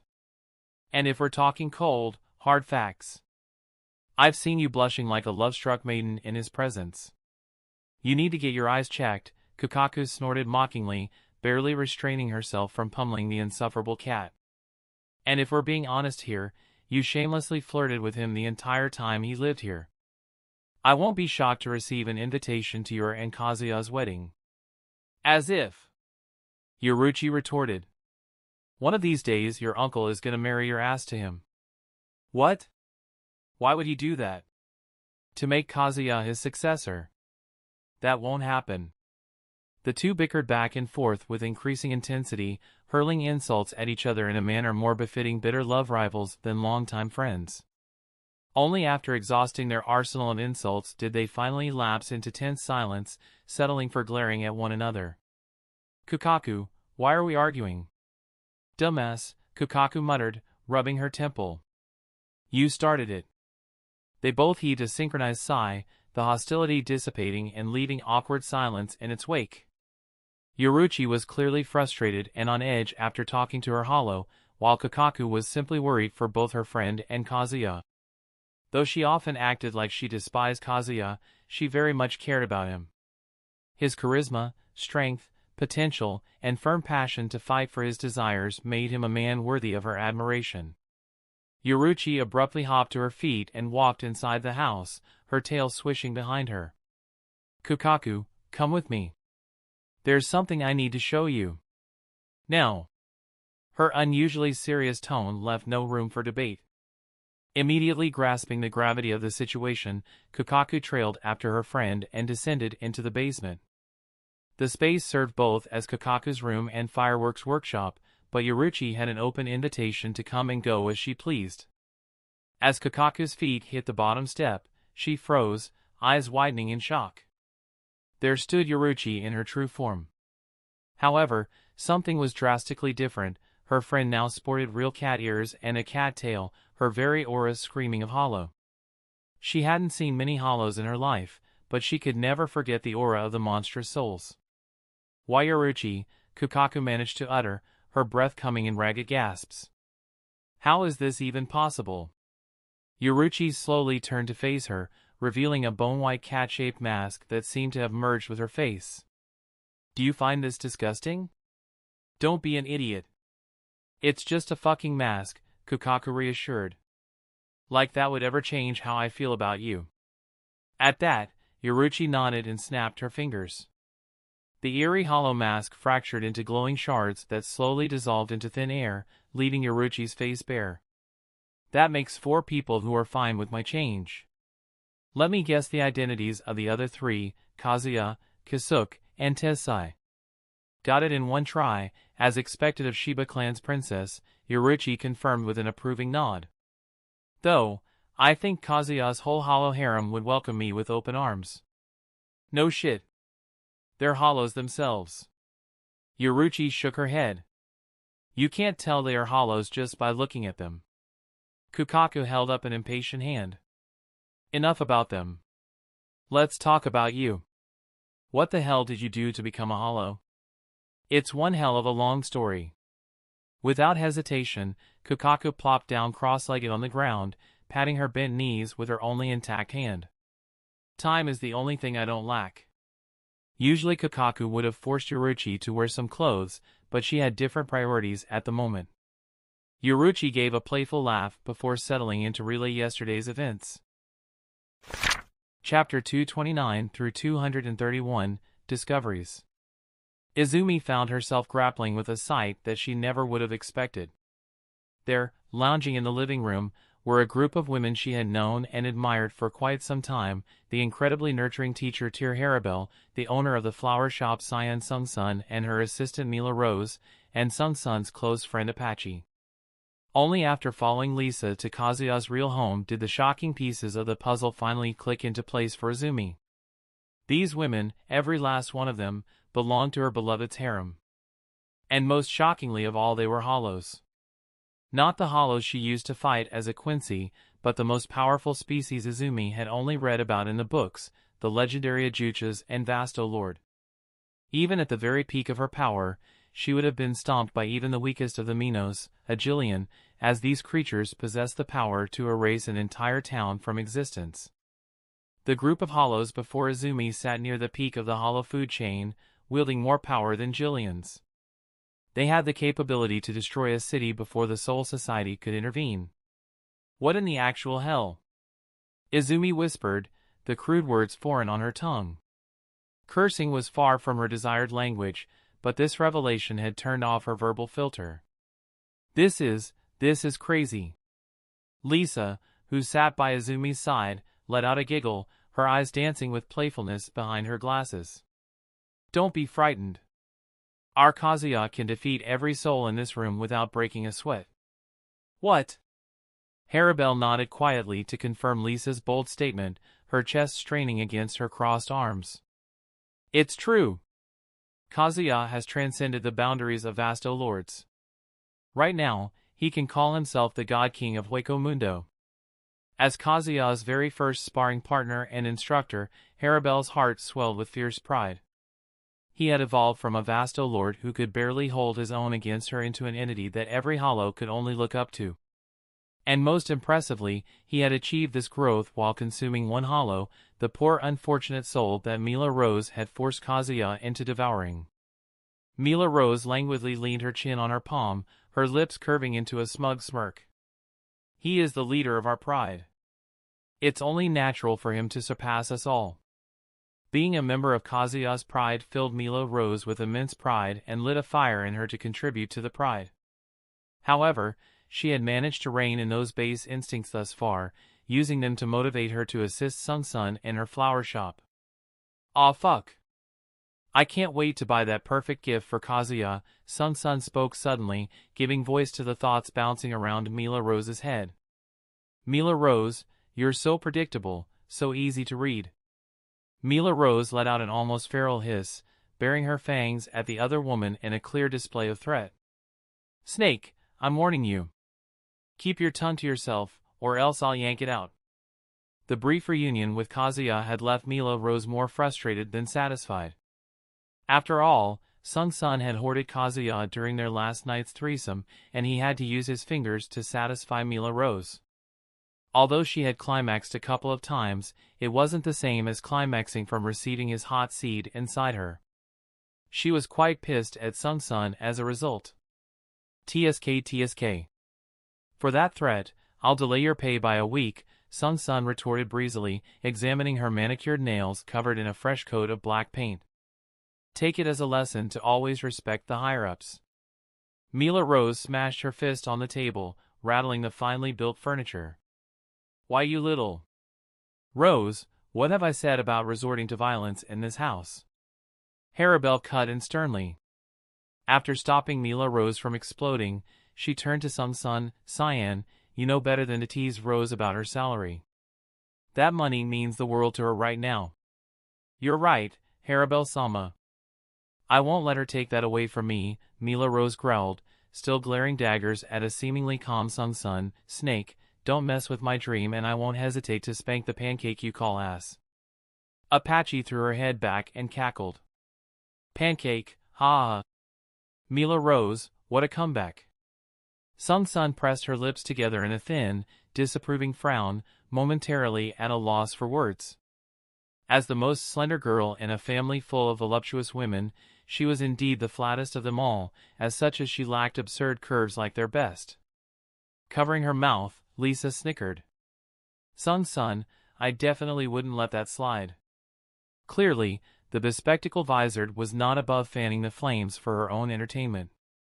The family drama was far more engaging than anything on television. Sun clicked her tongue in annoyance, but then lifted her chin, her eyes gleaming with a clear look of superiority. I couldn't care less about your petty opinions. The only one that matters is my husband. He adores me exactly as I am, which is everything I need in my life. She had experienced the depth of Kazuya's love through her body and soul. No words could shake her confidence. Ugh, I can't really argue, Mila Rose grumbled. But then a thought occurred to her, sparking a mischievous glint in her eyes. Ooh, here's a fun question, everyone. Out of all of us, who do you suppose is Kazuya's favorite? His number one? That question had the potential to trigger an all-out war, but thankfully, most of the women present were reasonably certain about the reason, and they had no desire to compete with the said number one. Sun, Apache, and Lisa swiveled their heads in Harabelle's direction. Harabelle blinked, tilting her head in confusion. Me? Mila Rose heaved a long sigh before shaking her head. Well, obviously. It's Harabelle-sama. No, that can't be right, Harabelle objected, holding up her hands. If anyone here is first in his heart, it would be Apache. They have been together since his birth as a hollow. Or perhaps Mila Rose, considering how he has tried to win her affection. While Harabelle was keenly aware of Kazuya's fondness for her, she felt unworthy of claiming the top spot in his heart when they had yet to fulfill the physical side of their affection. He wouldn't delay it for so long if she was his most beloved, right? Apache practically glowed at Harabelle's praise. Harabelle, that's incredibly flattering, but I don't think I'm number one. Yup, husband is a total mommy's boy when it comes to Harabelle-sama, Sun said in a playful tone. It's pretty sweet and wholesome if you ask me. Mila Rose hummed, a dreamy expression overtaking her face as she cradled her chin in both hands. Ah, those carefree days of us goofing around in Hueco Mundo, there was something else.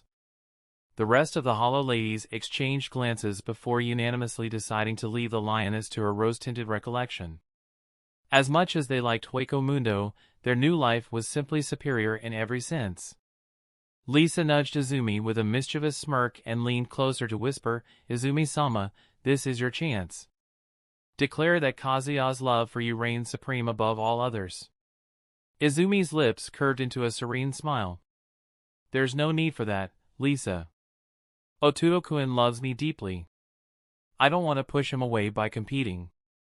Sun let out an appreciative laugh at Izumi's heartfelt confession, which echoed her own decision.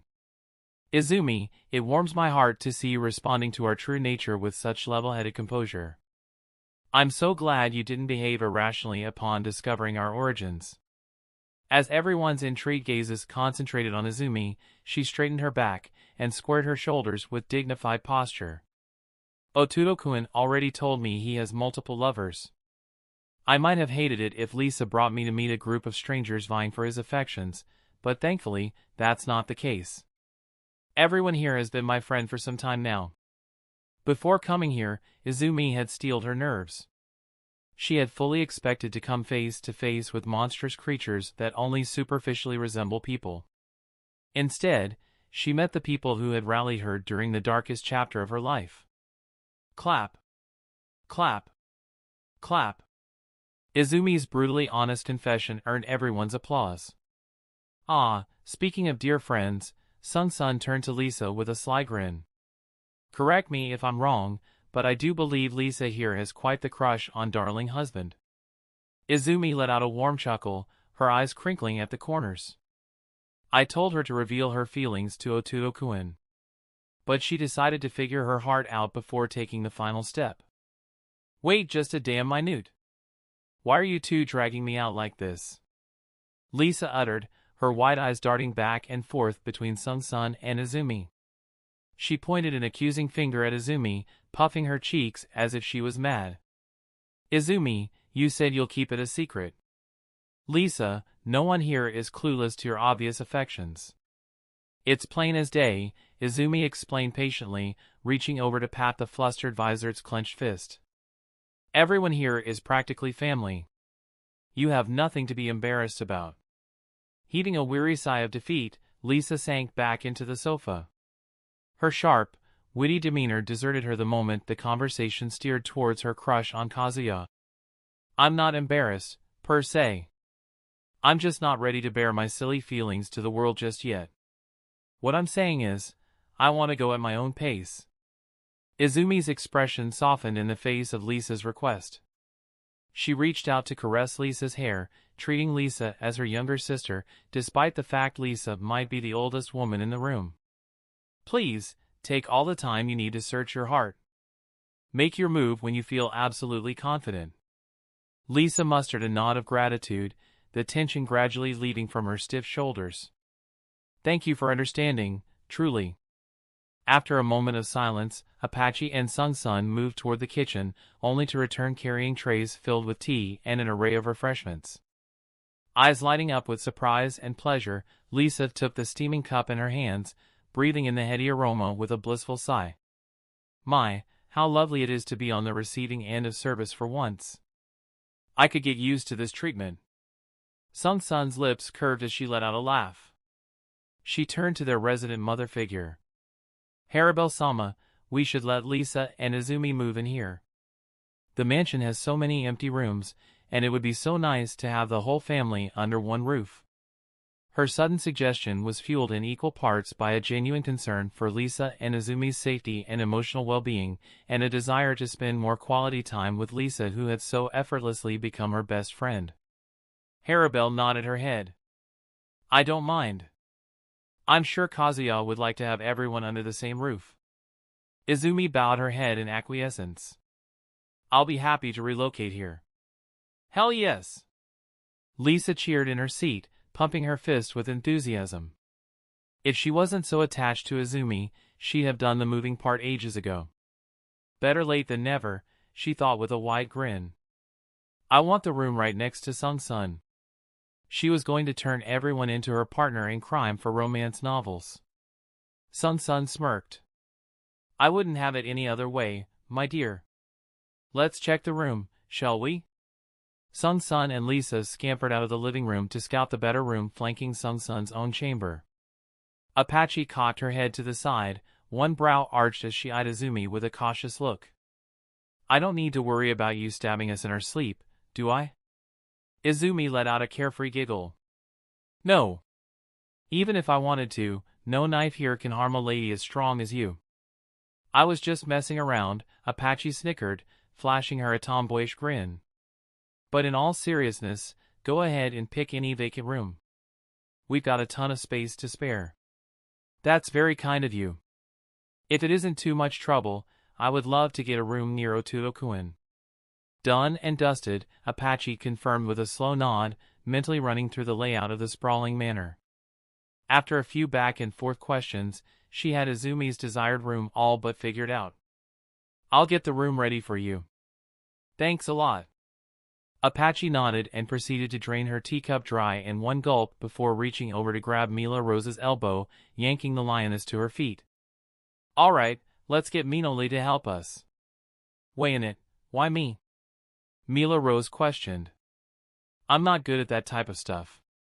You have to get better at this stuff. How else will you become his wife? Is that necessary? Apache nodded with a serious look. Very much is. You see, I have this arrangement in mind. When Kazuya permanently returns, every one of his wives will take turns doing household chores. This way, no one person will be overworked. Is that suggestion good, Haribel? Apache did her best to keep things clean in her free time. However, the mansion was too big for Apache to clean alone, and some rooms became covered in dust as a result. "This is an excellent arrangement," Harabel said. "I'll try to fill in for anyone who can't do their part." Mila Rose clenched her fist. "I'll do my best to learn." "Yes, that's the spirit." With that, the odd pair made their exit to tackle the task of room cleaning, leaving Harabel and Izumi alone in the living room. A comfortable silence settled over the space, disturbed only by the clink of teacups and the occasional crunch of cookies. As Harabel finished her tea, she turned to regard Izumi with an earnest gaze. "I hope you can find it in your heart to forgive me for deceiving you. Back then, we had no other choice but to conceal our true nature." Izumi hastily shook her head.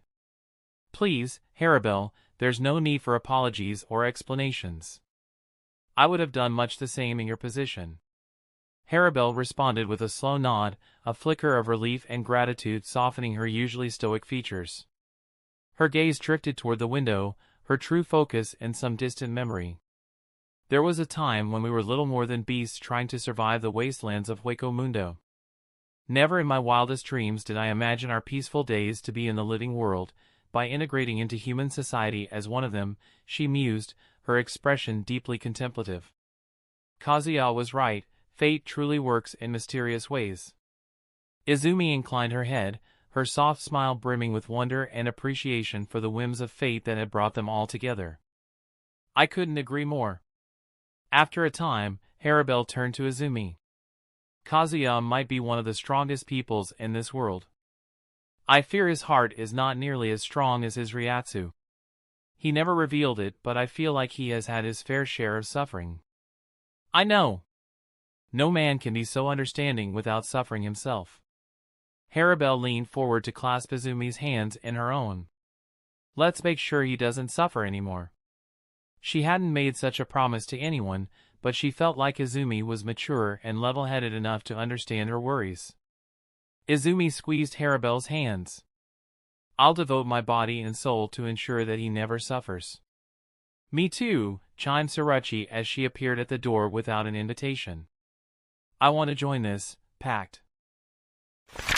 Chapter 232, Unwinnable.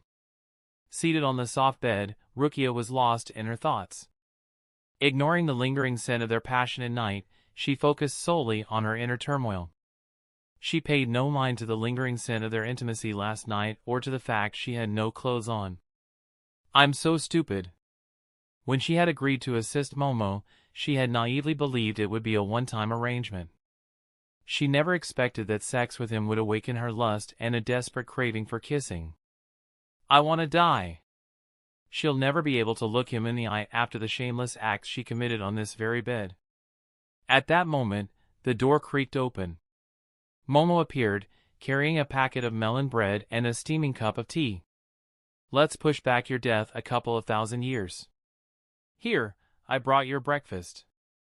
Rukia groaned, her hands instinctively burying her face as if to shield herself from embarrassment.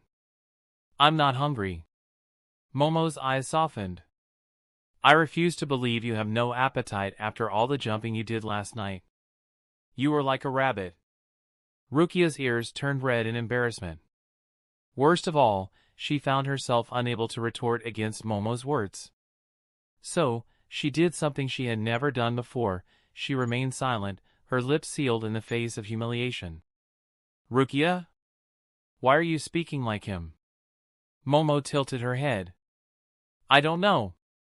Didn't our teacher say something about people unconsciously mimicking the person they admire the most? Hee, my most admired person is Kazuya-kun. Figures." Momo giggled and brought the breakfast tray close to Rukia, making the tomboy inhale the tea's inviting fragrance. "Still not hungry?" Rukia removed her hands from her face and snatched the tray from Momo. "Just leave it here." As Rukia made her way to the bathroom, Momo reluctantly began tidying up the room and changing the sheets. Although Kazuya's scent lingered, it was not as strong as before. "He is gone. I must work hard and return to his side." She had to graduate as soon as humanly possible, even if she had to sleep-deprive herself. "I also have to brain," help Rukia find her feelings for Kazuya-kun. She was certain that Kazuya held a special place in his heart for her, at least for now. However, she couldn't guarantee that it would remain the same in a year or even a decade. Rukia was a part of Momo's master plan. Her way to solidify her place in his heart. He really adored the piece of work that was Rukia. Alone she might be forgotten, but with Rukia by her side, there was a very slim chance of that happening. And besides, having a friend's company was always better than having none. Momo found the package sent by Byakuya, as well as the noble-looking hair ornaments. Having no use for them, she shoved them into her wardrobe, alongside Kazuya's clothes.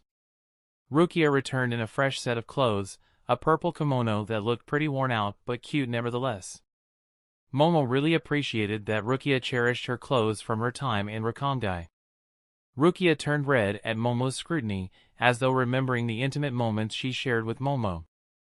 "Stop staring at me." Momo chuckled and passed the tray to Rukia. "Eat up." "Thanks." Rukia sat down and began devouring the melon bread. Momo had a sudden urge to say something mean to Rukia, something along the lines of "You sure are eating a lot for someone who wasn't hungry." Kazuya-kun is infecting me." Rukia tilted her head, looking puzzled. "What are you doing?" "Nothing." Momo shook her head. "Rukia, we are skipping lessons today, but tomorrow." "Tomorrow what?" Rukia asked. "Don't keep me hanging." Momo assumed her most serious expression. "Be prepared for students to point at you and make obscene comments." Rukia's eyes widened as realization dawned on her. "You mean, the noises?" "Geez, we were so loud." Rukia hadn't cared about the moans coming out of her in the heat of the moment, and now she had to face the consequences of her action. Momo nodded firmly. Kazuya-kun's influence made them afraid of informing the dorm managers. "But some girls will still talk behind our backs. I want you to be prepared for that." "I don't care about it," Rukia said and suddenly punched the bed. "Let me make something clear. It was his fault for making us moan like that. How dare he?" Momo unconsciously smiled at the tomboy full of energy.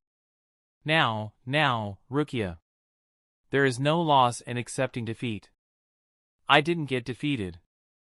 I was tricked, backstabbed, and just bamboozled." "Nobody tricked you." "I was kidding." Rukia stuffed the last piece of sweet bread in her mouth and washed it down with tea. I'm full." "Momo, I don't feel like doing anything today. I'll sleep for a while then meet his Anna."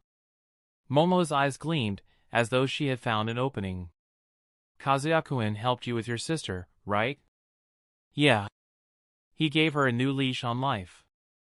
"I'll always be grateful for that," Rukia chuckled, her gaze distant as though recalling the day she reunited with her sister and the day Kazuya performed a miracle. "You know, that's the only reason I gave up on my virginity." "Is that what it's called?" "Yes." "God, what a stupid thing to do," Rukia scratched her cheeks. "But I won't forget this stupid night." "Me neither," Momo said as she reached out and held Rukia's hands. "Rukia, will you accompany me next time?" "What the?" Rukia paused after seeing the pleading look in Momo's eyes. "I don't get you." "Why do you want that?" Momo let out a heavy sigh. "You saw Kazuya-kun's libido. I can't satisfy him alone." "But..." Momo squeezed Rukia's hands. "You said you won't marry until you become a high-ranking Shinigami. Can you help me until then?" Rukia was flabbergasted, but she couldn't find the courage to break Momo's heart. What's more, her heart began beating faster as she imagined another night with the two, making her throat feel parched. I'll think about it." Her body was ready for the proposal, but her pride wouldn't let her admit a weakness, especially a weakness as embarrassing as this. Momo beamed a radiant smile and lunged into Rukia's embrace. "You're the best." Rukia sighed and patted Momo's back while revealing a wry smile. "It's impossible to win against this couple. On the other side of the Soul Society." Kazuya didn't know the way to the 12th squad, but he had Aizen to help with the directions. In no time, they arrived outside the infamous 12th squad. The entrance to the barracks comprised a wooden door under a large, sloping golden roof. The number, meaning 12, was engraved on both sides of the door. Kazuya took the initiative and knocked on the door, resulting in a CCTV-like device popping up from the wall. "Welcome to the 12th Division," came a near-synthetic voice from the device. "How can I help you?" Kazuya cleared his throat and put on his best smile. "I'd like to meet your captain for an important business." "Have you made an appointment?" "No." "Then, please fill a form from our sister building and submit it there. If you're lucky, your earliest appointment would be in 6 months." "What?" Aizen reached out and grabbed the device.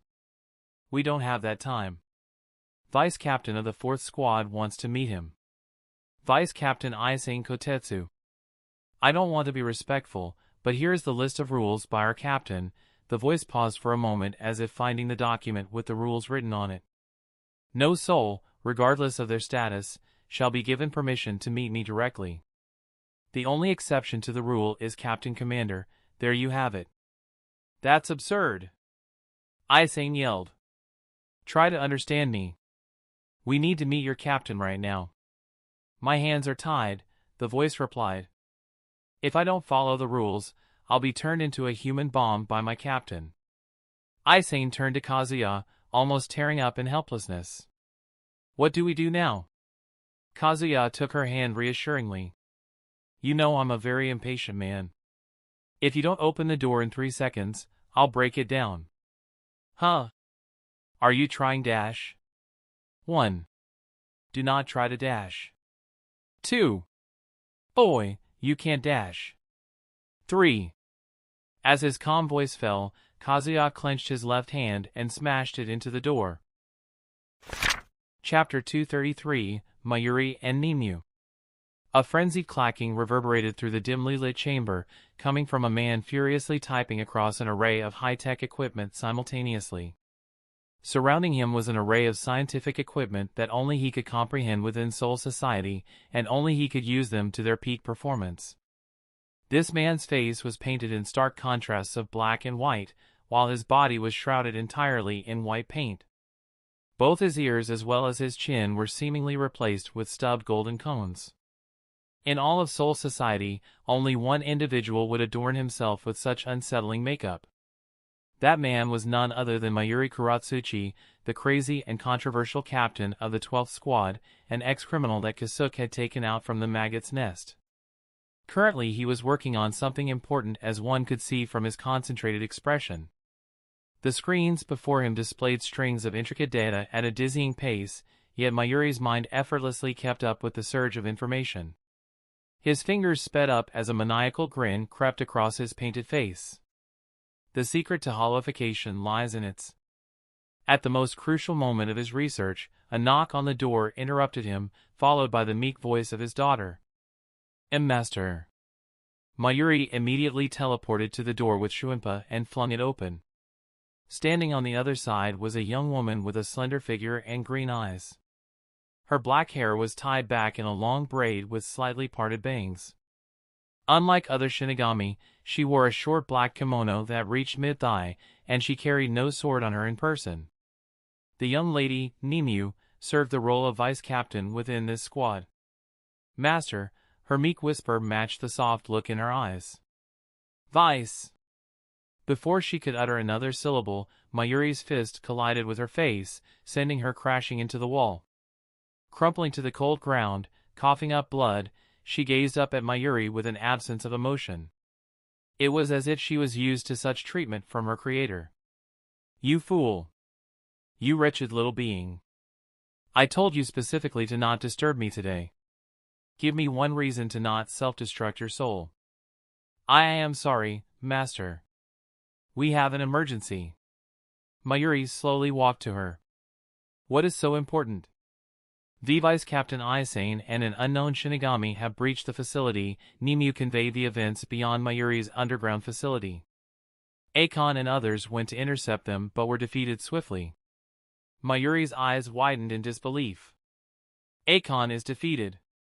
Vice Captain Aizen, as far as he knew, was a healer first and fighter later. Akon should have more than enough intellect to annihilate someone of her level. In fact, Akon could defeat even a captain with sufficient research and preparations. That was the most terrifying aspect of 12th Squad. Even though they looked frail and scholarly types, they were more than capable of assisting the Soul Society against any enemy. T, the silver-haired Shinigami on her side, Nimi whispered as she wiped the blood from her mouth. He is very powerful. I believe he is captain level. Captain level? Mayuri narrowed his eyes. Ah, it's that subject from the academy. Why is he here? Mayuri's interest in subject Kazuya Ishihara was less than his interest in solving a mystery Kasuke had failed to decipher, the holification. Kazuya's innate strength didn't interest him one bit. After all, his research with Kenpachi Zaraki had definitively proven that souls of captain-level Ryatsu could manifest organically. Kazuya Ishihara was simply one of them. Even Arankars took more priority in research than a man whose voice could bewitch women. He said he has an important business with you, Nimi responded in her usual melancholic tone. Do I have the permission to engage him in battle? You want to battle him? Mayuri scoffed. You may as well request self-destruction. Although Mayuri was confident in Nimi's battle capability as her creator, he didn't believe she could defeat Kazuya. At least not without pushing her body to the point of breaking down. Nimi remained silent, waiting for Mayuri to cast his verdict. There is a way you defeat him without much destruction involved. Mayuri rubbed his stubbed metal chin, recalling all the rumors he had heard surrounding the subject Kazuya Ishihara. However, another look at Nimi's bloody condition made him back away from the suggestion. She wouldn't be able to seduce him in her current state. You're a failure in everything. A worthless creation. Being called a failure in her face, from her creator nevertheless, had no effect on Nimi. She was simply used to this, used to being abused and mistreated at his hands, and very used to unconditionally loving him. Nimi picked herself up and stood with her hands clasped in front of her lap. What shall I do, master? Although she was curious about this non-hostile method, she dared not utter the question, as it would trigger Mayuri to start abusing her again. Nimi, like all living beings, was capable of feeling pain.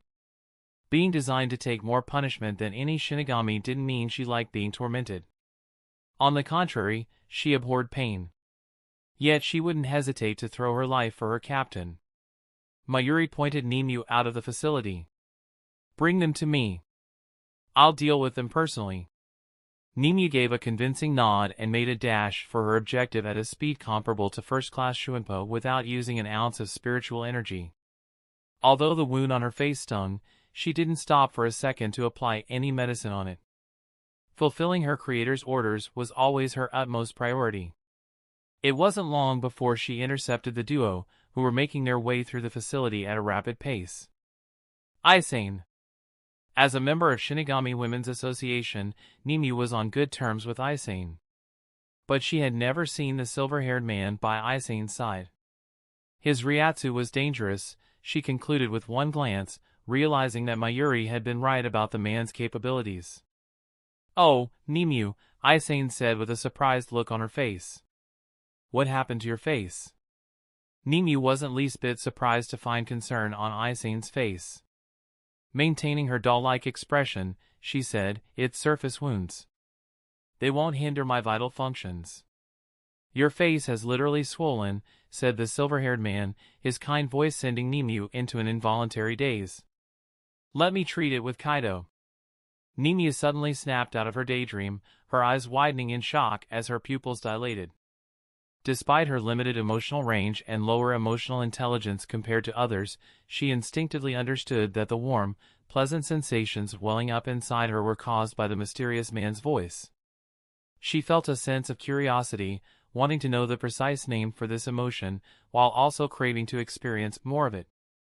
Like her creator, she could become utterly curious about certain topics in life, most of which pertain to her own evolution.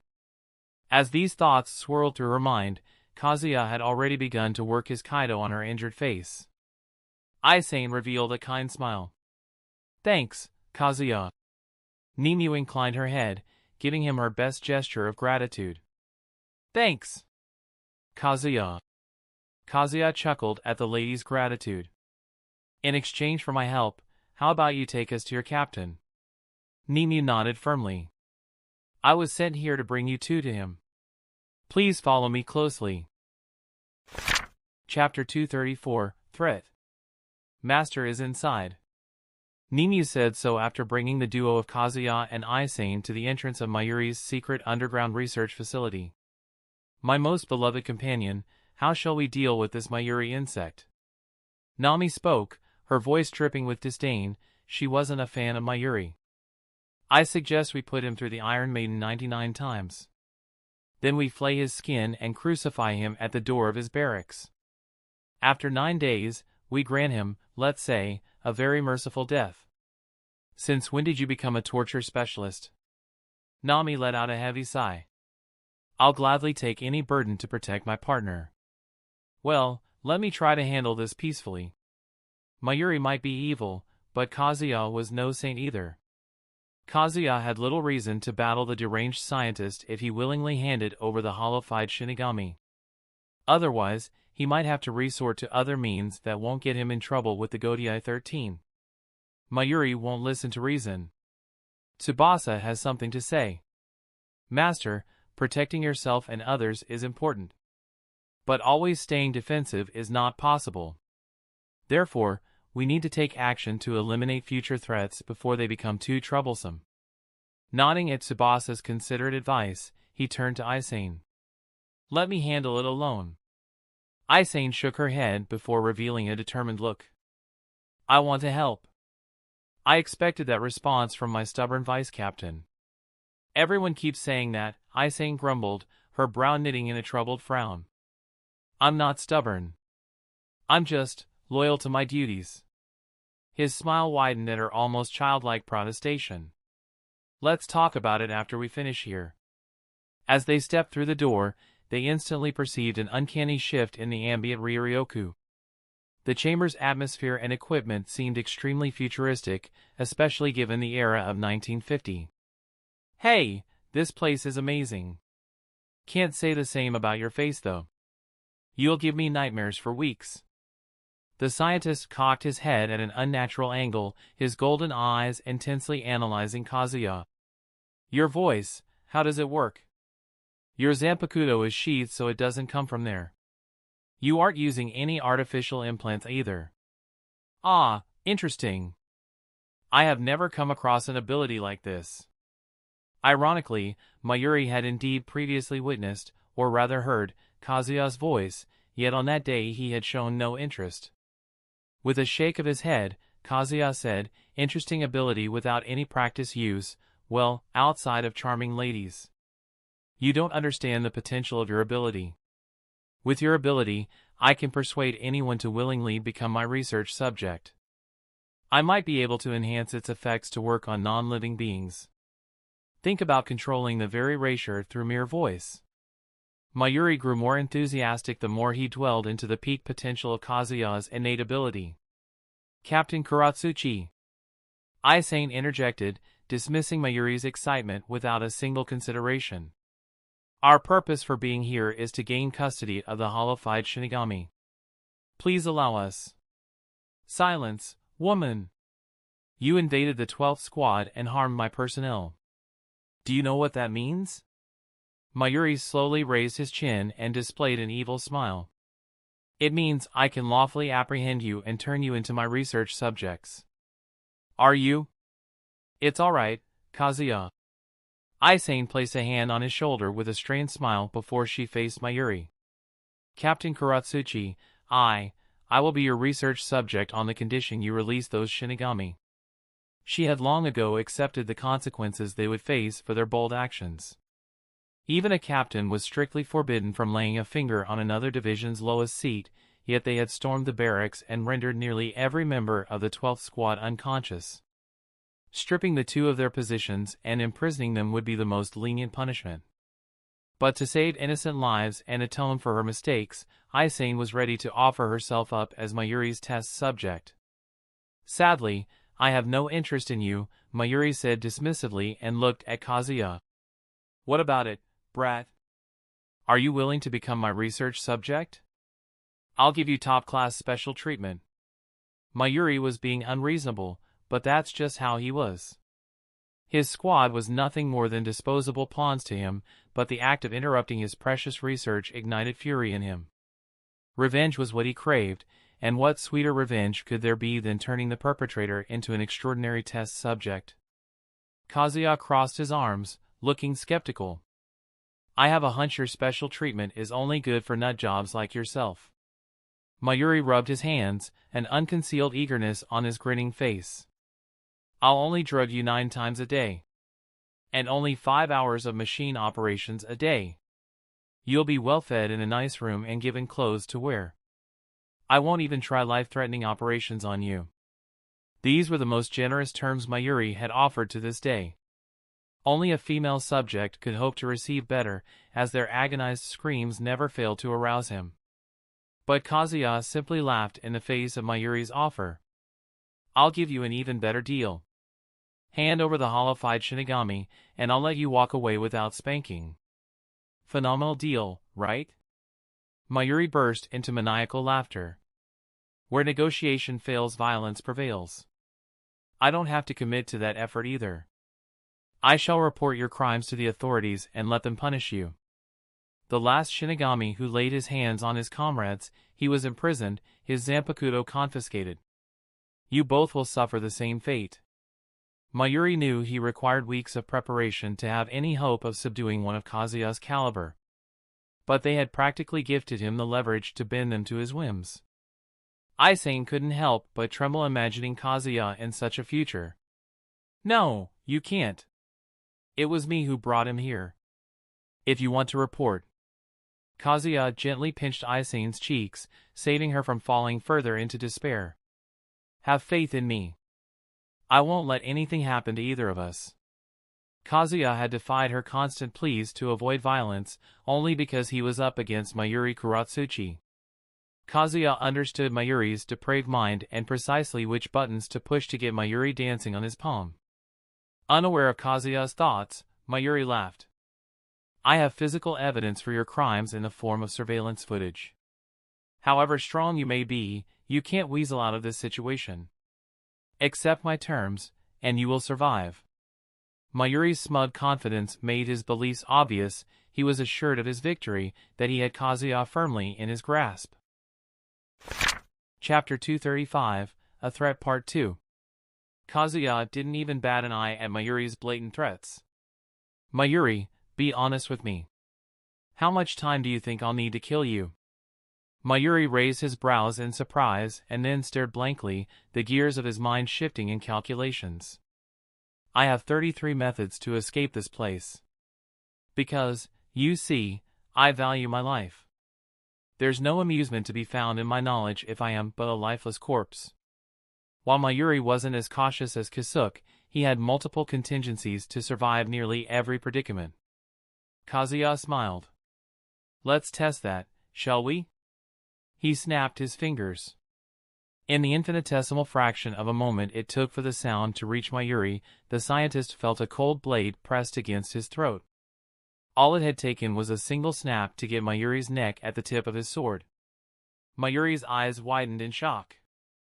That was Quincy's movement technique Harenkyaku. Mayuri's assessment had been only partially correct. The technique Kazuya had used was a fusion of Shuenpa and Harenkyaku, granting him speed that surpassed both added with the stealthy nature of Harenkyaku. Let's just say you aren't the only one who studied Quincy for their techniques. A twisted grin spread across Mayuri's features. He seemed completely unafraid of the sword at his throat. Ah, Quincy. Those deluded, idealistic imbeciles. I had so much fun making them burn their own children. I mentally broke them by dismembering their limbs. Unfortunately, their scarce numbers made me put the project on hold. Such a pity. Aizen shuddered from hearing Mayuri boast about his cruel actions. You are a sadist, a monster. Very rich coming from you, Mayuri sneered. You serve the greatest criminal of the Soul Society. She cut down hundreds for no reason, whereas my purpose is to research. It's a purpose higher than you uneducated lot can understand. Aizen clenched her fists, her body shaking with barely restrained anger. Captain Unohana has changed. All she wants now is to help others. I know.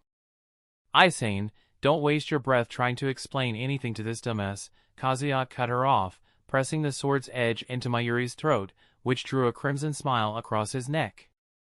Captain Mayuri, you are quite fearless. Does this confidence come from your ability to abandon your body and escape in another form? Mayuri's eyes widened, a glimmer of begrudging appreciation shining through. It appears you came well prepared. I seem to be at a disadvantage. You can't kill me even if you had months to prepare. Kazuya unsheathed the top of his blade back, and immediately, searing flames came pouring forth. And I don't care what form you take. I can track you down and incinerate you whenever I want, however I want. Murdering a captain will get you in trouble. Kazuya pulled back his blade and grabbed Mayuri by the throat. Eyes narrowing with murderous intent, he said, if you want to report me to the higher-ups, consider this, I will burn down your entire squad before they can catch me. This trouble you mentioned won't mean much if I just escape to the living world. Mayuri never feared anyone to this day, but the sheer conviction in Kazuya's gave him shivers. He understood one thing, the man before him would risk everything to destroy one person. He was insane, no less than himself. Kazuya loosened his grip on Mayuri's throat. I can live a cozy life in the living world. But you, can you continue your research after I kill you? Is the satisfaction of imprisoning me worth gambling your life's work? Mayuri rubbed his neck. Crazy brat. He responded with a smile before turning to Nimue. Take me to the hollow-eyed Shinigami. I'm going to help them recover. Nimue nodded mechanically, then abruptly shook her head as if to clear it. She had very nearly succumbed to his charm and betrayed her father. Master, should I? Mayuri assumed a serious expression. Did you just say you can help them recover? Are you going to put them down or reverse their hollification? Our squad members are paid to heal others, not kill them. And how will you do that? I'll show you how after you take me to them. Curious by Kazuya's method, Mayuri agreed to take them to his experiment material. Kazuya let out a sigh of relief. Even though he utterly despised Mayuri, he couldn't free the world from his craziness. Killing Mayuri would ruin everything, all his efforts in the Soul Society. Partner, given your bloodlust, let these darker urges guide your fists, strangle this madman. Mayuri's turn will come after Aizen. That is fine as well. On the way to the hollow-eyed Shinigami, Aizen continuously glanced at Kazuya. Until now, she had only witnessed him laugh, tease others, and just be a kind man. Though she had seen his serious side during the battles, she had never expected him to harbor a terrifying side. The memory of his chilling threats still made her shiver. At last, they arrived into another sprawling cave, where the hollow-eyed Shinigami were imprisoned in cages like animals. Kazuya frowned. 43. What happened to the rest? Dissected for my study. I selected the female first since their anatomy is more pleasing to the eyes. Aizen clenched her fist, so damn ready to throw one punch at Mayuri's repulsive face. Kazuya, should we transport them? No need. He took his Zanpakuto and activated a Chirkai form, the transformation earning a look of fascination from Mayuri and an intrigued look from Nimue. Kazuya approached the nearest cage and squeezed the trigger of his musket. A burst of radiant flames engulfed the hollow born from a Shinigami. Arg! The white layer of skin burned away, revealing the tormented woman trapped beneath. The flames disintegrated every last trace of her hollow traits, leaving the black-haired lady with flawless skin. She collapsed on the ground, her butt raised high in a rather provocative manner. Kazuya cleared his throat. Aizen, would you mind checking her condition? Aizen swiftly sliced through the cage and knelt beside the woman. A radiant smile blossomed across her face as she lifted her head to meet Kazuya's eyes. "You did it! I expect her to regain consciousness in a few minutes." Kazuya nodded and moved his musket away from Mayuri's grasping fingers. "Hands off, lunatic. I'm simply borrowing it for a few days." "No means no." Smirking at Mayuri's frustrated scowl, Kazuya brought the musket to his lips and planted a soft kiss on its polished surface. His action elicited a seductive moan that echoed through his mind. "Master, you just kissed my butt," Tsubasa whispered meekly. "Next time say it before, so I can prepare myself." Ignoring the young Zanpakuto's spirit, he decided to finish the job as quickly as possible. Bang! Bang! Bang! The cave echoed with gunshots, each bullet finding its mark in a hollowified Shinigami. In a matter of minutes, all 43 had been returned to their original form. They all looked severely traumatized, showing no glee at their second chance at life. Mayuri observed the entire process, yet he could comprehend nothing. "Your Shurikai restores a being to a previous state." "Wow, so insightful." Mayuri gritted his teeth. "I have the entire footage. I won't rest until I understand everything about your Shurikai." Kazuya shook his head. "Nimue, can you bring some clothes for everyone?" Hypnotized by his voice, Nimue nodded her head. "I shall." Chapter 236 through 237, Vivid Red. Nearly an hour later, the previously hollowified Shinigami were ready to depart Mayuri's underground lab and return to their respective divisions. Although they had fought the Hollows all their lives, the experience of actually becoming one had undoubtedly left deep scars on their souls. Some time away from their duties would be immensely helpful to their recovery. Just as Kazuya and Aizen stepped outside the lab's entrance, a gentle, soothing voice called out to them. "So, you are both here." Kazuya and Aizen turned in unison towards the voice they knew so well. Unsurprisingly, Unohana stood near the entryway, her spiritual energy in a perfect harmony with the ambient energy around them. She seemed stealthier than the expert assassin Yoruichi. 2,000 years will give you enough time to master every basic skill out there. I might become a multiversal entity in that time. That sounds lonely. Thankfully, partner will have my company for all eternity. Nami never missed a chance to remind him of her importance in his life. Nothing unusual for the Yandere Phoenix. She would let him fuck any woman, completely confident in the fact that only she could remain by his side until the very end. Kazuya pushed aside the gloomy reflections out of his mind and turned his full attention to Unohana. "What's up, Captain?" "Captain! Did you come here for us?" Aizen asked. Unohana's lips curved into a gentle smile. "You both didn't show up for the morning assembly. I took it upon myself to stop you from doing anything mischievous." Her eyes drifted to the horde of Shinigami behind them. "I believe I'm a little late for that." The interference from Mayuri's facilities had obstructed her attempts to track their Ryatsu, else she would have arrived here before the duo confronted the crazy scientist. Aizen reached up to rub the back of her head, chuckling sheepishly. Everything went fine."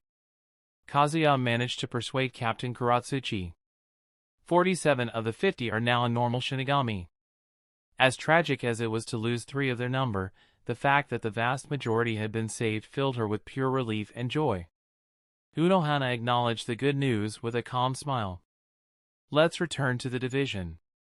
We have much to discuss." Kazuya placed his hand on his chest. "Captain, don't look at me like that. It makes my heart jittery." Unohana's gaze sharpened. "Perhaps your heart needs surgery. Shall I cut it open with my blade? Cut me down if it means I'll no longer feel like this when I'm with you. I can't endure it anymore." "Kazuya, are you really sick?" Aizen asked, brow furrowed in innocent confusion. "Captain and I can fix most common diseases."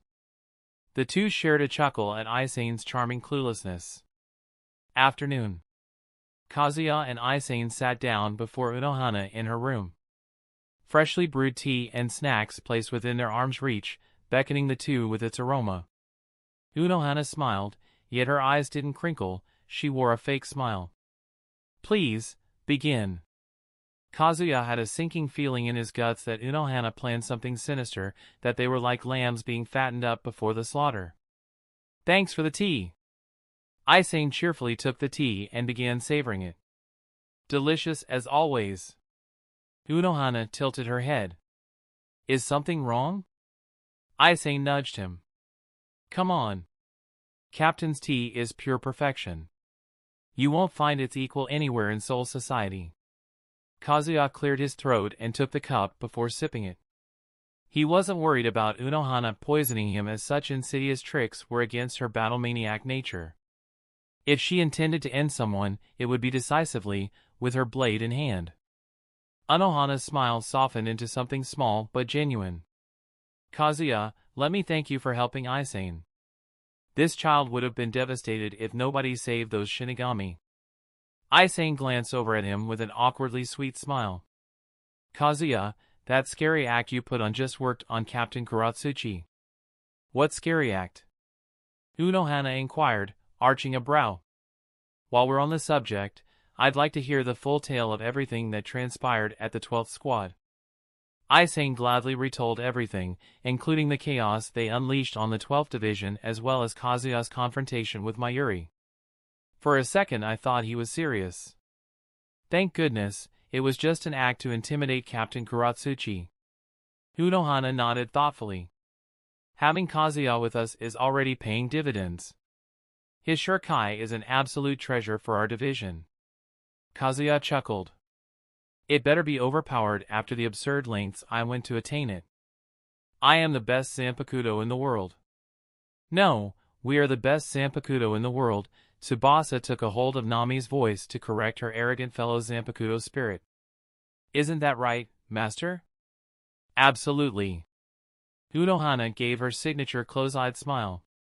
A healer's truest reward is the fulfillment that comes from easing the suffering of others, but your contribution should be rewarded properly. Kazuya regarded her with a look of startled surprise. I only want one reward in my life, you. Unohana's eyes narrowed to razor-sharp slits in an instant, a chilling murderous intent oozing from her very being. Kazuya Ishihara, she spoke in an emotionless voice. Would you be so kind as to explain the meaning of your request? Kazuya cleared his throat. I mean, I want your training as my reward. Surely you haven't forgotten about our first meeting. Not so fast, young man. In our previous discussion, I told you to learn Kaido under Aizen. Unohana paused, her piercing gaze studying his smirk intently. Aizen, has he? A sheepish chuckle escaped Aizen's lips. Ah, he has surpassed me. I'm not even embarrassed to admit it. His efficiency in flowing spiritual energy through another person is, well, it should not be possible for a Shinigami with half a year experience in Kaido. Unohana heaved a soft sigh. You keep surprising me. Very well, I'll commence your training next week. Take this week to get used to mine and Captain Shiba's division. I'll be in your care, Captain. Aizen tugged at his kimono, a puzzled look on her face. What training do you want? Her curiosity was piqued, considering Kazuya had already reached captain-level prowess. What could he possibly need training for, and why would he specifically choose Captain Unohana? Just some long-lost techniques, he replied vaguely. When one wants to be the absolute best, even the smallest advantages can't be overlooked. Oh! I wish you the best of luck. Never hesitate to tell me if you need any help. People often bandied about such offers for the sake of, but Aizen's words came straight from her heart. After the earlier events, she was prepared to move heaven and earth to help him. I absolutely will. Unohana smiled mysteriously as she observed their interactions. I still haven't punished you two for missing the morning assembly. Oh no! Aizen, save me! Aizen giggled. Captain, I'll accept his share of punishment as well.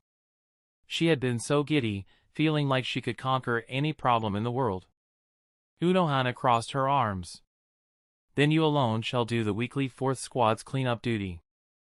Aizen's joyful expression melted in the face of Unohana's punishment. See, Captain, you do know how big our division is. The barracks of the 4th Squad included the relief stations where injured/diseased Shinigami were treated. To clean everything alone would take multiple days. It wouldn't be a punishment otherwise. As for Kazuya, Unohana trailed her words with an imperceptible glimmer of mischief in her eyes. Tomorrow, you will accompany me on my next outing to gather medicinal herbs. All right. He'd gladly take the opportunity to spend more time with Unohana. Aizen gaped at her captain, her mouth forming a perfect O of stunned disbelief. I understand. I will carry out my duties to the best of my ability. Under normal circumstances, Aizen accompanied Unohana on the weekly herb-gathering excursions. But this time, she would be stuck picking trash and cleaning hallways. She was about to get the definite experience of being a low-ranking member of her squad, but 10 times worse. Aizen, it's time for your routine relief station patrol. It was a reminder to send the vice captain out and give her a moment alone with Kazuya. Oh! I'll attend to that right away. Aizen rose to her feet and walked to the door. Pausing at the threshold, she glanced over her shoulder and beamed at Kazuya. I'll see you later. Don't miss me too much, sweetheart. I'll come to you if that happens. Kazuya expected the room's temperature to drop by at least 10 degrees the very moment Aizen closed the door. After all, he'd been shamelessly flirting with Aizen right before Unohana's eyes. It was a well-known fact that Unohana treated Aizen as her daughter. As he turned to the front, he found the elegant lady looking rather calm and relaxed, as if unbothered by his playful antics. For a moment they stared at each other. He met her unblinking gaze, keeping his thoughts a mystery. Unohana studied him, her blue eyes boring into his as if she could see straight through to his soul. He maintained his calm expression, refusing to so much as twitch under her scrutiny. Captain, got something on your mind? You lied to Aizen, she spoke in a soft voice. Everything you said to Captain Kuratsuchi, you planned to carry out if he reported you to Central 46. You were ready to slaughter him. His eyes widened briefly before he closed them. Eyes were the keys to a person's soul, and he wasn't quite ready to hand them over to Unohana. Captain, what gave you that idea? First of all, Captain Kuratsuchi isn't a man who will fall for lies. He'll see right through a rubbish act. Unohana lifted a finger and tapped her pursed lips. You specifically mentioned everything being an act to conceal your true nature from Aizen. That girl is gullible enough to believe anything, especially if it comes from the man she admires the most. Well, damn. I got caught lying. He sighed. Will I be punished? Perhaps a battle between us until only one is left standing. Unohana's throat moved as she swallowed hard, the battle-hungry beast within her stirring to life at the very mention of a death match. She wouldn't have felt this longing before. But after knowing his strength and knowing their Zanpakuto-esque resemblances, she could no longer suppress her fervor. The thrill to cut down his flesh again and again began consuming her. She shut her eyes forcefully, her nails digging into her palms where they rested clenched on her thighs. No. I have no intention of punishing you. Kazuya watched her internal struggle play out on her face, marveling at the sheer determination required to rein in her crazy bloodlust. Her fortitude very much impressed him. Partner, isn't it exciting to be with a woman who can kill you any moment? To be with a woman who wants to kill you so badly, yet she madly wants to embrace you and feel your warmth. The rush of never knowing when her evil thoughts will win out, such a relationship, don't you find it hypnotizing, beloved? Nami, don't go crazy now, he commented, equal parts amused and alarmed by her fetishes. I promise I'll cuddle with you later. Ha! I shall stay quiet then. Returning his attention to Unohana, he laughed. I guess I'm too weak to fight you. I'm going to train. Just you wait for the day I defeat you. Exerting the power of his voice, he tried to calm her mind and distract her from her bloodlust at the same time. Her trembling brows came to peace, and her lips curved into a smile. What will your plans be after killing me? The very thought of a rookie defeating her would have been utterly nonsensical before she met him. Right now though she knew for a fact he'd surpass her in no time. Kazuya tilted his head, his eyes widening in exaggerated bewilderment. Why in the world will I kill you? The Soul Society already lacks good women. What kind of man will I be to make the list even shorter? Genuine surprise flickered across her eyes, disappearing as quickly as it appeared. Then her smile returned, deeper and more genuine. I'm afraid you are knocking on the wrong door for this, good woman you speak of. There is no love or passion within these walls, only death and slaughter. Oh, seriously? For a self-proclaimed killer, you sure care a lot about your division. Unohana's lips parted, a glimmer of something unreadable in her eyes, but then she caught herself from delving deeper. We're getting off topic here. We need to talk about you and Aizen. The captain chose to change the topic rather than argue with him. As fluent as she was with words, she had no chance against him. He acknowledged her clear defeat with a smirk, which made her frown. What's there to talk about me and Aizen? For starters, did you think Aizen will distance herself after learning about your insanity? Because, quite frankly, only a lunatic would threaten Captain Kuratsuchi in that manner. I can't anticipate her reaction to my so-called insanity. I played my cards safe. Unohana nodded in understanding. I didn't think someone like you could feel a bout of insecurity. Everyone has flaws, even someone as elegant and beautiful as you. Besides, what other choices did I have? Kazuya asked with a shake of his head. I didn't want to become Mayuri's research subject, and I also didn't want Aizen to end up in a prison. She was ready to become a test subject to help those people. What kind of man will I be to let her be imprisoned over my actions? I took a risk to fulfill her pure wish, and it paid off. Unohana's eyes gleaming with interest. Are you telling me you'll live the life of an exile to protect one girl? I'll gladly become an exile to preserve Aizen's smile. You, Unohana, could only shake her head, momentarily at a loss. That is the most absurd yet most in-character thing you've ever said. He laughed. I mean, it won't be that bad. I can hang out more often with Kasuke over there and learn some new things from him. Casually mentioning Kasuke, another exile, didn't sit well with Unohana.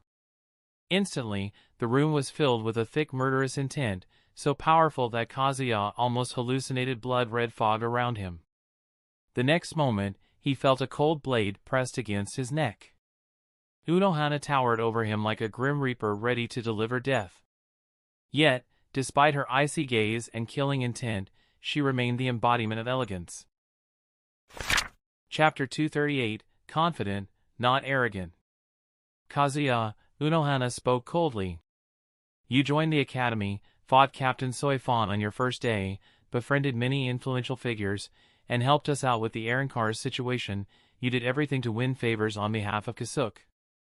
You and him are deeply involved.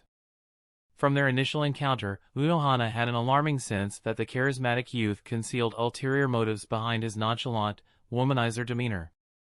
This foreboding feeling now rang true.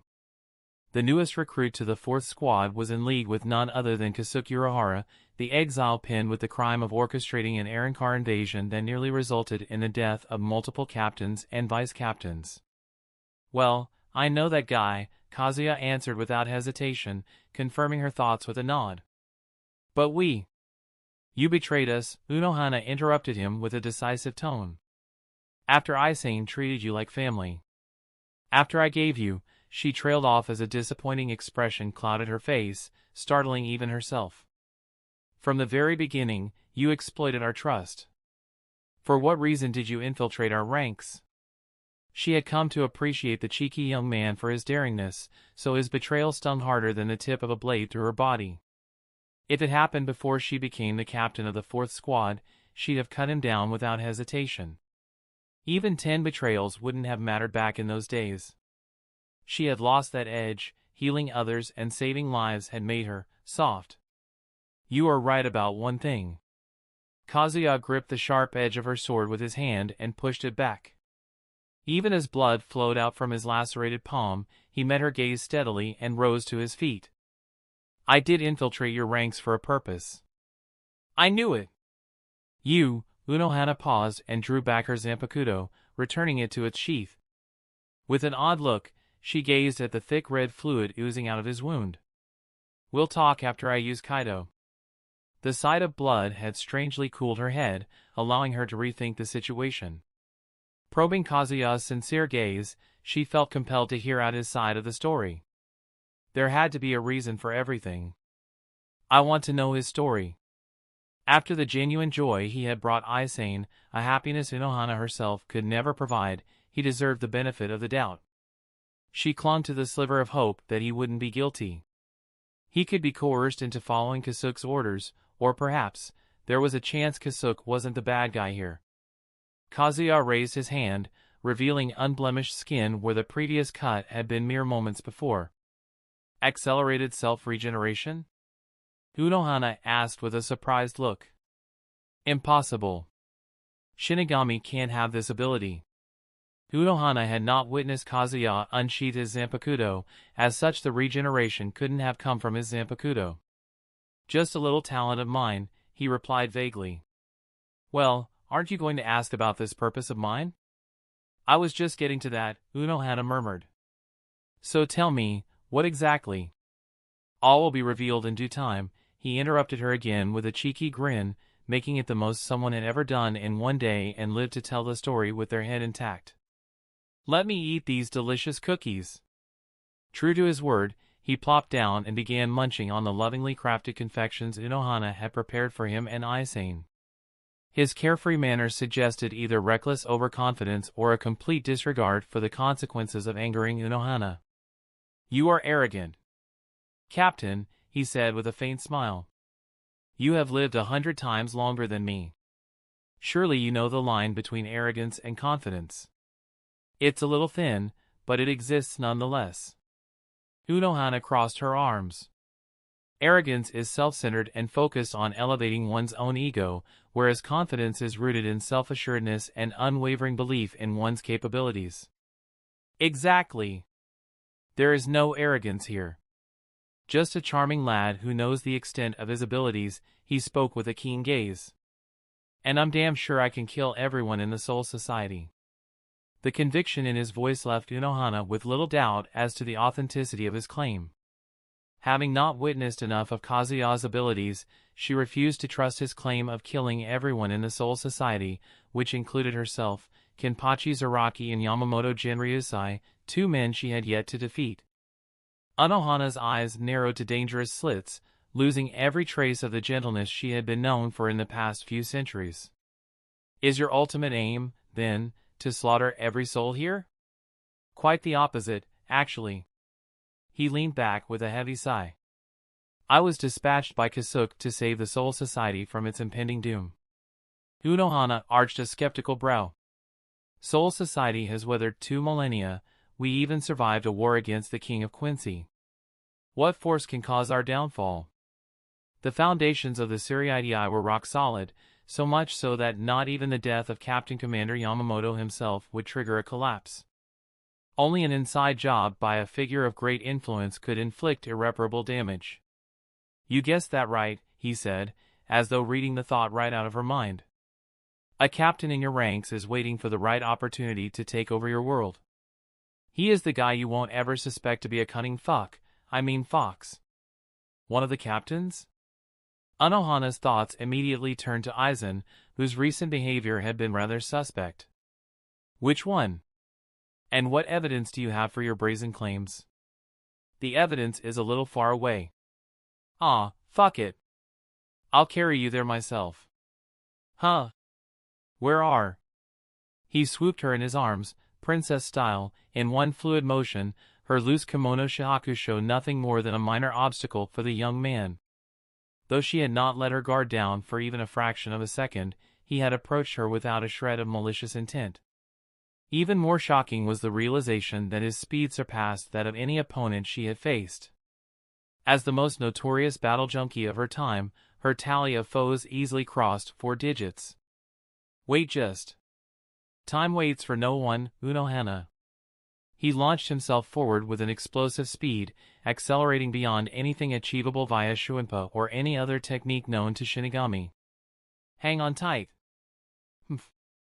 With a sigh, Unohana wrapped her arms around his neck, still annoyed about being carried like a damsel in distress. Nevertheless, she had to admit that his raw speed far surpassed her own. Wherever their destination lay, there was little doubt they would arrive in record time. Indeed, only a few moments later, they reached their destination, the 8th Squad's barracks. Chapter 239 through 240, Persuasion.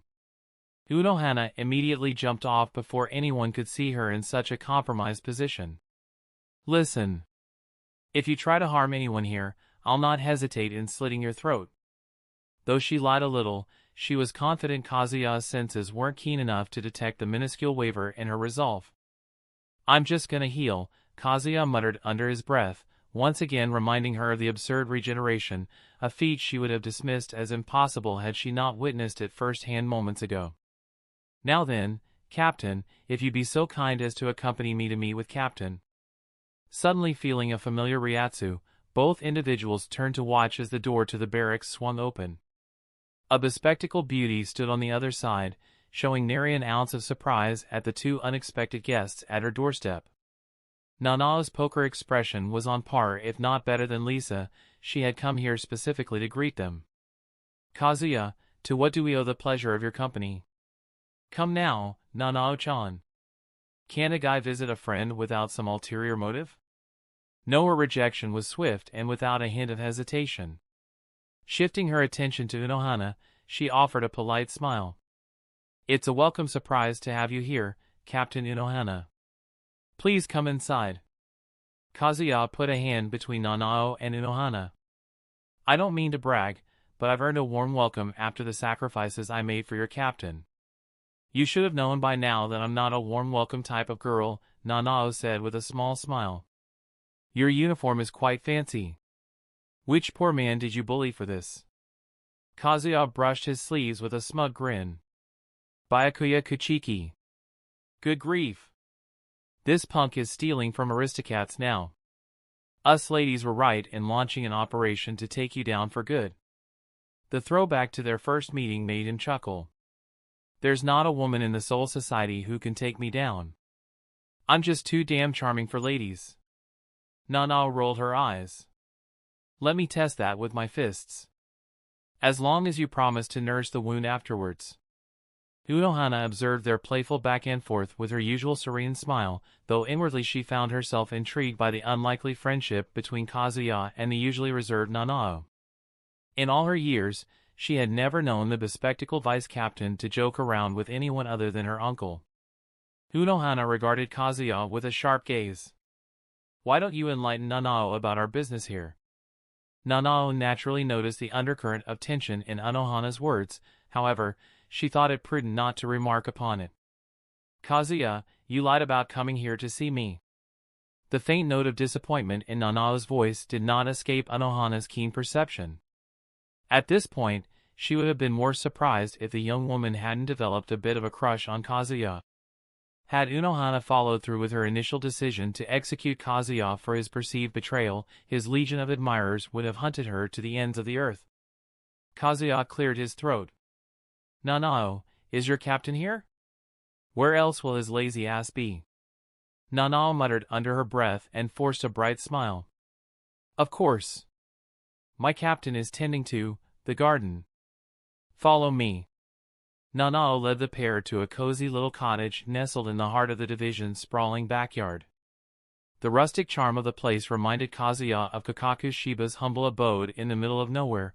Both structures had a clear view of lush gardens from their rooms. I wouldn't mind living here forever. Nanao cleared her throat, her cheeks reddening for some inscrutable reason. Captain Unohana, please wait here while I fetch Shunsui-san. Do keep an eye on this ruffian. He'll steal something just to mess with me. A look of realization crossed his face. Ah, this is your place. That explains why your scent is everywhere. Nanao's blush deepened to an even more vivid shade of scarlet. Kazuya. Stop saying weird things, or I'll smack your face with this book. He flashed a cheeky thumbs up. Relax, Nanao-chan. It's very pleasant for the senses. A solid 9 out of 10.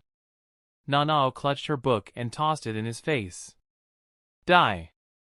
He snatched the book out of the air and lobbed it right back at her. Nanao-chan Sundara, so cute.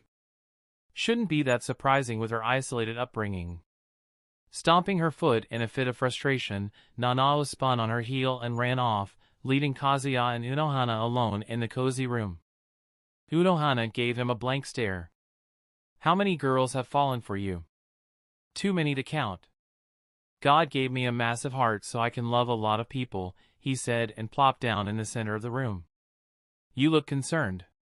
Don't tell me you're afraid of my women hunting you down for your actions. Unohana studied his face with a look of visible interest. How are you so good at it? Good at what? You mean reading thoughts? Kazuya smiled. Most people instinctively avoid eye contact during conversation.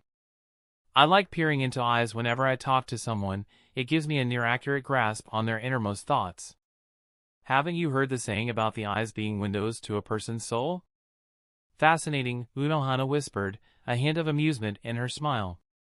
For the record, I have no fear of your women seeking vengeance against me. I'm worried they might harm others in my division. She didn't mince her words since he already knew her love for her division. Only a couple of them can kill you if they go all out. And they live outside of Soul Society. So, you have nothing to worry about. Unohana sighed softly and settled down into a formal Saiza position. Does the list include Yoruchi as well? Why don't you ask her yourself? Kazuya inclined his head towards the garden outside. Yoruchi, no need to hide anymore. Unohana sharply followed his gaze to the outside, where a black cat emerged from between bushes. Is that? Yes, it's me, Yoruchi Shihoin, the flash goddess herself, Yoruchi confirmed in her distinctly feminine voice as she hopped inside the room and assumed a position of utmost respect before Unohana. It's good to see you again, Unohana. Unohana revealed a genuine smile. I'm happy as well. I must confess I hadn't the slightest clue that his cat was you in disguise. Your transformation skills are nothing short of extraordinary. How can you be so certain of her identity? Kazuya asked, a tad confused at Unohana's easy acceptability. She can be someone else capable of mimicking voice. Unohana reached out and gently stroked Yoruchi's ears. One's voice can be imitated, true, but you can't mimic spiritual pressure. I tend to remember spiritual pressures better than most. While her Ryatsu has evolved over the years, I can still feel the essence of her aura here. A fair point, Yoruchi said with a nod before turning to Kazuya. Are you going to tell her everything? Yup. It's as good a time as any to get her on our side, he said, rubbing the back of his head. That said, she'll need a bit of persuasion. Captain Shunsui should be enough for the job. Yoruchi chuckled at his out-of-place cat pun. It never won't be bad to have Unohana's support. Unohana looked at the two with anticipation in her eyes. She found herself eager to know the facts that would convince her of Kazuya and Kasuke's innocence, the chances of which grew marginally with Yoruchi's unexpected appearance. As they waited for Shunsui, silence flowed in the room, the type of calm anyone would appreciate every now and then. Yoruchi slinked onto Kazuya's lap and rubbed her face against him. Seeing him keep his hands raised to avoid contact brought to mind her most recent prank. About last night. I'm sorry, Kazuya. I don't know what got into my head. Apologies were a rarity from the mischievous cat, but even she could acknowledge when she had gone too far in her teasing. He relented and placed his hands on her back, caressing her the way she enjoyed. You won't get off the hook that easily. Even though he never took her teasing seriously, he wouldn't mind getting some compensation out of the whole thing. I'll make it up to you, she purred, her form melting into his lap. We'll discuss the specifics later. For now, you have Shunsui-san to worry about. As the words fell, the footsteps of the captain and vice-captain could be heard. Kazuya gently set Yoruchi aside and rose to his feet, adjusting his posture to one of proper decorum. He greeted the laid-back captain with an amiable smile. You took your sweet time coming here. Shunsui took off his straw hat with a sad smile. It took everything to escape the gentle embrace of afternoon slumber. But it was worth it for the rare arrival of Dai-senpai. Unohana didn't bat an eye at his flattery, which made his eyebrows twitch. I was brought here by Kazuya. Oh? Do you need something? Kazuya put aside Yoruichi and rose to his feet. Shunsui-san, Captain Unohana believes I'm some sort of villain, hell-bent on using her squad to destroy the Soul Society at Kasuke's orders. Can you kindly set the record straight? Shuansui's eyes widened in surprise before narrowing in understanding. I see. Dai-senpai, Kazuya is here to rid the Soul Society of a great evil. His name is Aizen Sōsuke, the mastermind behind the Arrancar's incursion to the living world. Unohana cocked her head slightly, showing barely any surprise at the revelation. I see. That's it? That's all you have to say? Shunsui almost yelled, clearly taken aback by her nonchalance. I lost a day of sleep when I learned about it. How can you take it so easily? Unohana shook her head. You simply confirmed the suspicions I had about Captain Sōsuke. I assume his treachery dates back to centuries. He also played a pivotal role in the first holification incident. As expected of Dai-senpai. Shunsui nodded his head in admiration. All this while Kazuya has been working to earn your trust. Through you he wanted to relay this information to Captain Yama and have him deal with the traitor. Unohana shifted her attention to Kazuya and lowered her head. I owe you an apology. Kazuya waved off her apology with a dismissive gesture. Just tell Captain Yama about Aizen. I don't want to fight that guy again. Unohana's brow furrowed in confusion. Again, you say? When did you fight him before? Yoruichi, put up a force field. Kazuya requested, turning his back on the assembled group of Shinigami. I'm about to do something crazy. Try not to look too surprised. As soon as Yoruichi covered the house within her force fields, Kazuya let the flames flow through him, reshaping him into his original race. Horns erupted from the side of his head and black leathery wings sprouted on his back. In a matter of seconds, he went from the friendly Shinigami to the nightmare Shinigami, a terrifyingly powerful Arrancar. Nanao swallowed hard, feeling utterly overwhelmed by the sheer pressure of his presence, despite having seen his transformation once before. Those Arrancars were like a flickering candle before him. Unohana, too, realized that he didn't lie about having the power to kill everyone in the Soul Society. Rather than feeling terrified like a normal Shinigami, she was gulping excitedly as if she was a hungry man staring at heavenly delicacies. The scar on her chest pulsed, begging and pleading her to unsheath her katana and battle the hollow right here and now. Kazuya turned around and gave Unohana an odd look. Captain, it's not the time to lose control of your bloodlust. He wasn't the least surprised by Unohana's nonchalance about him being a hollow or her thirst to battle him. Partner, she is gonna attack you one of these days. Unohana looked away and nodded. Forgive me for the blunder. It's fine. Anyways, I'm an Arrancar who can transform into other races at a whim. Unohana reached out and touched his horns. It seems like you battled Captain Sōsuke in this form. Still, why didn't he recognize you when you met him? Her words died in her throat as Kazuya's features began to warp and shift before her very eyes. In a few seconds, his face took on the appearance of someone recognizable, the female hollow woman who had sworn revenge on Aizen in Karakura town. Everyone was holding their breaths in the face of his stark transformation. He had gone from burly demonic being to an exotic beauty with glowing silver hair as if she was a divine being out of this world. Kazuya let out a sigh at their predictable reactions. Without waiting for them to fawn over him, he assumed his Shinigami form. Shunsui couldn't help but applaud Kazuya. Lad, wanna go out sometime with me in that form? Every drink will be on me. Unohana slapped the back of Shuansui's head. He is already spoken for by my Aizen. Ah, what a pity!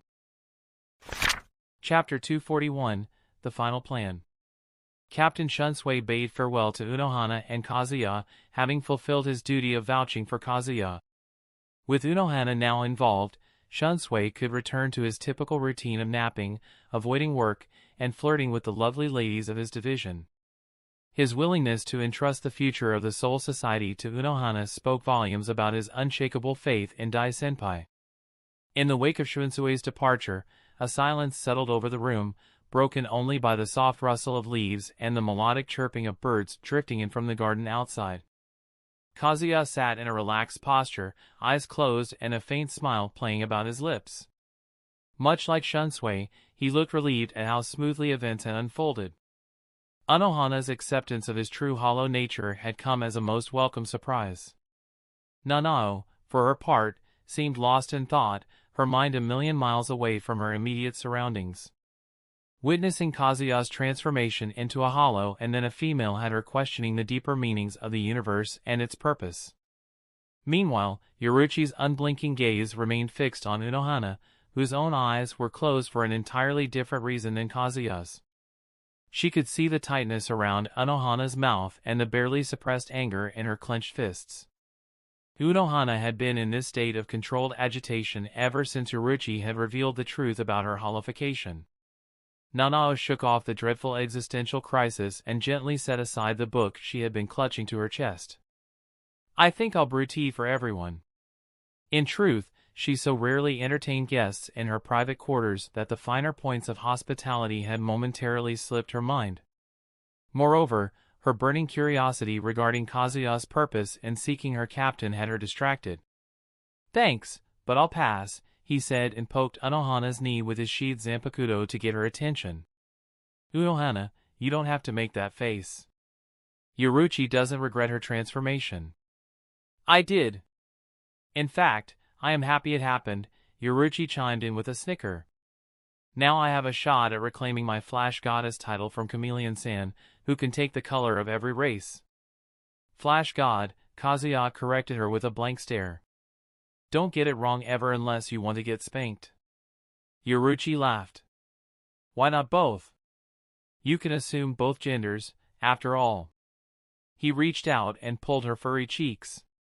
"Naughty kitty needs to be punished." Heaving a sigh, Unohana finally broke her silence. "I'm angry at myself for underestimating the Arrancar threat. If only I had suggested Captain Yamamoto to send more reinforcements, then..." "Nothing would have changed," Yoruichi insisted. "More reinforcements would have made for more hollow-fied Shinigami. Aizen wouldn't have stopped." "I can't blame Kazuya either for not showing up on time.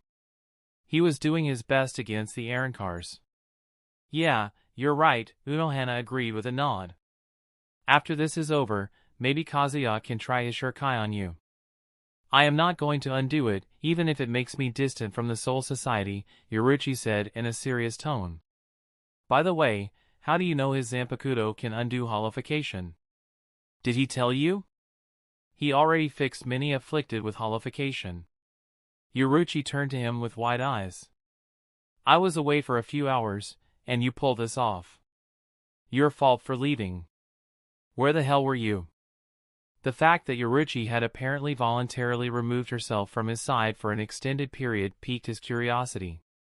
Kazuya didn't take her as someone who'd run away just because he ignored her for a few minutes.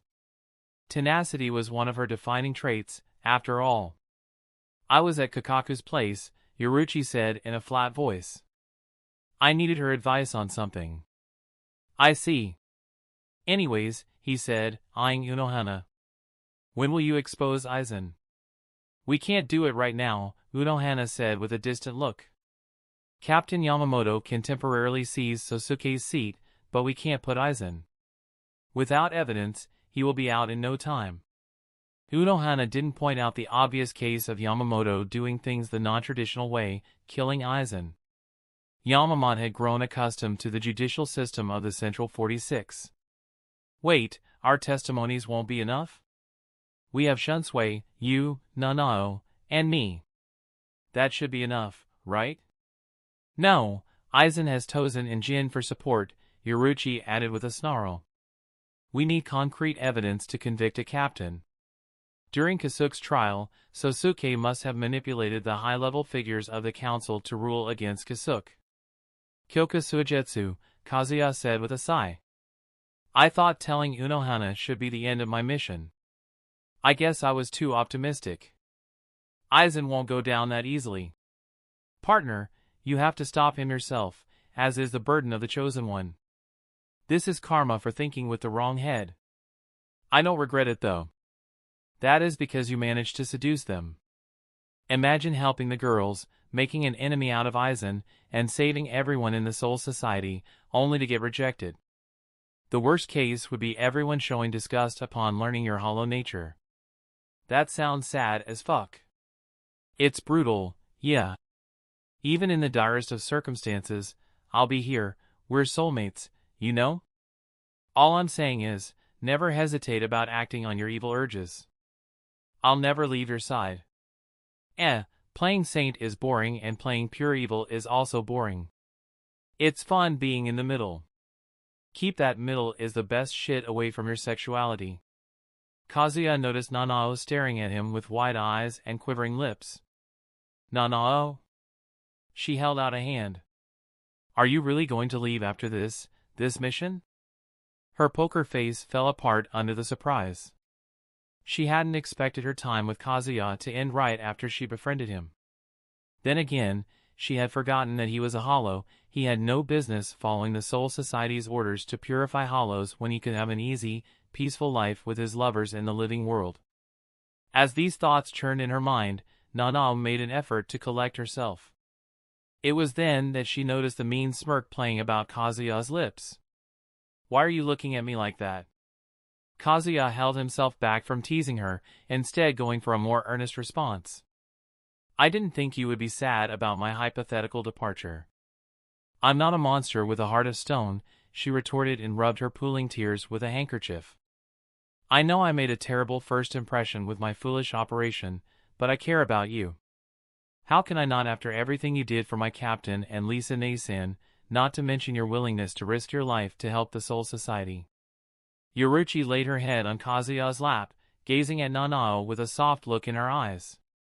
Lisa and you aren't just alike in appearances but also demeanor. Are you sure your mother isn't the same? No, we aren't. We're not even from the same clan. Kazuya rubbed Yoruchi's ears. Let's focus on our mission, shall we? My mischievous friend, you're always the one getting distracted, so, what's our next goal? I can seduce the female council members and make them judge Aizen. You can do that for males as well. Have you forgotten how divinely beautiful your other form is? Never. He'd rather fight Aizen to the death than stooping to the act of seducing a man. Yoruchi shook her head. Those high in position were too egoistic and narrow-minded to accept women into their mix. Has that changed, Unohana? No. Unohana rose up and closed the door, covering the room in darkness. We don't need to rely on cheap tactics. I have a better plan. Something in her tone sent a ripple of unease through the assembled group. Kazuya could feel it in her voice that her plan was violence or very closely related to it. She turned around, her blue eyes gleaming and a cold smile dancing on her lips. Kazuya, I'll train you to bring out 100% of your strength. Afterwards, I'll use my position and power to create a scenario where you and Sōsuke are alone outside of the Soul Society, preferably Hueco Mundo. She paused, letting the gravity of her words settle in before continuing. When that happens, you'll finish what you couldn't because of external interference, remove his poisonous existence once and for all. Slaughter him. Chapter 242, Unwell Wishes. After the strangest meeting of Kazuya's life concluded in unanimous agreement to Unohana's crazy plan, Kazuya took his time strolling back to the 4th Division's barracks, content to let Yoruchi and Unohana catch up along the way. Yoruchi entertained her old friend with tales of her crazy adventures, most of which included him, while Unohana could only offer tidbits of the Soul Society's mundane recent history in return. Nothing of importance had happened in Yoruchi's absence. The black cat suddenly jumped off his shoulder and faced him with an uncharacteristic serious glint in her eyes. Listen, I have to go to the 2nd Division. Soifan? Kazuya asked with a frown. Is she giving you too much trouble? She shook her head at his probing inquiry. It has nothing to do with Soifan. I must retrieve something important. Why don't I fill in on the details later?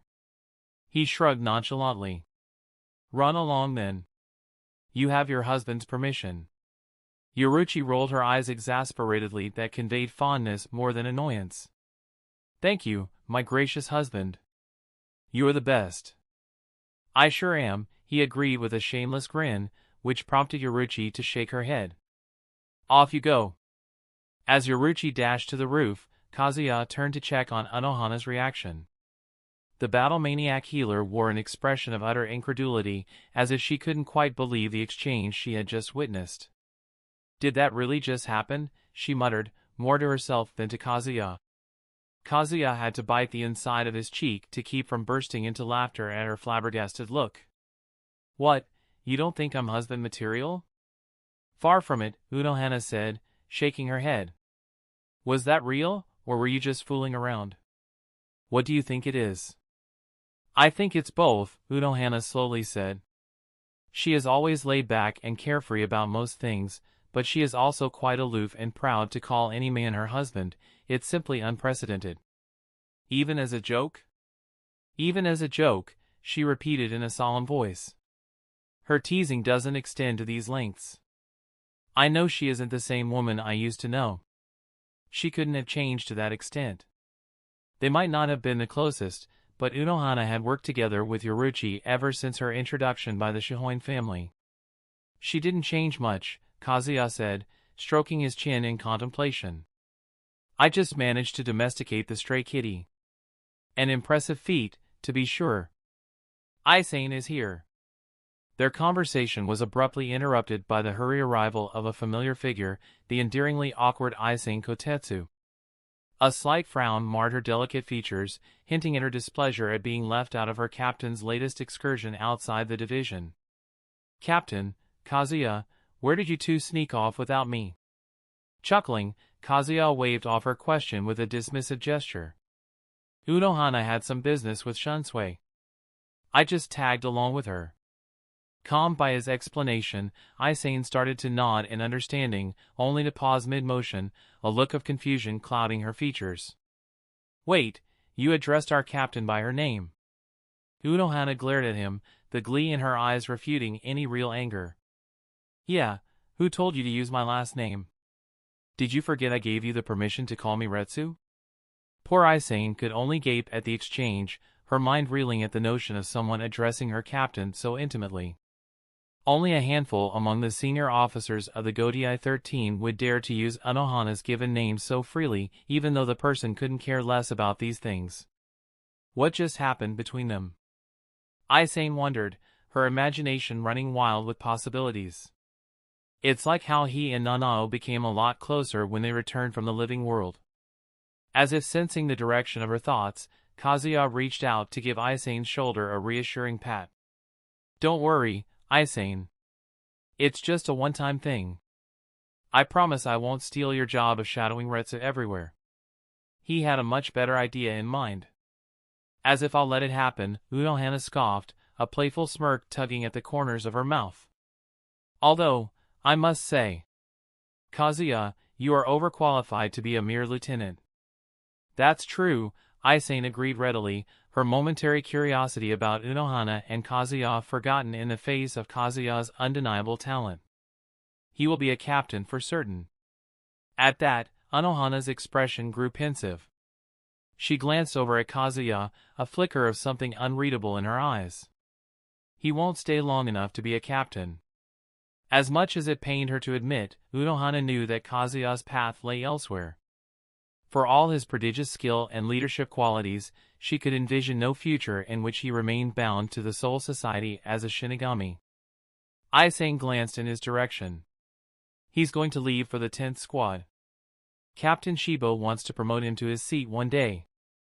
Unohana simply smiled, making no attempt to correct Aizen's innocent assumptions. Aizen, show him to his new home. Of course, Captain.